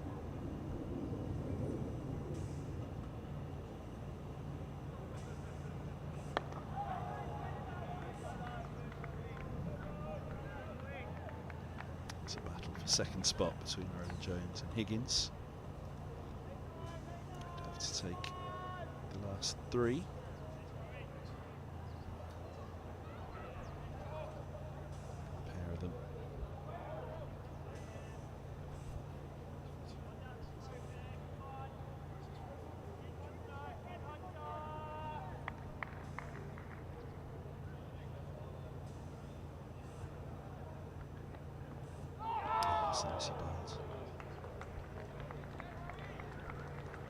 Sorry, Higgins on 42 wickets then, so he still could finish as Middlesex's leading wicket taker this season. 2 for 6 for 7. And I'd say that probably is where the scrap for Middlesex's Player of the Year lies at the moment. Well, he's not going to get a chance at the moment because Zafar Gohar is peeling off his jumper, so it's seam at one end and spin at the other.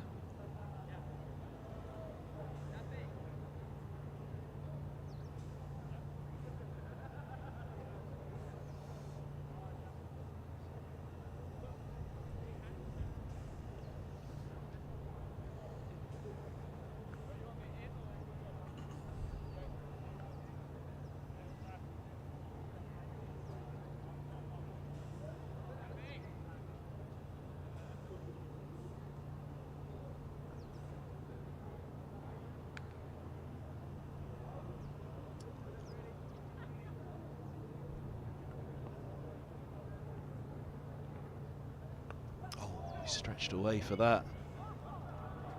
Jack Taylor. Single.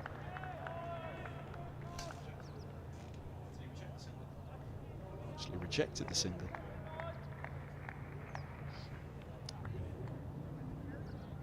It's moved away. In comes a second close catcher then. Geddes with the helmet on alongside Higgins. Looking for a couple here. Might get a couple more than that.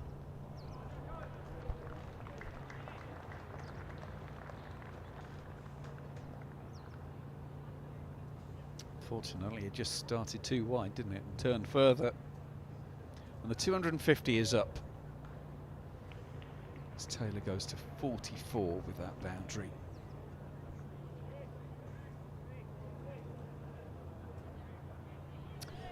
The deficit is now double digits, 98.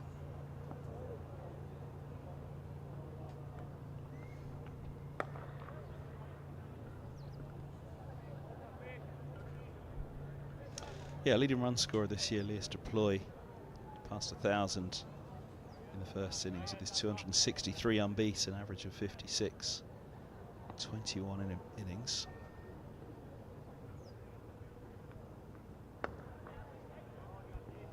Max Holden thumped 898 this season, only 19 innings for Max. Average of 47, both of them hitting 3 centuries, so there or thereabouts those two, but I just fancy that it's going to be Higgins or Roland Jones. Higgins with the bat, not having his best year, only averaging 23, a long way below par for him by his standards, but an average of 23 with the bat and 42 wickets. It's hard to argue, isn't it? But he might need a couple more just to catch up with Roland Jones. If he's to make sure he's to win it for a third year in a row.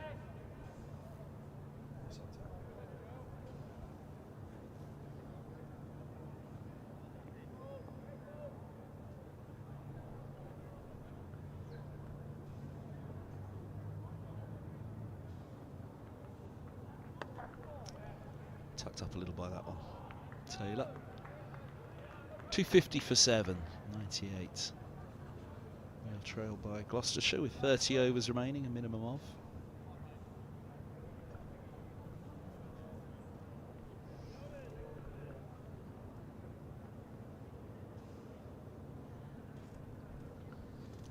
Afternoon tea. Watching on the stream, they'll go fright when they see themselves in a minute.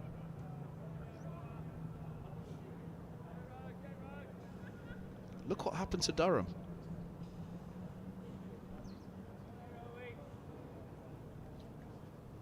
I think we just saw the last wicket being taken, the way she started chuckling. Oh, what a ball that is. Sindel was nowhere near it.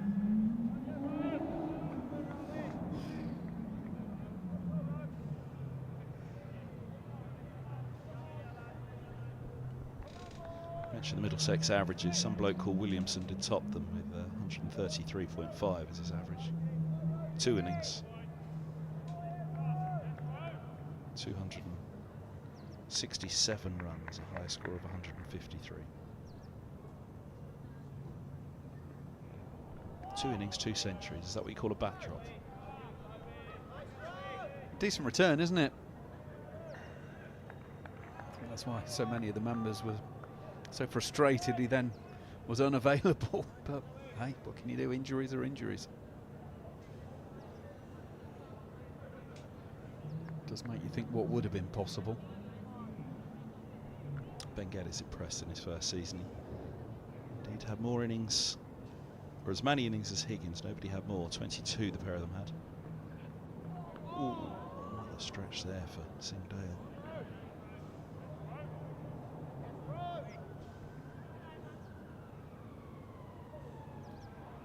Geddes averaged 37 this year with 1 century.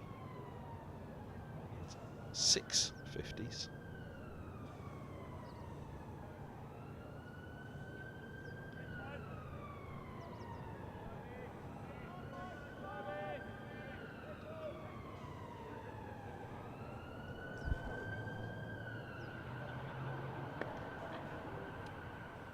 He's done well. Top of off that one from Roland Jones. Had to get bad on it. It's a single. So if we're playing fantasy cricket once again, okay, obviously Max Holden we're hoping will be fit to start next campaign.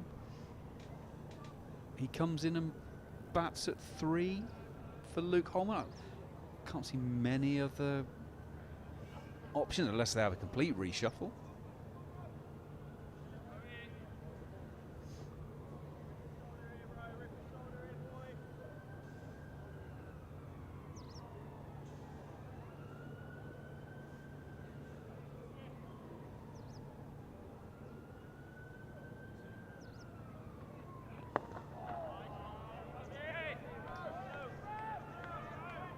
There's a fair old bit of competition for places again next year, which is good to see. It's what the county will want if they are to be challenging. Durham, desperately disappointing final day of the season, sending them into Division 2. They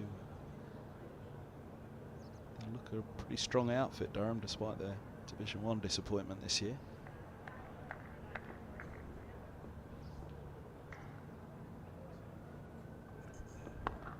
Gloucestershire went down by a long way, didn't they? Second bottom, but I bet Lancashire becoming rare in back. There were 2 favourites this year, Middlesex and Lancashire, but it was the Flying Foxes of Leicestershire that upset the odds to win the title.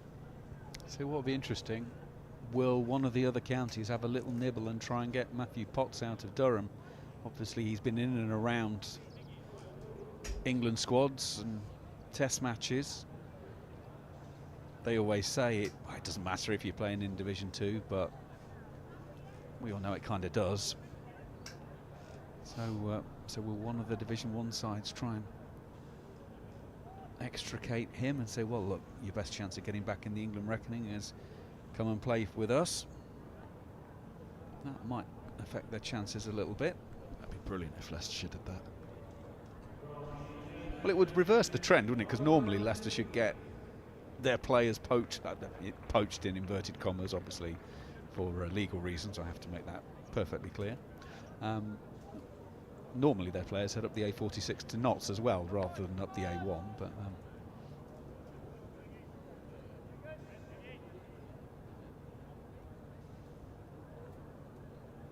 all right, Higgins back in.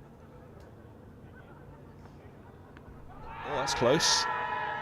And the nursery end as well. The slope slips from leg to off. Sindale's looking at height as he discusses it with Gohar. Let's have a look.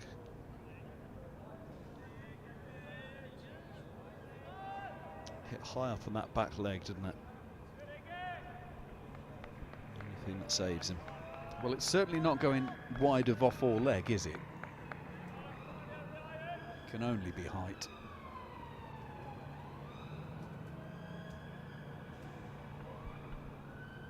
What's that swing?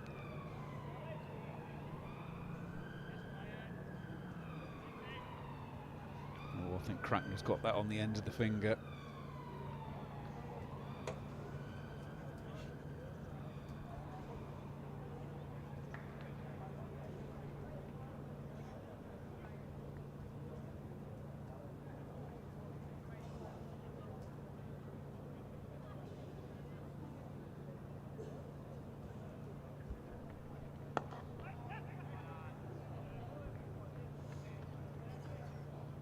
Well, Singdale was originally saying no to that, but they do go through.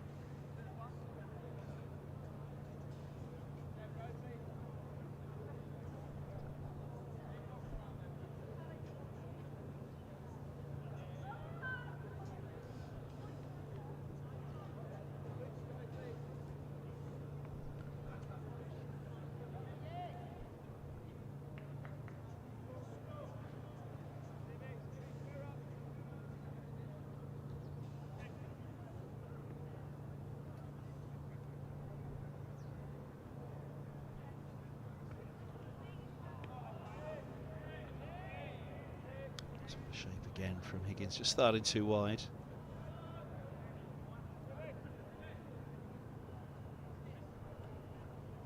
Or if he finished the season with the 5 for wrapping up 3 here, that'd surely be Player of the Year sorted, wouldn't it? Against his former county as well.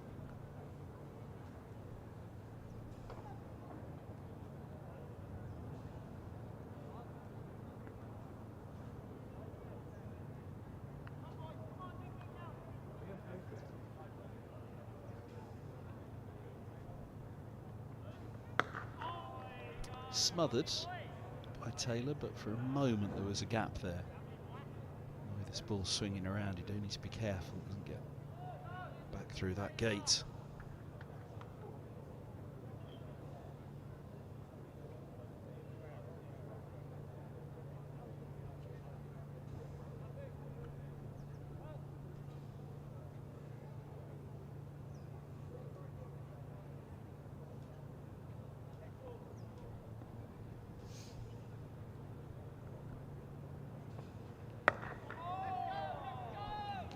Trying to get through it there, Higgins, but well kept out by Taylor. 252 for 7. A huge amount of credit has to go to Gloucestershire for what they've done today. We were saying just before the tea interval here that we didn't expect to be the first game finished today, but we certainly didn't expect to be the last standing. It's been a fine effort from Gloucestershire to try to save this game. They haven't done it yet, but also to put up this kind of fight in the game, which at the end of the season it really is only pride that you're playing for today, but boy have they played with an awful lot of it.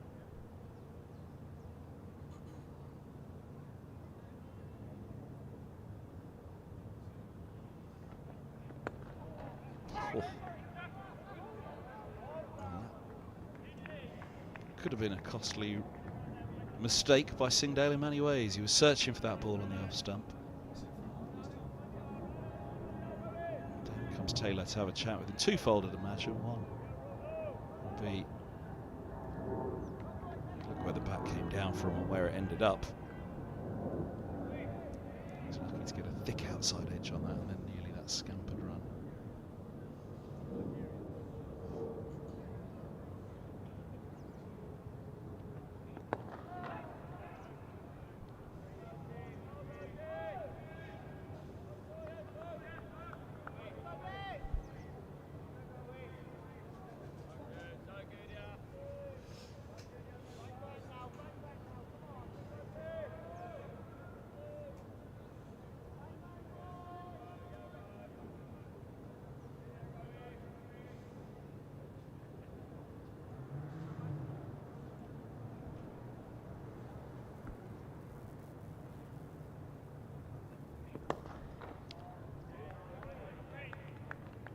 Stop by Holman. He'll hope to have another bowl. Not the season he'd have hoped for with the ball. He only picked up 5 wickets at an average of 55, Holman. Zafar Gohar 36 at 33. Carries just the 2 at 97. They obviously had limited opportunities, Holman and Carries, given the arrival of Gohar from Gloucestershire last season.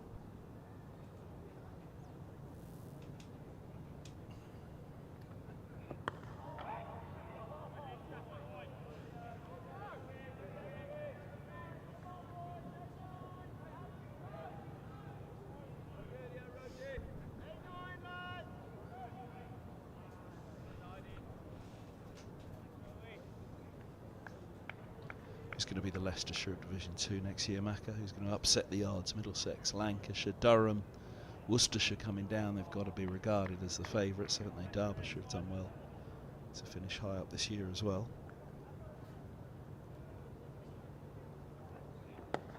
He's searching for it again. This time he finds it. Boundary for Singdale, his first.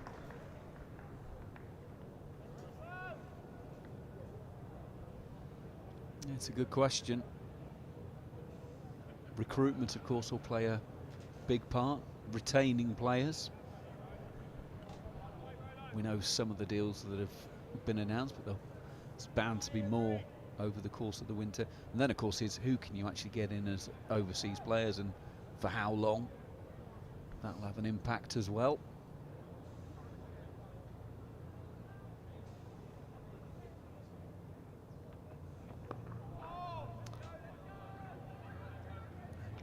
In with the slope for Roland Jones. Singdale taking the single to finish the over. 5 off at 2:57 for 7. 27 overs remaining today of the county championship season. I think Derbyshire might not be a bad shout there, actually, from yourself.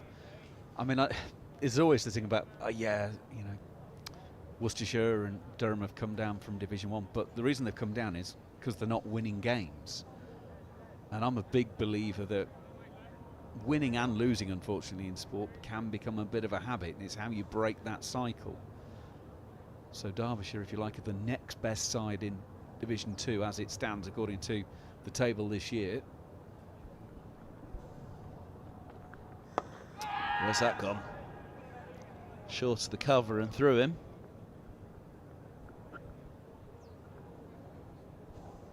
It's a scrap here, isn't it? They'll know it, Roland Jones and Higgins. They'll know exactly how many wickets they've got this year.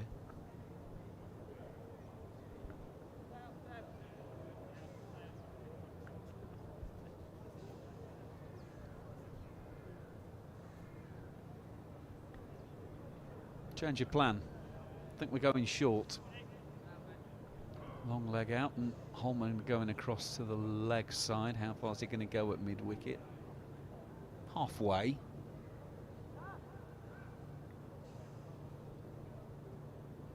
Gohar is the man out at deep backward square.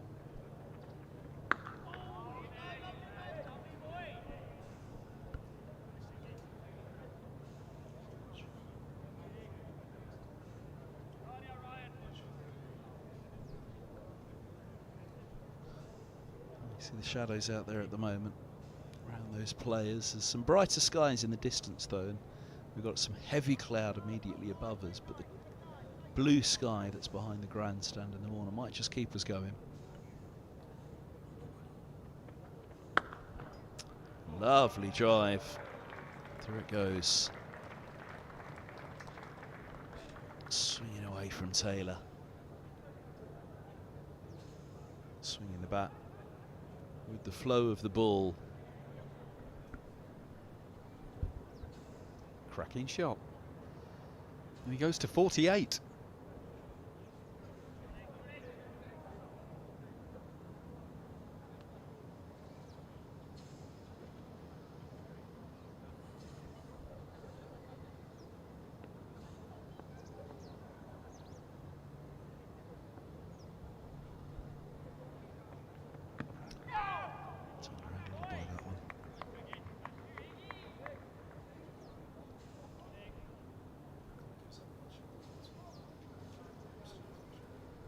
You can just see the lighter skies in the distance, which is skewed a little bit by the darkness immediately over Lords at the moment, causing those shadows. It's a few really big, nasty clouds, but in the distance, there's lovely rays of sunshine. Well run.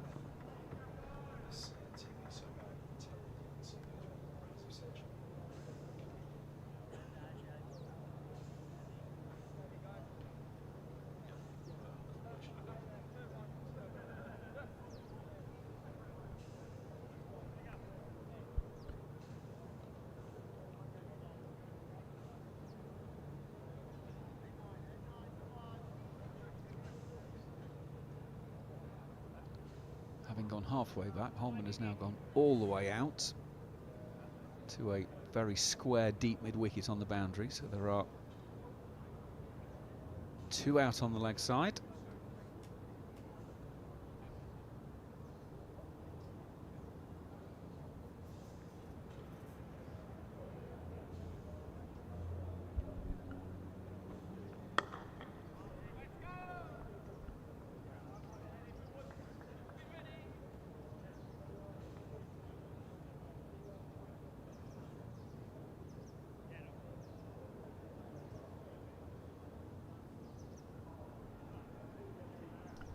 There you go. Chat between the umps. Will it be bad light that brings a close to the 2025 season? I think the skipper's going to be told spin and spin alone, or off we go. Yep, signal to the dressing rooms to bring out some helmets. So Middlesex will go with the spin. They'll bring in some close catches, or will they? Will deploy. Are they shaking hands? There's a bit of debate, isn't there? Nope, we go on. It'll be the tweakers. Will it be the skipper himself? Bit of left arm spin. We haven't seen much of it from him this year. Helmet's being run out though. That isn't the end of the seamers for the year. There is some really lovely blue sky over the back of the pavilion, and that may well be with us in the next few overs. And in fact, as we look out there right now, it's almost brightening before our eyes.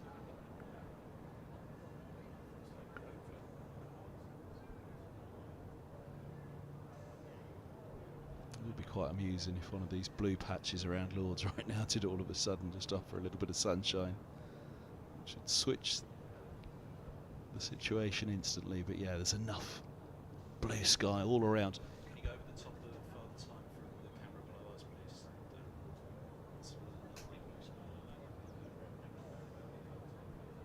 See if you can pick up that blue sky behind. Here we go. Look over old Father Time's shoulders. And start zooming out to his left. To his left rather than right. There's some really lovely blue sky over the top of the mound stand. You can see some more broken stuff over the tavern there.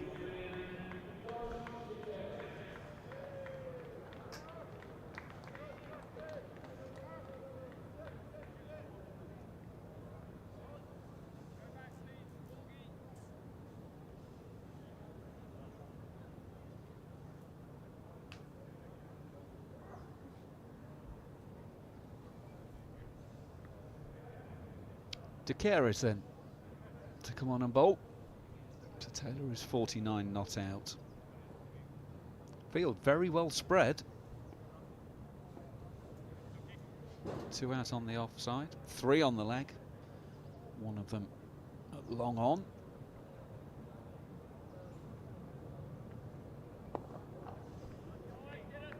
Hurries that one through.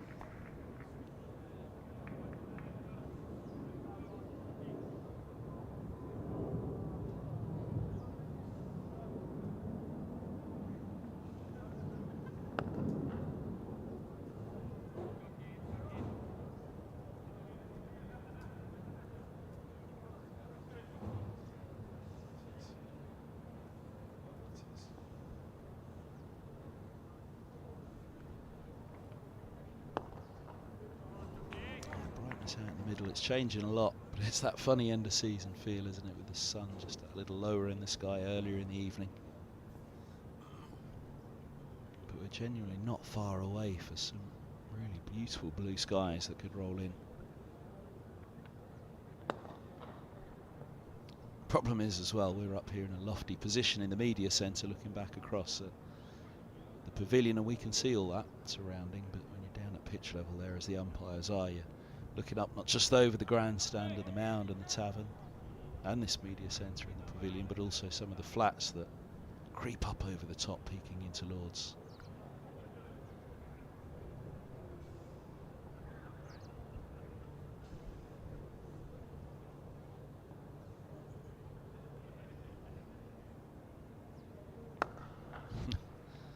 Had that one up, didn't he, Taylor? A big flow of the bat, dropped it down onto the ball. Find the gap though. Luke Holman in at cover, who again he'll hope to have a bowl, as I said a few moments ago. To Carey's has given the first nod, as you'd surely think Gohar would be at the nursery end.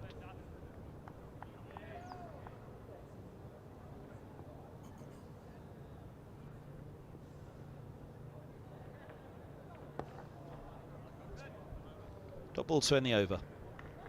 Maiden for De Carey's. Well, a warm welcome to you wherever you're tuned in. There's Lester Ploy in the background having a look up at the sky, not far from a bit of sunshine breaking through, believe it or not, here. He's having a little look around to see these two. Well, Jack Taylor's had a very good look, hasn't he? 92 balls, and Singdale with some good resistance. Be tested in a different way now with Gohar's return. We're having a good natter a few moments ago when Gohar was at mid-wicket and Singdale on strike, two former teammates. But yeah, wherever you're tuned in for the last time this summer, good to have you with us. A live stream here at Lord's from Middlesex in association with DafaNews. I'm Kevin Hand, Andrew McKenna's alongside me in the commentary box. We've got the privilege to see the very end of the cricket season in England.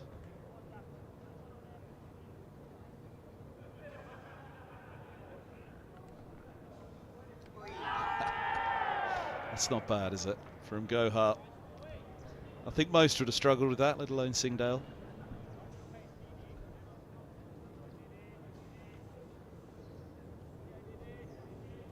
Yeah, foot never left.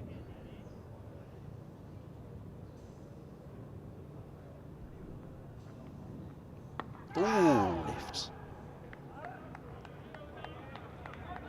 He won't be able to go for a 10 for now with that last wicket to fall, that of Taylor. Caught De Carey's off Roland Jones at that point, having taken 5 in the first innings. You were thinking it could be his first 10 for at Lord's. I'm sure he'd happily take a 4 for in this innings if he could wrap this up quickly in a 9 for in the match. It's the first 5 for at Lord's for Gohar, the one that he took in the first innings.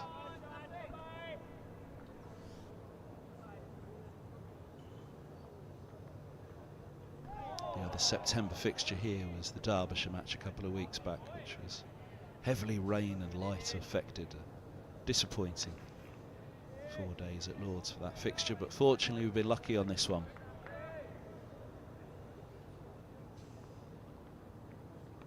Edged, does it carry? It does. Ryan Higgins will look at Gohar go. Ha! I think he's enjoyed that one. Picking up Singdale. His teammates and the cameraman had to catch him. He was gone, Gohar. As Singdale is gone for 8. And that's why Higgins is the slip fielder to the spinners.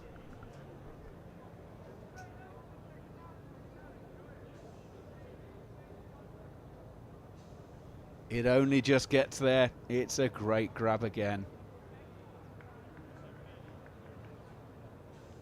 Didn't snatch at it either. Let it come to him even though it was dropping.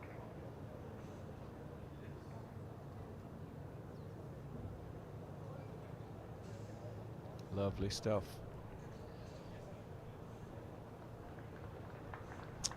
Disappointment for Singdale. He'd hung in there for a while, but the new ball in hand for Gohar, giving him his 7th wicket of the match. Marchant to Langer, he hit some big shots in the first innings.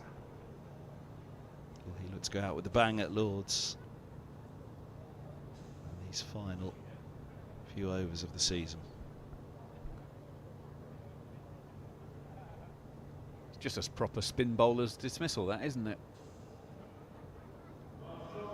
Get it down there, graze the outside edge, slip does the rest, and you can run to square leg and have a bit of a dance.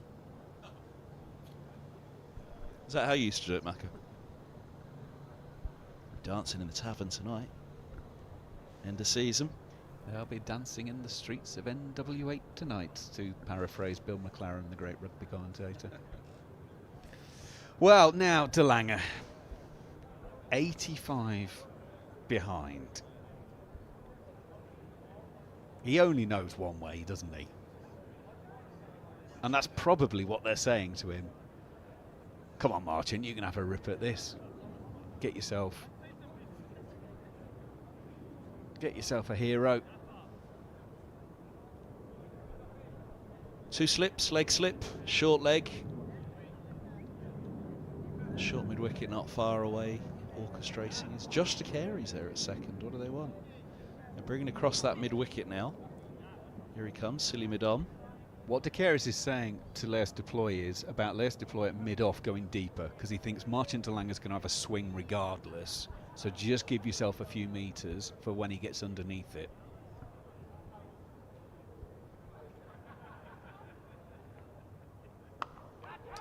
Well, width first ball, and off the mark with a boundary. 81 the deficit. It could be. Middlesex have to pad up and go out there and knock off a few. Don't do that to us. We're in a rush to. It's a long way till next April, you know. Oh, okay, you're in a rush to the tavern. I'll give you that. But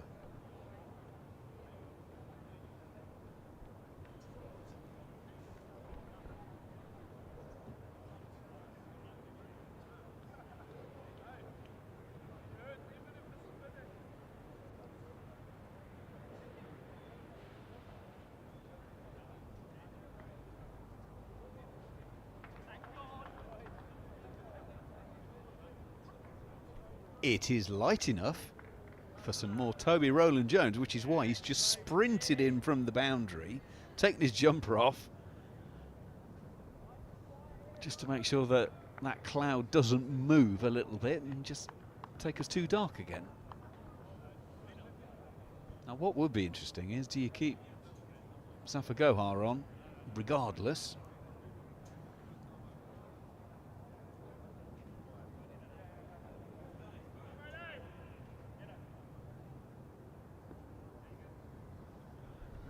Taylor 49 not out. edged and gone. Look at that grab from De Caires. He enjoyed that one. Rowland-Jones enjoyed it even more. And he will be Middlesex's leading wicket taker this season. Now Higgins won't catch him, although he's grabbed him in the middle now. I think they're just happy to be nearing getting off the field for the year. He struggled to catch him as he went off to celebrate. Well, I'll tell you what, we don't have assists in cricket, but that cloud that's just shifted that allows Toby Rowland-Jones to come back on and bowl, we're giving you an assist. Yeah, and he hasn't signed a new contract yet, as we said, or let's put it this way, nothing has been announced yet. But the way he's bowling here, it would be more than a one-year deal you'd give him, wouldn't it? Has he got an agent? Should we be his agent, Matt? I was going to say, are you applying for the job? He's looking good, Toby, which is great to see after all the years of huge injury frustration for him, for Middlesex, and for England, and those who very much enjoy watching him bowl, and that's why. Look at that, hitting the chest of the carries like days of old for Roland Jones.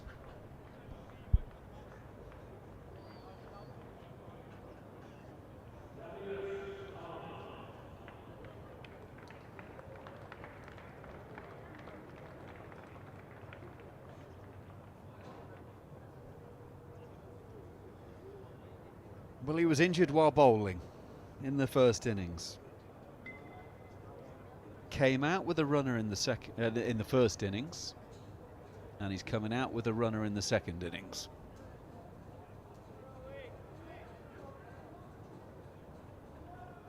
It was Miles Hammond who had to strap them back on first time round. Almost might wonder at this stage of the season, really. Send him out there, he's got a side strain, he batted with discomfort with that side strain. However, much to saying the umpires can't really see over the back of the pavilion and over the Warner and the Tavern as we can. The mound and the Tavern. Nork in the away dressing room, so as they're batting to save the game here, and we've just had bad light bring the spinners on, they'll be thinking, well, we might not be far from going off for bad light. I reckon we are. I reckon we're 23.5 overs from going off, and that's Middlesex can find this wicket. 2 slips in a gully.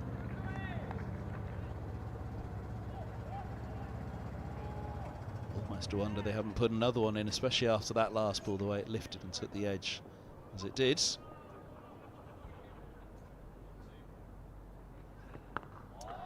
Can Tobias Skelton, Roland Jones go out with a fiver at Lords this season?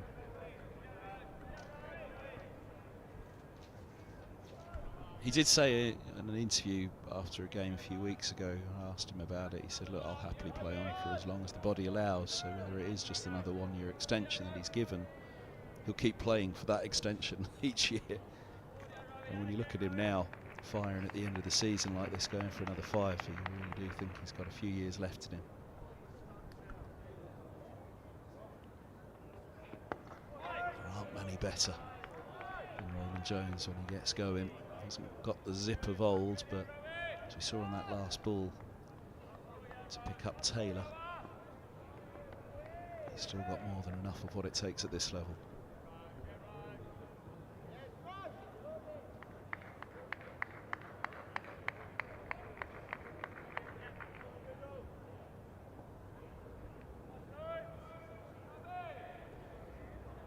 Short legs coming in, and I did wonder about this. He wasn't happy when he batted in the first innings, when he got a bit cramped up, anything around that rib cage area that he's been struggling with. Short legs going in to try and exploit anything fended. Well, is it? No, it isn't.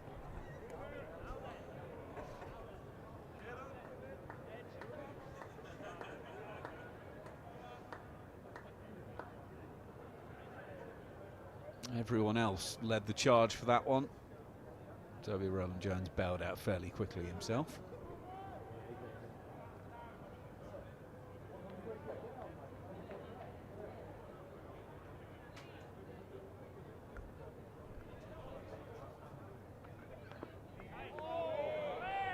Nice bumper. See that brightness out there in the middle now. The shadows not detectable from the floodlights. What's that one trailing behind him from the sun?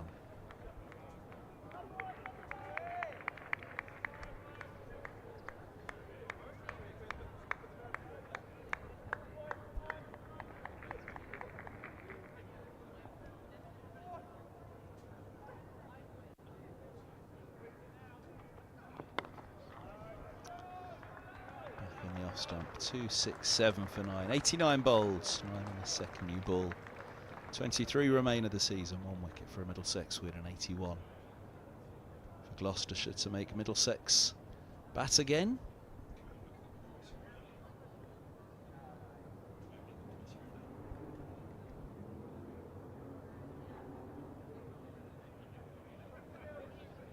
Well, despite the improvement in the light allowing the quicker bowlers to bowl, Zafar Gohar does indeed continue from the nursery end.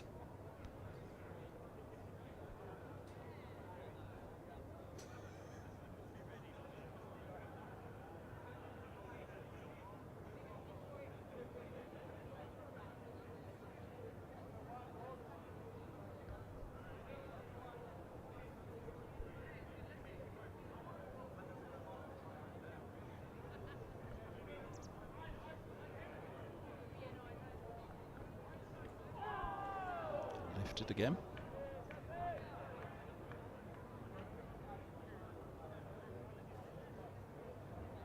There's a few laughs and giggles out there, isn't there? I think everybody can feel that we're not far away here.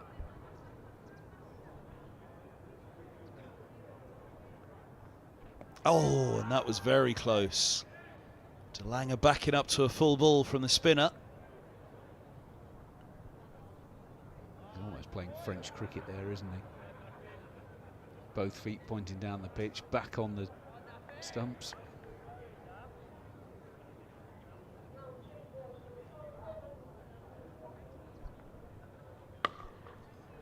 And width again. That's how he got off the mark with the boundary. He's doubled his tally with another now.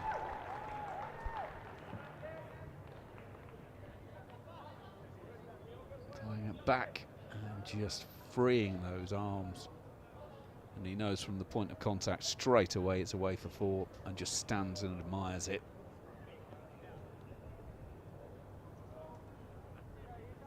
Because of that, Middlesex have kept the fielder who's gone to retrieve that back out on the boundary. Oh no, Zafar Gohar said no, hang on a minute. Let's not do that. Instead, leg slip is coming to the very short straights mid-on. No, he's going to carry on. And in fact, right. They're going to implement the plan they were going to have first time. Deep cover sweeping. A short mid-off. And a short extra cover. Hit down the ground. He's on to 12. They trail by 73. This ball was hammered.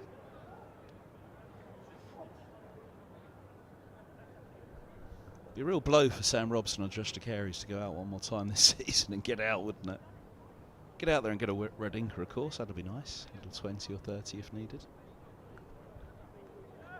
Dame Villas in the background there, the interim head coach. There he goes again. Up and away. And 6 runs it is.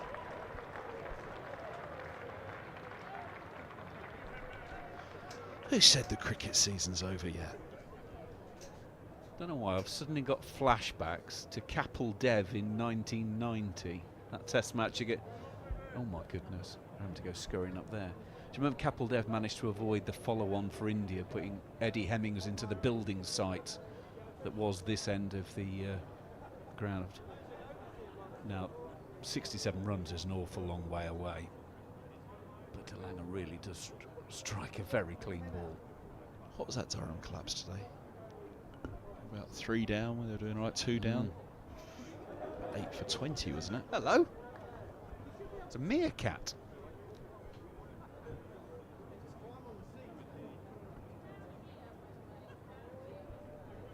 Careful, you don't step on his head.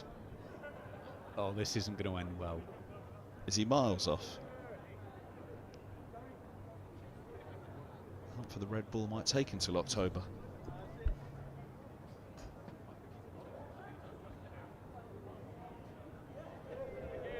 It's almost like a game of battleships, isn't it? Row 3, square 5.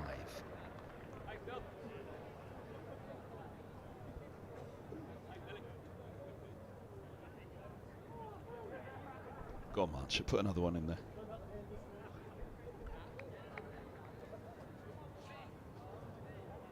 Right. We have a ball.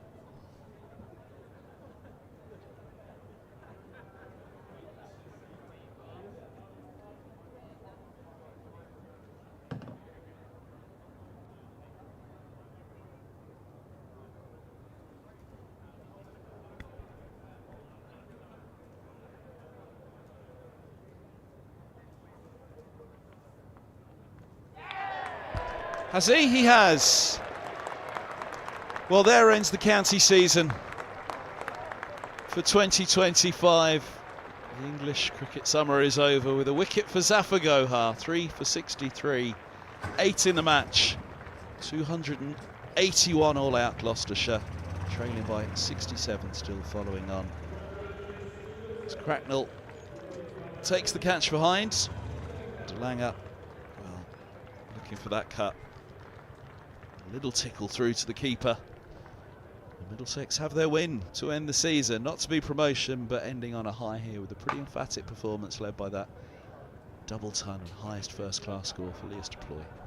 Just before 20-5 on the final day of the county championship season, an under edge through to the keeper, and that is all she wrote. And coming out to greet the end of the season one final time, the sun. Lovely scene here at Lords, and handshakes and hugs all round in the middle. Umpires as well. There we go. I was so close to getting it away, Zafar. Would have been another 4, then I'd have hit you back over your head. That is one of the most good-natured conversations I've seen on a cricket field for a very long time. No, he's a lovely fellow, Talanga, he really is, and I'm sure Zafar Gohar was very popular down in Gloucestershire, because he sure is at Middlesex. And there you go, hugs for their frontline spinner, and well, they waited a long while to replace Phil Tufnell. Middlesex, it's been a difficult time to try and find that long-term spinner. Ollie Rayner, of course, was the finger spinner in the championship winning year, but in terms of a long legacy of a bowler, hasn't really been one since Phil Tufnell. But Zafar Gohar is hoped to be the man that might be able to help Middlesex into that next step, and that next step will be attempting to do what Leicestershire did this year, and that's try and win Division 2. We now know they'll be up against Durham, they'll be up against Worcestershire. Glamorgan are gone as well, so Division 2 and Division 1 sorted. Champions are Nottinghamshire, but the final game of the season, Lewis Deploy leads them off after his highest first-class score in that first innings, which really set up this match from a difficult position that they were in, 2 down early on, having won the toss, but the skipper led the way. Yeah, it wasn't a walk in the park, that one, by any manner of means. An innings and 67 runs looks like a big victory, and it was in the end. But as you said, there was an awful lot of work to be done between the first and the last. A lot of effort came in. Worth stating as well, of course, that we did lose effectively a session. We only got an over after tea yesterday. So we finished things up in that fashion. 634 for 9 declared, followed by 286 and 280. Well, that's it for the 2025 season. Backer, it's been emotional. Yeah, absolutely. It's been an entertaining season, hasn't it? It's been never short of excitement, talking points, and good cricket. It's been a lot of fun. We'll be talking it through all winter as well, won't we? We probably will, actually, yes. 10:30 tomorrow morning, you available? Yeah, we'll get the normal group call going, won't we? We'll keep it all happening. That's it, folks. Thanks for your company this season. It's been an absolute pleasure to bring it to you here at Lords, and thanks to all those up and down the country that make this such a wonderful, wonderful game. It ends in a victory for Middlesex, but Gloucestershire playing their part right through to the very end in this one. A real humdinger to finish. Middlesex winning by an innings, have enforced the follow-on. So, from Lords, it's farewell one more time this summer. The sun is out and it's quite the picture in the middle. Certainly a nicer picture than up here, Macca. Thanks very much for your company once again. This has been the live stream from Middlesex with Andrew McKenna, myself, Kevin Hand. It's been brought to you in association with DafaNews.